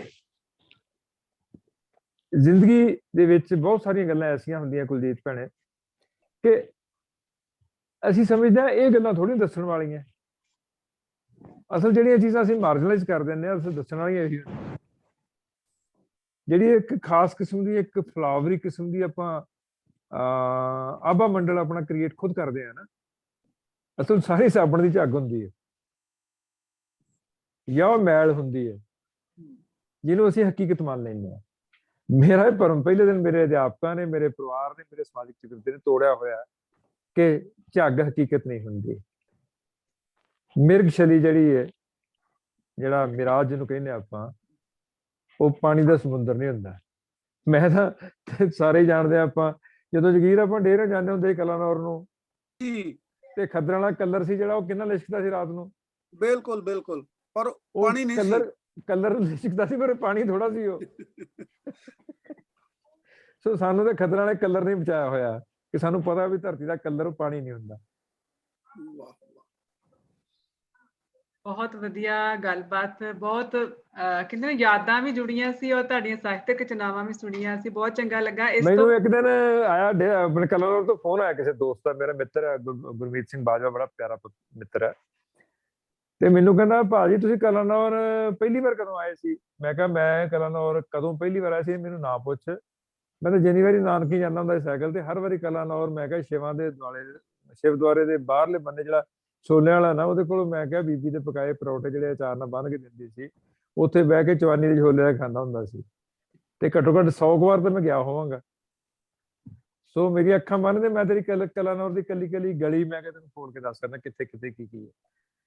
ਵੈਸੇ ਕਹਿੰਦੇ ਜਿੰਨੇ ਵੇਖਿਆ ਨਹੀਂ ਲਾਹੌਰ ਉਹ ਵੇਖੇ ਕਲਾਨੌਰ, ਤੁਸੀਂ ਤੇ ਲਾਹੌਰ ਵੀ ਵੇਖਿਆ ਕਲਾਨੌਰ ਵੀ ਵੇਖਿਆ। ਲਾਹੌਰ ਤੇ ਮੈਂ 8 ਵਾਰੀ ਵੇਖਿਆ ਭਾਈ। ਬਹੁਤ ਵਧੀਆ। ਔਰ ਅਸੀਂ ਨਾ ਬਹੁਤ ਗੱਲਾਂ ਹੋਰ ਵੀ ਕਰਨਾ ਚਾਹੁੰਦੇ, ਮੈਨੂੰ ਲੱਗਦਾ ਇੱਕ ਲੜੀ ਹੋਰ ਭਾਵੇਂ ਰੱਖ ਲਈਏ ਇਸ ਪ੍ਰੋਗਰਾਮ ਦੀ। ਬਿਲਕੁਲ। ਗੱਲ ਇਹ ਹੈ ਬਈ ਸੋਲ ਮੈਡਮ ਨੂੰ ਵੀ ਆਪਾਂ ਸੁਣਨਾ ਆ, ਅਸੀਂ ਧੰਨਵਾਦੀ ਸ਼ਬਦ ਉਹਨਾਂ ਤੋਂ ਸੁਣਨੇ ਆ, ਤੇ ਉਸ ਤੋਂ ਪਹਿਲਾਂ ਅਸੀਂ ਇੱਕ ਘਰ ਦੀ ਗੱਡੀ ਗੰਡਾ ਸੰਘਾੜ ਬੋਲਣ ਵਾਲਾ ਮੈਂ ਹੈਗਾ, ਪ੍ਰਧਾਨ ਸਾਡੀ ਸਰਬਜੀਤ ਹੈਗੀ ਹੈ, ਇਸ ਕਰਕੇ ਹੁਣ ਕੁਲਜੀਤ ਪੁੱਛਣਾ ਕਿਹਨੂੰ ਹੈ। ਤੇ ਸਾਡਾ ਇੱਕ ਰਮਿੰਦਰ ਵਾਲੀਆ ਮੈਡਮ ਇੱਕ ਈ ਮੈਗਜ਼ੀਨ ਦੀ ਬਹੁਤ ਮਿਹਨਤ ਕਰਦੇ ਆ, ਬਹੁਤ ਯਤਨ ਕਰਦੇ ਆ, ਬਹੁਤ ਵਧੀਆ ਤਰ੍ਹਾਂ ਸਾਡੇ ਸਾਹਮਣੇ ਉਹ ਮੈਗਜ਼ੀਨ ਹਰ ਮੰਥ ਆਉਂਦਾ ਹੈ। ਅਸੀਂ ਉਹਦੀ ਇੱਕ ਝਲਕ ਜ਼ਰੂਰ ਤੁਹਾਨੂੰ ਦਿਖਾਉਣਾ ਚਾਹਾਂਗੇ। ਕੁਲਜੀਤ ਜੀ ਜੇ ਟਾਈਮ ਹੋਵੇ ਤਾਂ 1 ਸੈਕਿੰਡ ਵਾਸਤੇ ਮੈਂ ਵੀ ਗੱਲ ਕਰੂੰਗਾ ਪਿਆਰਾ ਸਿੰਘ ਕੁਦਵਾ। ਹਾਂਜੀ, ਅਸੀਂ ਮੈਗਜ਼ੀਨ ਦੀ ਘੁੰਡ ਚੁਕਾਈ ਕਰ ਲਈਏ ਤੇ ਫਿਰ ਉਸ ਤੋਂ ਬਾਅਦ ਅਸੀਂ ਇਹ ਸਾਡਾ ਈ ਮੈਗਜ਼ੀਨ ਜਿਹੜਾ ਮੈਡਮ ਰਵਿੰਦਰ ਵਾਲੀਆ ਜੀ ਦੇ ਯਤਨਾਂ ਨਾਲ ਸਾਡੇ ਸਾਹਮਣੇ ਆਉਂਦਾ ਹੈ, ਅੰਤਰਰਾਸ਼ਟਰੀ ਸਾਹਿਤਕ ਸਾਂਝਾ। ਇਸ ਮਹੀਨੇ ਦਾ 31 ਮਈ 2022 ਨੂੰ ਇਹ ਅਸੀਂ ਜਿਹੜਾ ਪੂਰਾ ਸਾਡੇ ਕੋਲ ਪਹੁੰਚਿਆ। ਗੁਰਭਜਨ ਗਿੱਲ ਹੋਣਾ ਦੀ ਇਹਦੇ ਵਿੱਚ ਵੀ ਰਚਨਾ ਹੈ, ਤੇ ਬਹੁਤ ਨਵੀਆਂ ਕਲਮਾਂ ਨੂੰ ਤੇ ਪੁਰਾਣੀਆਂ ਕਲਮਾਂ ਨੂੰ, ਪ੍ਰਸਿੱਧ ਕਲਮਾਂ ਨੂੰ ਮੈਡਮ ਜਗ੍ਹਾ ਦਿੰਦੇ ਆ। ਤੇ ਲਗਾਤਾਰ ਰਮਿੰਦਰ ਵਾਲੀਆ ਜੀ ਅਸੀਂ ਤੁਹਾਨੂੰ ਬਹੁਤ ਇਸ ਗੱਲ ਲਈ ਨਮਨ ਕਰਦੇ ਹਾਂ, ਸਿਜਦਾ ਕਰਦੇ ਹਾਂ ਕਿ ਤੁਸੀਂ ਆਪਣਾ ਇਹ ਯਤਨ ਕਰਦੇ ਹੋ, ਔਰ ਤੁਸੀਂ ਜਿਹੜਾ 7 ਸਮੁੰਦਰ ਪਾਰ ਬੈਠਿਆਂ ਵੀ ਪੰਜਾਬੀ ਪ੍ਰਤੀ ਤੁਹਾਡਾ ਜੋ ਸੁਨੇਹ ਹੈਗਾ ਆ, ਤੁਸੀਂ ਇਸ ਪ੍ਰੋਗਰਾਮ ਦੇ ਜ਼ਰੀਏ ਤੇ ਈ ਮੈਗਜ਼ੀਨ ਦੇ ਜ਼ਰੀਏ ਸਾਡੇ ਨਾਲ ਸਾਂਝਾ ਕਰਦੇ ਹੋ। ਸਾਡੇ ਤਾਂ ਮੇਰੀ ਗ੍ਰੈਂਡ ਡਾਟਰ ਨੂੰ ਬਹੁਤ ਸ਼ੌਕ ਤੋਂ ਇੱਕ ਸਿਟਿੰਗ 'ਚ 300-400 ਪੇਜ ਦੀ ਕਿਤਾਬ ਪੜ੍ਹ ਲੈਂਦੀ। ਵਾਓ। ਪਰਿਵਾਰ 'ਚ ਨਹੀਂ ਪੜ੍ਹੇ ਮੈਨੂੰ ਸੱਚੀ ਨਹੀਂ ਹਿਲਦੀ, ਉਹਨੂੰ ਜਿੰਨਾ ਮਰਜ਼ੀ ਬੁਲਾਓ ਤਾਂ ਇਰੀਟੇਟ ਹੁੰਦੀ। ਇਸ ਮੈਗਜ਼ੀਨ ਨੂੰ ਮੈਡਮ ਸਰਬਜੀਤ ਸੋਲ ਜੀ ਨੇ ਫੇਸਬੁੱਕ ਤੇ ਪਹਿਲੀ ਵਾਰ ਜਦੋਂ ਰਿਲੀਜ਼ ਕੀਤਾ ਸੀ, ਤੇ ਅਸੀਂ ਲਗਾਤਾਰ ਆਪਣੇ ਇਸ ਪ੍ਰੋਗਰਾਮ 'ਚ ਇਸ ਨੂੰ ਕਰਦੇ ਹਾਂ। ਹਾਂਜੀ ਪਿਆਰਾ ਸਿੰਘ ਜੀ, ਤੁਸੀਂ ਜ਼ਰੂਰ ਆਪਣੀ ਜੋ ਗੱਲ ਕਰਨਾ ਚਾਹੁੰਦੇ ਹੋ ਜ਼ਰੂਰ ਕਰੋ, ਮੋਸਟ ਵੈਲਕਮ। ਪਿਆਰਾ ਸਿੰਘ ਤੋਂ ਪਹਿਲਾਂ ਮੈਂ ਕਰਨੀ ਚਾਹਾਂਗਾ ਕਿ ਪਿਆਰਾ ਸਿੰਘ ਉਹ ਮੇਰਾ ਵੀਰ ਹੈ ਜਿਸ ਨੇ 2000 ਸ਼ਾਇਦ 3 ਸੀ ਜਾਂ 2 ਸੀ ਪਹਿਲੀ ਵਾਰ ਅਮਰੀਕਾ 'ਚ ਇੱਕ ਰੇਡੀਓ ਵਾਸਤੇ ਮੈਨੂੰ ਇੰਟਰਵਿਊ ਕੀਤਾ ਸੀ। ਉਹ ਦਿਨ ਜਾਵੇ ਤੇ ਅੱਜ ਦਾ ਆਵੇ, ਉਹਨਾਂ ਹੀ ਮਹਿਕ ਦਾ, ਉਹਨਾਂ ਹੀ ਰਿਸ਼ਤਾ ਅੱਜ ਵੀ ਜਿਉਂਦਾ ਜਾਗਦਾ। ਸੁਰਜੀਤ ਭੈਣ ਜੀ ਹੋਣ ਜਾਂ ਪਿਆਰਾ ਸਿੰਘ ਹੋਵੇ, ਇਹ ਮੈਨੂੰ ਆਪਣੇ ਆਪਣੇ ਲੱਗਦੇ ਨੇ। ਸੋ ਮੈਂ ਸਲਾਮ ਆਖਦਾ ਭਾਜੀ ਪਿਆਰਾ ਸਿੰਘ ਨੂੰ ਔਰ ਬਹੁਤ ਧੰਨਵਾਦ ਸੁਰਜੀਤ ਨੂੰ। Thank you sir, thank you, ਬਹੁਤ ਬਹੁਤ ਧੰਨਵਾਦ ਸਰ। ਬਸ ਮੈਂ ਇਹੀ ਪੁੱਛਣਾ ਸੀ ਕਿ ਉਦੋਂ ਅਮਰੀਕਾ ਜਦੋਂ ਆਏ ਸੀ ਤੁਸੀਂ ਪਹਿਲੀ ਵਾਰੀ ਪੰਜਾਬੀ ਸਾਹਿਤ ਸਭਾ ਕੈਲੀਫੋਰਨੀਆ ਵਿੱਚ ਵੀ, ਔਰ ਆਪਣੇ ਸਰਦਾਰ ਕੁਲਦੀਪ ਸਿੰਘ ਜੀ ਜਿਹੜੇ ਅੱਜ ਕੱਲ੍ਹ ਮਿਨਿਸਟਰ ਨੇ, ਉਹਨਾਂ ਦੇ ਨਾਲ ਸਾਡੇ ਬੜੇ ਪੱਕੇ ਮਿੱਤਰ ਨੇ ਉਹ। ਸੋ ਬੜਾ ਕੰਮ ਕਰ ਰਹੇ ਨੇ, ਸਾਨੂੰ ਬੜਾ ਮਾਣ ਆ, ਤੇ ਬੜੀ ਮਿਹਨਤ ਕੀਤੀ ਉਸਨੇ। ਤੇ ਮੈਂ ਚਾਹੁੰਦਾ ਸੀਗਾ ਕਿ ਤੁਸੀਂ ਕੁਛ ਅਮਰੀਕਾ ਦੀਆਂ ਯਾਦਾਂ ਜਿਹੜੀਆਂ ਸਾਡੇ ਨਾਲ ਸਾਂਝੀਆਂ ਕਰੋ। ਤੇ ਇੱਕ ਗੱਲ ਮੈਂ ਸਾਰੇ ਸਰੋਤਿਆਂ ਨੂੰ ਦੱਸਣੀ ਚਾਹੁੰਦਾ ਕਿ ਉਦੋਂ ਗਿੱਲ ਸਾਹਿਬ ਅਕੈਡਮੀ ਦੇ ਪ੍ਰਧਾਨ ਬਣੇ ਸੀਗੇ, ਔਰ ਪਹਿਲੀ ਵਾਰ ਇਹ ਹੋਇਆ ਸੀਗਾ, ਪਹਿਲਾਂ ਜਿਹੜੇ ਪ੍ਰਵਾਸੀ ਲੇਖਕ ਸੀਗੇ ਜਾਂ ਬਾਹਰਲੇ ਦੇਸ਼ਾਂ ਵਿੱਚ ਵਸਦੇ ਲੇਖਕ ਸੀਗੇ, ਉਹਨਾਂ ਨੂੰ ਅਕੈਡਮੀ ਦੇ ਮੈਂਬਰ ਨਹੀਂ ਬਣਾਇਆ ਜਾਂਦਾ ਸੀਗਾ। ਔਰ ਮੈਂ ਇਸ ਦੀ ਗਵਾਹੀ ਭਰਦਾ ਕਿ ਗਿੱਲ ਸਾਹਿਬ ਉਹ ਸ਼ਖਸੀਅਤ ਨੇ ਜਿਨ੍ਹਾਂ ਨੇ ਜਿਹੜੇ ਬਾਹਰਲੇ ਦੇਸ਼ਾਂ ਦੇ ਲੇਖਕ ਸਨ ਜਾਂ ਪ੍ਰਵਾਸੀ ਲੇਖਕ ਜਿਹਨਾਂ ਨੂੰ ਆਪਾਂ ਸੌਖੇ ਸ਼ਬਦਾਂ 'ਚ ਕਹਿ ਦਿੰਦੇ ਹਾਂ, ਉਹਨਾਂ ਨੂੰ ਅਕੈਡਮੀ ਦੇ ਬਕਾਇਦਾ ਤੌਰ ਤੇ ਮੈਂਬਰ ਬਣਾਇਆ। ਔਰ ਇਹ ਪਹਿਲੀ ਵਾਰ ਹੋਇਆ ਸੀਗਾ, ਔਰ ਮੈਨੂੰ ਲੱਗਦਾ ਹੈ ਕਿ ਉਸ ਤੋਂ ਬਾਅਦ ਹੀ ਜਿਹੜੇ ਪ੍ਰਵਾਸੀ ਲੇਖਕ ਨੇ ਉਹਨਾਂ ਦੀ ਥੋੜ੍ਹੀ ਬਹੁਤ ਗੱਲ ਜਿਹੜੀ ਹੈ ਉਹ ਫਿਰ ਹਿੰਦੁਸਤਾਨ 'ਚ ਚੱਲਣੀ ਸ਼ੁਰੂ ਹੋਈ, ਪੰਜਾਬ 'ਚ ਚੱਲਣੀ ਸ਼ੁਰੂ ਹੋਈ, ਔਰ ਅੱਜ ਇੱਕ ਵੱਡਾ ਅਦਾਰਾ ਜਿਹੜਾ ਬਣਿਆ। ਮੈਂ ਇਸ ਕਰਕੇ ਵੀ ਗਿੱਲ ਸਾਹਿਬ ਦਾ ਬਹੁਤ ਬਹੁਤ ਧੰਨਵਾਦ ਕਰਦਾ। Thank you. ਮੈਂ ਜ਼ਿਆਦਾ ਕੁਐਸਚਨ ਪੁੱਛਣਾ ਤੇ ਇਹੀ ਤੇ ਕੋਈ ਅਮਰੀਕਾ ਦੀ ਯਾਦ। ਮੈਂ ਥੋੜੀ ਜਿਹੀ ਗੱਲ ਕਰਨੀ ਚਾਹਾਂਗਾ ਕੁਲਜੀਤ, ਸੌਰੀ। ਮੈਨੂੰ ਯਾਦ ਹੈ ਉਦੋਂ ਮੈਂ ਸੁਰਜੀਤ ਪਾਤਰ ਜੀ ਸਾਡੇ ਪ੍ਰਧਾਨ ਬਣੇ ਸੀ, ਮੈਂ ਉਹਨਾਂ ਨਾਲ ਸੀਨੀਅਰ ਮੀਤ ਪ੍ਰਧਾਨ ਬਣਿਆ ਸੀ ਪਹਿਲੀ ਵਾਰ 2002 ਦੇ ਵਿੱਚ, ਜਦੋਂ ਮੈਂ ਤੁਹਾਡੇ ਕੋਲ ਪਹਿਲੀ ਵਾਰ ਅਮਰੀਕਾ ਆਇਆ। ਉਦੋਂ ਮਿਸ਼ਨ ਥਾਪਿਆ ਸੀ, ਮਨ 'ਚ ਧਾਰਿਆ ਸੀ ਕਿ ਦੇਸ਼ਾਂ 'ਚ ਵਸਦੇ ਜਿਹੜੇ ਲੇਖਕ ਨੇ ਉਹਨਾਂ ਨੂੰ ਇਸ ਮੇਨ ਸਟ੍ਰੀਮ ਲਿਟਰੇਚਰ ਦਾ ਹਿੱਸਾ ਬਣਾਇਆ ਜਾਵੇ। ਔਰ ਬਹੁਤ ਸਾਰੇ ਲੋਕ ਉਦੋਂ ਮੈਂ ਪੰਜਾਬੀ ਸਾਹਿਤ ਅਕਾਡਮੀ ਲੁਧਿਆਣਾ ਨਾਲ ਜੋੜੇ ਸੀਗੇ, ਔਰ ਜਿਨ੍ਹਾਂ ਦੀ ਗਿਣਤੀ ਇਸ ਵੇਲੇ UK, Canada, America even Germany ਤੇ ਇਟਲੀ 'ਚ ਰਲਾ ਕੇ ਵੀ ਜੇ ਗਿਣਨ ਲੱਗਾ ਤਾਂ ਸ਼ਾਇਦ 50 ਤੋਂ ਵੱਧ ਬਣ ਗਈ। ਔਰ ਲਗਭਗ ਕੋਈ 25 ਦੇ ਕਰੀਬ ਸਰਪ੍ਰਸਤ ਨੇ ਜਿਹੜੇ ਮਤਲਬ 75 ਦੇ ਕਰੀਬ ਲੋਕ ਦੋਸਤ ਮਿੱਤਰ ਨੇ ਜਿਹੜੇ ਮੈਂਬਰਸ ਅਸੀਂ ਬਣਾਏ ਨੇ। ਉਹਦਾ ਇੱਕੋ ਇੱਕ ਫਾਇਦਾ ਇਹ ਹੋਇਆ ਕਿ ਉਹਨਾਂ ਨੂੰ ਇੱਕ ਹੱਕ ਮਿਲ ਗਿਆ ਕਿ ਪੰਜਾਬੀ ਭਵਨ 'ਚ ਆ ਕੇ ਉਹ ਆਪਣੀ ਗੱਲ ਕਰ ਸਕਦੇ ਨੇ। ਦੂਸਰਾ ਮੈਂ ਸਮਝਦਾ ਕਿ ਜਿਹੜੀ ਅਮਰੀਕਾ ਤੇ ਕੈਨੇਡਾ ਦੇ ਵਿੱਚ ਵਸਦੀ ਸਾਡੇ ਲੇਖਕਾਂ ਦੀ ਇੱਕ ਫਸਲ ਹੈ, ਉਹਦੇ 'ਚ ਪੰਜਾਬ ਭਵਨ ਸਰੀ ਦਾ ਬਣਨਾ ਵੀ ਆਪਣੇ ਆਪ ਦੇ ਵਿੱਚ ਇੱਕ ਇਵੈਂਟ ਹੈ ਜਿਹੜੀ 2016 'ਚ ਪਹਿਲੀ ਵਾਰ ਗੱਲ ਤੋਰੀ ਤੇ 4 ਮਹੀਨੇ ਦੇ ਵਿੱਚ ਸੁੱਖੀ ਬਾਠ ਹੋਰਾਂ ਨੇ ਉੱਥੇ ਉਸ ਨੂੰ ਸਥਾਪਿਤ ਕਰ ਦਿੱਤਾ।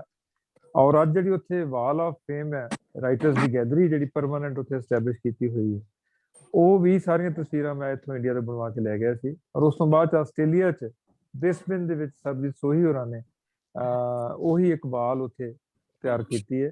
ਹੁਣ ਕੱਲ ਮੈਨੂੰ ਇਕਬਾਲ ਕੈਸਰ ਹੋਰਾਂ ਨੇ ਕਿਹਾ ਕਿ ਮੇਰੇ ਤਸਵੀਰਾਂ ਭਿਜਵਾਓ ਮੇਲ ਦੇ ਰਾਹੀਂ, ਅਸੀਂ ਪ੍ਰਿੰਟ ਆਊਟ ਆਪੇ ਬਣਵਾ ਲਾਂਗੇ ਤੇ ਅਸੀਂ ਇਸੇ ਤਰ੍ਹਾਂ ਖੋਜਗੜ੍ਹ ਜਿਹੜਾ ਉਹਨਾਂ ਦਾ ਡਿਸਟ੍ਰਿਕਟ ਕਸੂਰ ਦੇ ਵਿੱਚ ਹੈਗਾ, ਉੱਥੇ ਇਕਬਾਲ ਉਹ ਵੀ ਐਸਟੈਬਲਿਸ਼ ਕਰ ਰਹੇ, ਸਥਾਪਿਤ ਕਰ ਰਹੇ। ਸੋ ਮੈਨੂੰ ਲੱਗਦਾ ਕਿ ਉਹ ਪਨੀਰੀ ਜਿਹੜੀ ਅਮਰੀਕਾ ਦੇ ਵਿੱਚ ਪਿਆਰਾ ਸਿੰਘ ਹੋਰਾਂ ਦੀ ਮੁਹੱਬਤ ਸਦਕਾ ਉੱਗੀ। ਕੁਲਦੀਪ ਧਾਲੀਵਾਲ ਦਾ ਜ਼ਿਕਰ ਕੀਤਾ, ਕੁਲਦੀਪ ਉਦੋਂ ਅਮਰੀਕਾ 'ਚ ਰਹਿੰਦਾ ਸੀ ਤੇ ਠੀਕ ਸਬੱਬ ਹੈ ਕਿ ਪੰਜਾਬ 'ਚ ਅੱਜ ਕੱਲ੍ਹ ਉਹ ਵਜ਼ੀਰ ਹੈ। ਇਹੋ ਜਿਹੇ ਹੋਰ ਦੋਸਤਾਂ ਦਾ ਕਾਫਲਾ ਬੜਾ ਵੱਡਾ ਜਿਹੜਾ ਅੱਜ ਵੀ ਉੱਥੇ ਅਮਰੀਕਾ 'ਚ ਬੈਠੇ ਕੰਮ ਕਰਦੇ ਨੇ। ਗਦਰ ਦੇ ਸੂਰਮੇ ਬਾਰੇ ਸੈਮੀਨਾਰਸ ਹੋਏ, ਬੜਾ ਚੰਗਾ ਐਕਸਪੀਰੀਅੰਸ ਰਿਹਾ ਮੇਰਾ।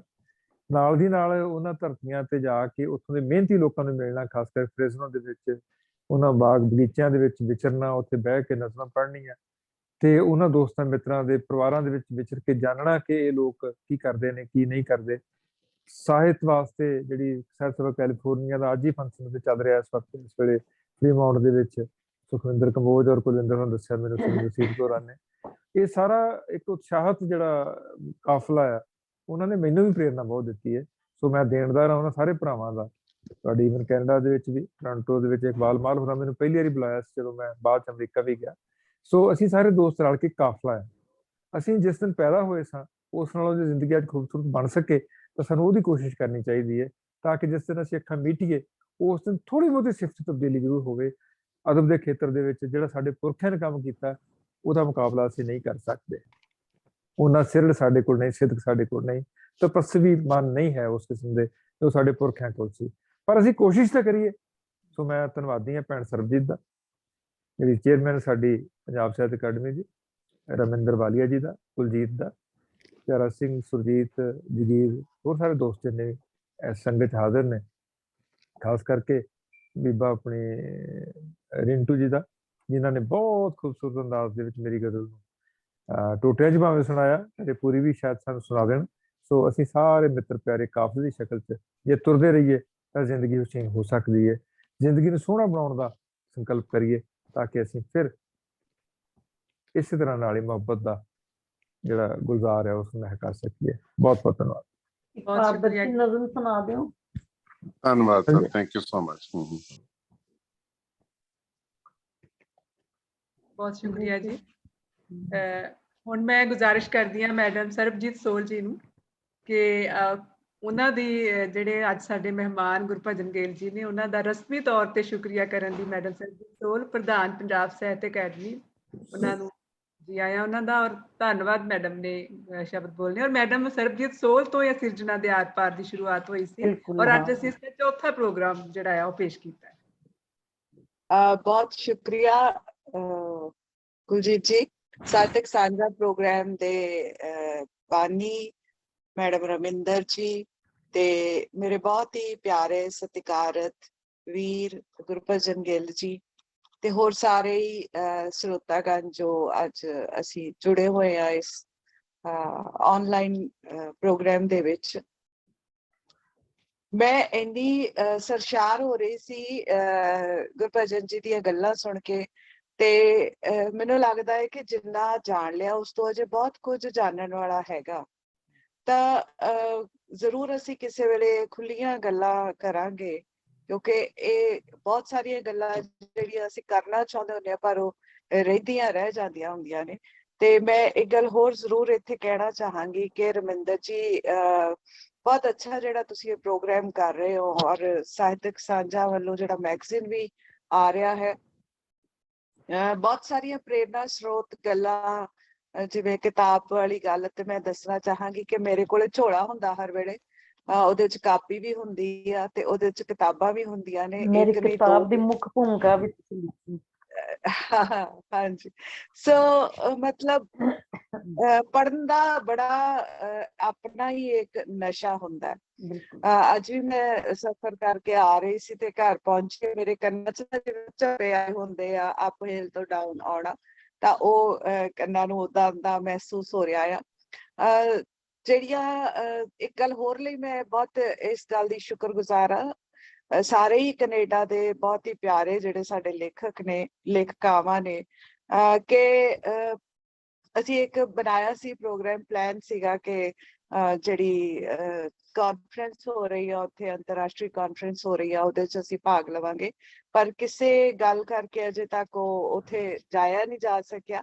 ਪਰ ਅਸੀਂ ਦੇਖ ਲਓ, ਜਿੱਥੇ ਨਹੀਂ ਹੁੰਦੇ ਉੱਥੇ ਵੀ ਹੁੰਦੇ ਆ, ਔਰ ਉਹ ਬੜੇ ਖੂਬਸੂਰਤ ਪ੍ਰੋਗਰਾਮ ਜਿਹੜੇ ਨੇ ਉਹ ਉੱਥੇ ਉਲੀਕੇ ਜਾ ਰਹੇ ਨੇ। ਔਰ ਸੱਚ ਮੰਨਿਓ, ਮੈਨੂੰ ਇੰਨਾ ਮਤਲਬ ਇਸ ਗੱਲ ਦਾ ਕਹਿ ਲਓ ਕਿ ਆਪਣੀ ਪ੍ਰਾਪਤੀ ਲੱਗਦੀ ਹੈ, ਆਪਣੀ ਟੀਮ ਦੀ ਪ੍ਰਾਪਤੀ ਲੱਗਦੀ ਹੈ ਜਦੋਂ ਅਸੀਂ ਇੱਥੇ ਬੈਠ ਕੇ ਉੱਥੇ ਪ੍ਰੋਗਰਾਮ ਕਰ ਰਹੇ ਹੁੰਦੇ ਆ।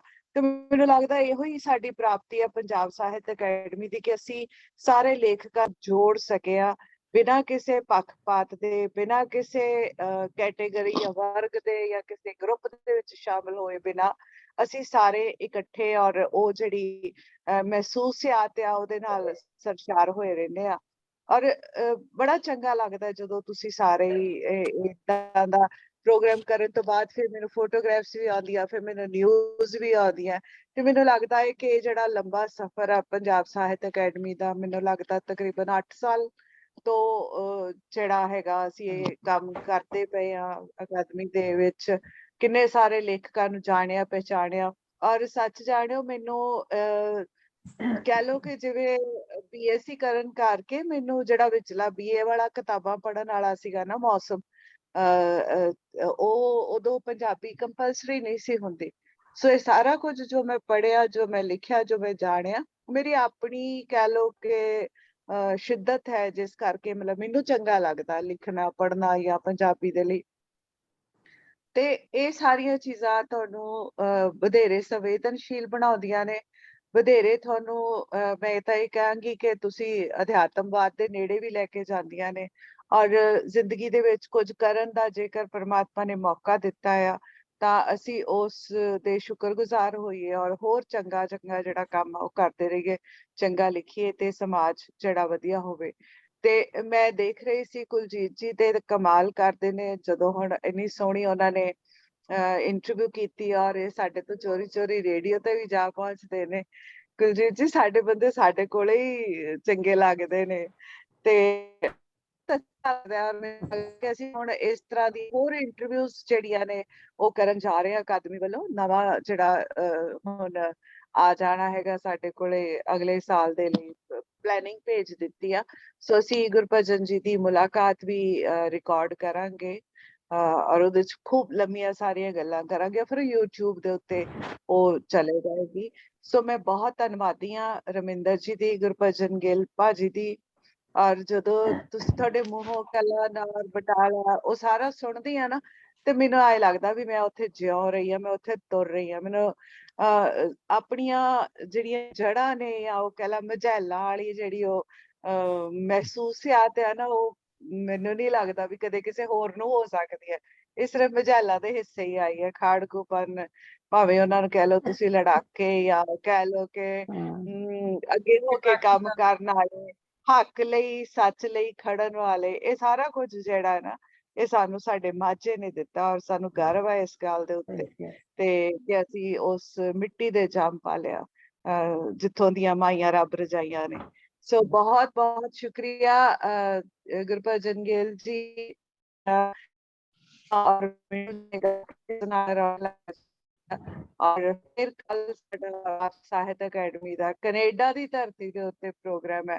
ਔਰ ਇਹ ਮੈਨੂੰ ਲੱਗਦਾ ਸਿਰਫ ਪਰਮਾਤਮਾ ਨੇ ਇਸ ਟੀਮ ਜਿਹੜੀ ਸਾਡੀ ਮੌਜੂਦਾ ਟੀਮ ਹੈ ਉਹਦੇ ਹਿੱਸੇ ਹੀ ਆਇਆ ਕਿ ਅਸੀਂ ਇੱਥੇ ਬਹਿ ਕੇ, ਜਾਂ ਸਾਡੇ ਰਿਪਰੈਜ਼ੈਂਟੇਟਿਵਸ ਨੇ, ਰਵਿੰਦਰ ਜੀ ਨੇ, ਅਰਵਿੰਦਰ ਢਿੱਲੋਂ ਆ ਤੇ ਅਜੈਬ ਚੱਠਾ ਜੀ ਨੇ, ਇਹ ਸਾਰੇ ਹੁਣ ਉੱਥੇ ਪ੍ਰੋਗਰਾਮ ਕਰ ਰਹੇ ਨੇ, ਤੇ ਇਹ ਤੋਂ ਵਧੀਆ ਤਾਂ ਕੋਈ ਮੈਨੂੰ ਲੱਗਦਾ ਖੂਬਸੂਰਤ ਗੱਲ ਨਹੀਂ ਹੋ ਸਕਦੀ। ਕੱਲ ਬਹੁਤ ਸ਼ਾਨਦਾਰ ਹੋਇਆ, ਕੱਲ ਫੇਰ ਹੋਣਾ ਜੇ ਅੱਜ ਵੀ। ਜੀ ਜੀ ਜੀ ਜੀ ਜੀ, ਬਹੁਤ ਬਹੁਤ ਸ਼ੁਕਰੀਆ ਤੁਹਾਡਾ ਸਾਰਿਆਂ ਦਾ, ਔਰ ਬਹੁਤ ਧੰਨਵਾਦ ਜਿਨ੍ਹਾਂ ਨੇ ਜਿਹੜੇ ਸਾਡੇ ਨਾਲ ਜੁੜੇ ਰਹੇ ਆ। ਤੇ ਇਹਨਾਂ ਸ਼ਬਦਾਂ ਦੇ ਨਾਲ ਫੇਰ ਆਪਾਂ ਮਿਲਾਂਗੇ, ਕੱਲ ਨੂੰ ਫੇਰ ਦੁਬਾਰਾ ਮਿਲਾਂਗੇ। ਮੈਂ ਕੋਸ਼ਿਸ਼ ਕਰੂੰਗੀ ਕਿ ਜੇ ਆਨਲਾਈਨ ਹੋਇਆ ਤਾਂ ਮੈਂ ਤੁਹਾਡੇ ਨਾਲ ਜੁੜ ਸਕਾਂ। ਬਹੁਤ ਸ਼ੁਕਰੀਆ। ਬਹੁਤ ਸ਼ੁਕਰੀਆ ਮੈਡਮ। ਰਵਿੰਦਰ ਮੈਡਮ, ਤੁਸੀਂ ਕੁਝ ਕਹਿਣਾ ਹੋਵੇ? ਰਵਿੰਦਰ ਮੈਮ। ਮੈਂ ਤੇ ਇਹ ਕਹਾਂਗੀ ਕਿ ਪੰਜਾਬ ਸਾਹਿਤ ਅਕੈਡਮੀ ਦਾ ਸਹਿਯੋਗ ਨਾ ਹੁੰਦਾ ਤਾਂ ਸ਼ਾਇਦ ਇੱਥੋਂ ਤੱਕ ਮੈਂ ਵੀ ਨਾ ਪਹੁੰਚਦੀ ਤੇ ਇੰਨੇ ਵਧੀਆ ਪ੍ਰੋਗਰਾਮ ਨਾ ਹੋ ਲਿਖੇ ਜਾਂਦੇ। ਸੋਹਲ ਮੈਡਮ ਜੀ ਦਾ ਸ਼ੁਰੂ ਤੋਂ ਸਹਿਯੋਗ ਰਿਹਾ ਹੈ, ਔਰ ਗਿੱਲ ਸਾਹਿਬ ਵੀ ਸਾਨੂੰ ਕਰਦੇ ਰਹਿੰਦੇ ਨੇ ਕਿ ਤੁਸੀਂ ਕਰ ਸਕਦੇ ਹੋ। ਮੈਨੂੰ ਕਰੋਨਾ ਹੋ ਗਿਆ ਸੀ, ਮੈਂ ਕਿਹਾ ਸ਼ਾਇਦ ਅਸੀਂ ਨਹੀਂ ਕਰ ਸਕਣਾ ਜੀ ਜਨਵਰੀ 'ਚ। ਇਹਨਾਂ ਨੇ ਮੈਸੇਜ ਪਾਏ ਗਰੁੱਪ 'ਚ ਕਿ ਨਹੀਂ ਜਲਦੀ ਠੀਕ ਹੋ, ਤੁਸੀਂ ਬੜੇ ਕੰਮ ਕਰਨੇ ਨੇ। ਇਹਦੇ ਨਾਲ ਬਹੁਤ ਜ਼ਿਆਦਾ એનર્ਜੀ ਉਹਨੂੰ ਨਾ ਮਿਲਦਾ ਹੈ। ਤੇ ਬਾਕੀ ਇੱਥੋਂ ਸੁਰਜੀਤ ਜੀ ਨੇ, ਰਿੰਟੂ ਜੀ ਹੈ, ਕਾਲੋ ਸਾਹਿਬ, ਪਿਆਰਾ ਸਿੰਘ ਕੁੱਦੋਵਾਲ, ਚੱਠਾ ਸਾਹਿਬ, ਸਾਰੇ ਮੈਂਬਰਾਂ ਦੇ ਬਹੁਤ ਜ਼ਿਆਦਾ ਸਹਿਯੋਗ ਹੈ। ਬਹੁਤ ਸ਼ੁਕਰੀਆ ਜੀ ਸਾਰਿਆਂ ਬਹੁਤ ਦਾ। ਬਹੁਤ ਧੰਨਵਾਦੀ ਹਾਂ ਕੁਲਜੀਤ ਜੀ, ਤੁਸੀਂ ਤੇ ਲਾਜਵਾਬ ਮੋਡਰੇਟਰ, ਕਮਾਲ ਕਰ ਦਿੰਦੇ ਤੁਸੀਂ। ਗਿੱਲ ਸਾਹਿਬ ਜੀ ਬਾਰੇ ਜਾਂਦੇ ਜਾਂਦੇ ਮੈਂ ਇਹੀ ਕਹਾਂਗੀ ਕਿ ਮੈਂ ਆਪਣੇ ਆਪ ਨੂੰ ਹਰ ਮਜ਼ਹਬ ਤੋਂ ਨਿਰਪੱਖ ਰੱਖਦਾ ਹਾਂ, ਸ਼ੀਸ਼ਾ ਵੱਖ ਰੱਖਦਾ ਹਾਂ ਤੇ ਪੱਥਰ ਵੱਖ ਰੱਖਦਾ ਹਾਂ। ਮੇਰੇ ਲਫ਼ਜ਼ਾਂ ਤੋਂ ਲੋਕ ਮੈਨੂੰ ਜਾਣ ਜਾਂਦੇ ਨੇ, ਆਪਣੇ ਆਪ ਨੂੰ ਲੁਕਾ ਕੇ ਭਾਵੇਂ ਲੱਖ ਰੱਖ। ਸਾਡੇ ਭਜਨ ਗਿੱਲ ਜੀ, ਤੁਹਾਡੇ ਲਈ ਬਹੁਤ ਸ਼ੋਭੇਸ਼ਾਵਾਂ। ਬਹੁਤ ਵਧੀਆ ਸਫ਼ਰ ਜ਼ਿੰਦਗੀ ਦਾ ਬੀਤੇ, ਲਿਖਦੇ ਰਹੋ, ਲਫ਼ਜ਼ਾਂ ਨਾਲ ਸਾਂਝ ਸੈਕੰਡ ਪਾਉਂਦੇ ਪਾਰਟ 'ਚ ਫੇਰ ਸੁਣਾਂਗੇ। ਕੁੱਦੋਵਾਲ ਸਾਹਿਬ ਜੀ ਤੁਸੀਂ ਕੁਝ ਕਹਿ ਦਿਓ। ਹਾਂਜੀ, ਸਾਡਾ ਸਾਰਿਆਂ ਦਾ ਹੌਸਲਾ ਵਧਾਉਂਦੇ ਰਹੋ। ਇਸ ਤਰ੍ਹਾਂ ਹੀ ਤੁਹਾਡੇ ਤੋਂ ਸਾਨੂੰ ਲਫ਼ਜ਼ਾਂ ਦੀ ਛਾਂ ਮਿਲਦੀ ਹੈ। ਕਹਿੰਦੇ ਨਾ, ਛਾਵੇਂ ਛਾਵੇਂ ਤੁਰਿਆ ਚੱਲ, ਤੇ ਲਫ਼ਜ਼ਾਂ ਦੀ ਛਾਂ ਮਿਲਦੀ ਹੈ ਤੇ ਕੋਸੀ ਕੋਸੀ ਧੁੱਪ ਦਾ, ਜਿਹੜਾ ਸਿਆਲ ਦੀ ਧੁੱਪ ਦਾ ਨਿੱਘ ਦਾ ਅਹਿਸਾਸ ਵੀ ਹੁੰਦਾ ਹੈ। ਤੇ ਇਸ ਤਰ੍ਹਾਂ ਹੀ ਜ਼ਿੰਦਗੀ ਚੱਲਦੀ ਰਹੇ। ਤੁਹਾਡੇ ਲਈ ਸ਼ੋਭੇ ਛਾਵਾਂ। ਬਹੁਤ ਬਹੁਤ ਸ਼ੁਕਰੀਆ, ਤੁਸੀਂ ਸਾਡੇ ਸੱਦੇ ਤੇ ਇਸ ਪ੍ਰੋਗਰਾਮ 'ਚ ਜੁੜੇ ਆਨਲਾਈਨ। ਬਹੁਤ ਸ਼ੁਕਰੀਆ। ਮੈਡਮ ਸਰਬਜੀਤ ਸੋਹਲ ਜੀ, ਤੁਹਾਡਾ ਬਹੁਤ ਸ਼ੁਕਰੀਆ, ਤੁਸੀਂ ਸਾਡਾ ਹੌਸਲਾ ਵਧਾਉਂਦੇ ਹੋ, ਸਾਡਾ ਉਤਸ਼ਾਹ ਵਧਾਉਂਦੇ ਹੋ। ਕਾਲੋਂ ਸਾਹਿਬ ਦਾ ਸ਼ੁਕਰੀਆ, ਜਿਹੜੇ ਹਮੇਸ਼ਾ ਸਾਨੂੰ ਪ੍ਰੋਗਰਾਮ ਲਈ ਉਤਸ਼ਾਹਿਤ ਕਰਦੇ ਨੇ ਔਰ ਸਾਡੇ ਪ੍ਰੋਗਰਾਮ 'ਚ, ਇਸ ਪ੍ਰੋਗਰਾਮ 'ਚ ਆਉਂਦੇ ਨੇ। ਪਿਆਰਾ ਸਿੰਘ, ਜਿੰਨੇ ਵੀ ਮੈਂਬਰ ਸਾਹਿਬਾਨ ਆਏ ਹਮੇਸ਼ਾ ਹੁੰਦੇ ਨੇ, ਸਾਰੇ ਮੈਂਬਰ ਜਿਹੜੇ ਸਾਡੇ, ਸ਼ਿਵਨਾਥ ਦਰਦੀ ਜੀ ਨੇ ਜੁਆਇਨ ਕੀਤਾ, ਮੈਨੂੰ ਲੱਗਦਾ ਪਹਿਲਾਂ ਵੀ ਸੀਗੇ ਪਰ ਪਹਿਲਾਂ ਵਿੱਚੋਂ ਮਿਸ ਹੋ ਗਿਆ। ਬਲਵਿੰਦਰ ਕੌਰ, ਹਰਸ਼ਰਨ ਕੌਰ ਜੀ, ਨੰਦੇਪ ਕੌਰ ਸੇਖੋਂ ਜੀ, ਸੰਦੀਪ ਸਿੰਘ ਤੇ ਅਮਰਜੋਤੀ ਜੀ, ਹਰਦਿਆਲ ਸਿੰਘ ਸੀਤਾ ਜੀ, ਮਨਜੀਤ ਕੌਰ ਧੀਮਾਨ ਜੀ, ਰਵਿੰਦਰ ਕੌਰ ਭਾਟੀਆ ਜੀ, ਮੋਨਿਕਾ, ਅੰਜਨਾ ਮੈਨਨ ਜੀ, ਸਾਰੇ ਰਵਿੰਦਰ ਕੌਰ ਬੁੱਟਰ ਜੀ, ਤੇ ਕੁਝ ਨਾਮ ਜੇ ਮੇਰੇ ਕੋਲ ਰਹਿ ਗਏ ਹੁਣ ਤੇ ਖਿਮਾ ਦੀ ਜਾਚਨਾ ਕਰਦੀ ਹਾਂ। ਪਰਜਿੰਦਰ ਕਲੇਰ ਬਹੁਤ ਸੋਹਣੇ ਪੋਸਟਰ ਬਣਾਉਂਦੀ ਹੈ, ਬੜੀ ਵਧੀਆ ਹੈ। ਇਸ ਤਰ੍ਹਾਂ ਹੀ ਅਸੀਂ ਸਿਰਜਣਾ ਦੇ ਆਰ ਪਾਰ ਅਗਲੇ ਮਹੀਨੇ ਫਿਰ ਮਿਲਾਂਗੇ ਜੁਲਾਈ ਦਾ ਪ੍ਰੋਗਰਾਮ ਲੈ ਕੇ। ਇਸ ਤਰ੍ਹਾਂ ਹੀ ਇੱਕ ਹੋਰ ਵਧੀਆ ਸ਼ਾਇਰ ਦੇ ਨਾਲ ਤੁਹਾਡੀ ਮੁਲਾਕਾਤ ਕਰਾਵਾਂਗੇ। ਤਦ ਤੱਕ ਲਈ ਅਸੀਂ ਸਾਰੇ ਵਿਦਾ ਲੈਂਦੇ ਹਾਂ ਤੇ ਬਹੁਤ ਬਹੁਤ ਸਾਰਿਆਂ ਦਾ ਸ਼ੁਕਰੀਆ। ਹਾਂਜੀ, ਸਤਿ ਸ੍ਰੀ ਅਕਾਲ। ਮੇਰੇ ਵੱਲੋਂ ਸਾਰਿਆਂ ਨੂੰ ਬਹੁਤ ਧੰਨਵਾਦ ਜੀ। ਸਤਿ ਸ੍ਰੀ ਅਕਾਲ ਜੀ ਸਾਰਿਆਂ ਨੂੰ। ਥੈਂਕ ਯੂ ਜੀ, ਥੈਂਕ ਯੂ। ਬਹੁਤ ਵਧੀਆ ਪ੍ਰੋਗਰਾਮ। ਕੁੱਦੋਵਾਲ ਸਾਹਿਬ ਜੀ, ਤੁਸੀਂ ਅੱਜ ਦਾ ਪ੍ਰੋਗਰਾਮ ਬਹੁਤ ਬਹੁਤ ਵਧੀਆ, ਬਹੁਤ ਵਧੀਆ। ਸਤਿ ਸ਼੍ਰੀ ਅਕਾਲ। ਮੇਰੀ ਵੀਡੀਓ ਔਨ ਨਹੀਂ ਹੋ ਰਹੀ। ਹਾਂਜੀ, ਤੁਹਾਡੀ ਆਵਾਜ਼ ਆ ਰਹੀ, ਹਰਸ਼ਨ ਜੀ ਆਵਾਜ਼ ਆ ਰਹੀ ਹੈ। ਹਾਂਜੀ, ਸਾਰਿਆਂ ਨੂੰ ਬਹੁਤ ਪਿਆਰ ਭਰੀ ਸਤਿ ਸ਼੍ਰੀ ਅਕਾਲ। ਥੈਂਕ ਯੂ ਜੀ, ਬਹੁਤ ਸ਼ੁਕਰੀਆ। Thank you Kuljeet ji. Madam ਸ਼ੁਕਰੀਆ। ਹਾਂ, ਮੈਂ ਉਹ ਬੰਦ ਨਹੀਂ ਕਰਦੀ ਕਿਉਂਕਿ ਉਹ ਫਿਰ ਰਿਕਾਰਡਿੰਗ ਮੈਡਮ ਬੰਦ ਕਰ ਲਓ ਰਿਕਾਰਡਿੰਗ, ਹੈ ਨਾ। ਹਾਂ, 1 ਮਿੰਟ ਪਾਸ ਕਰ ਦੀ।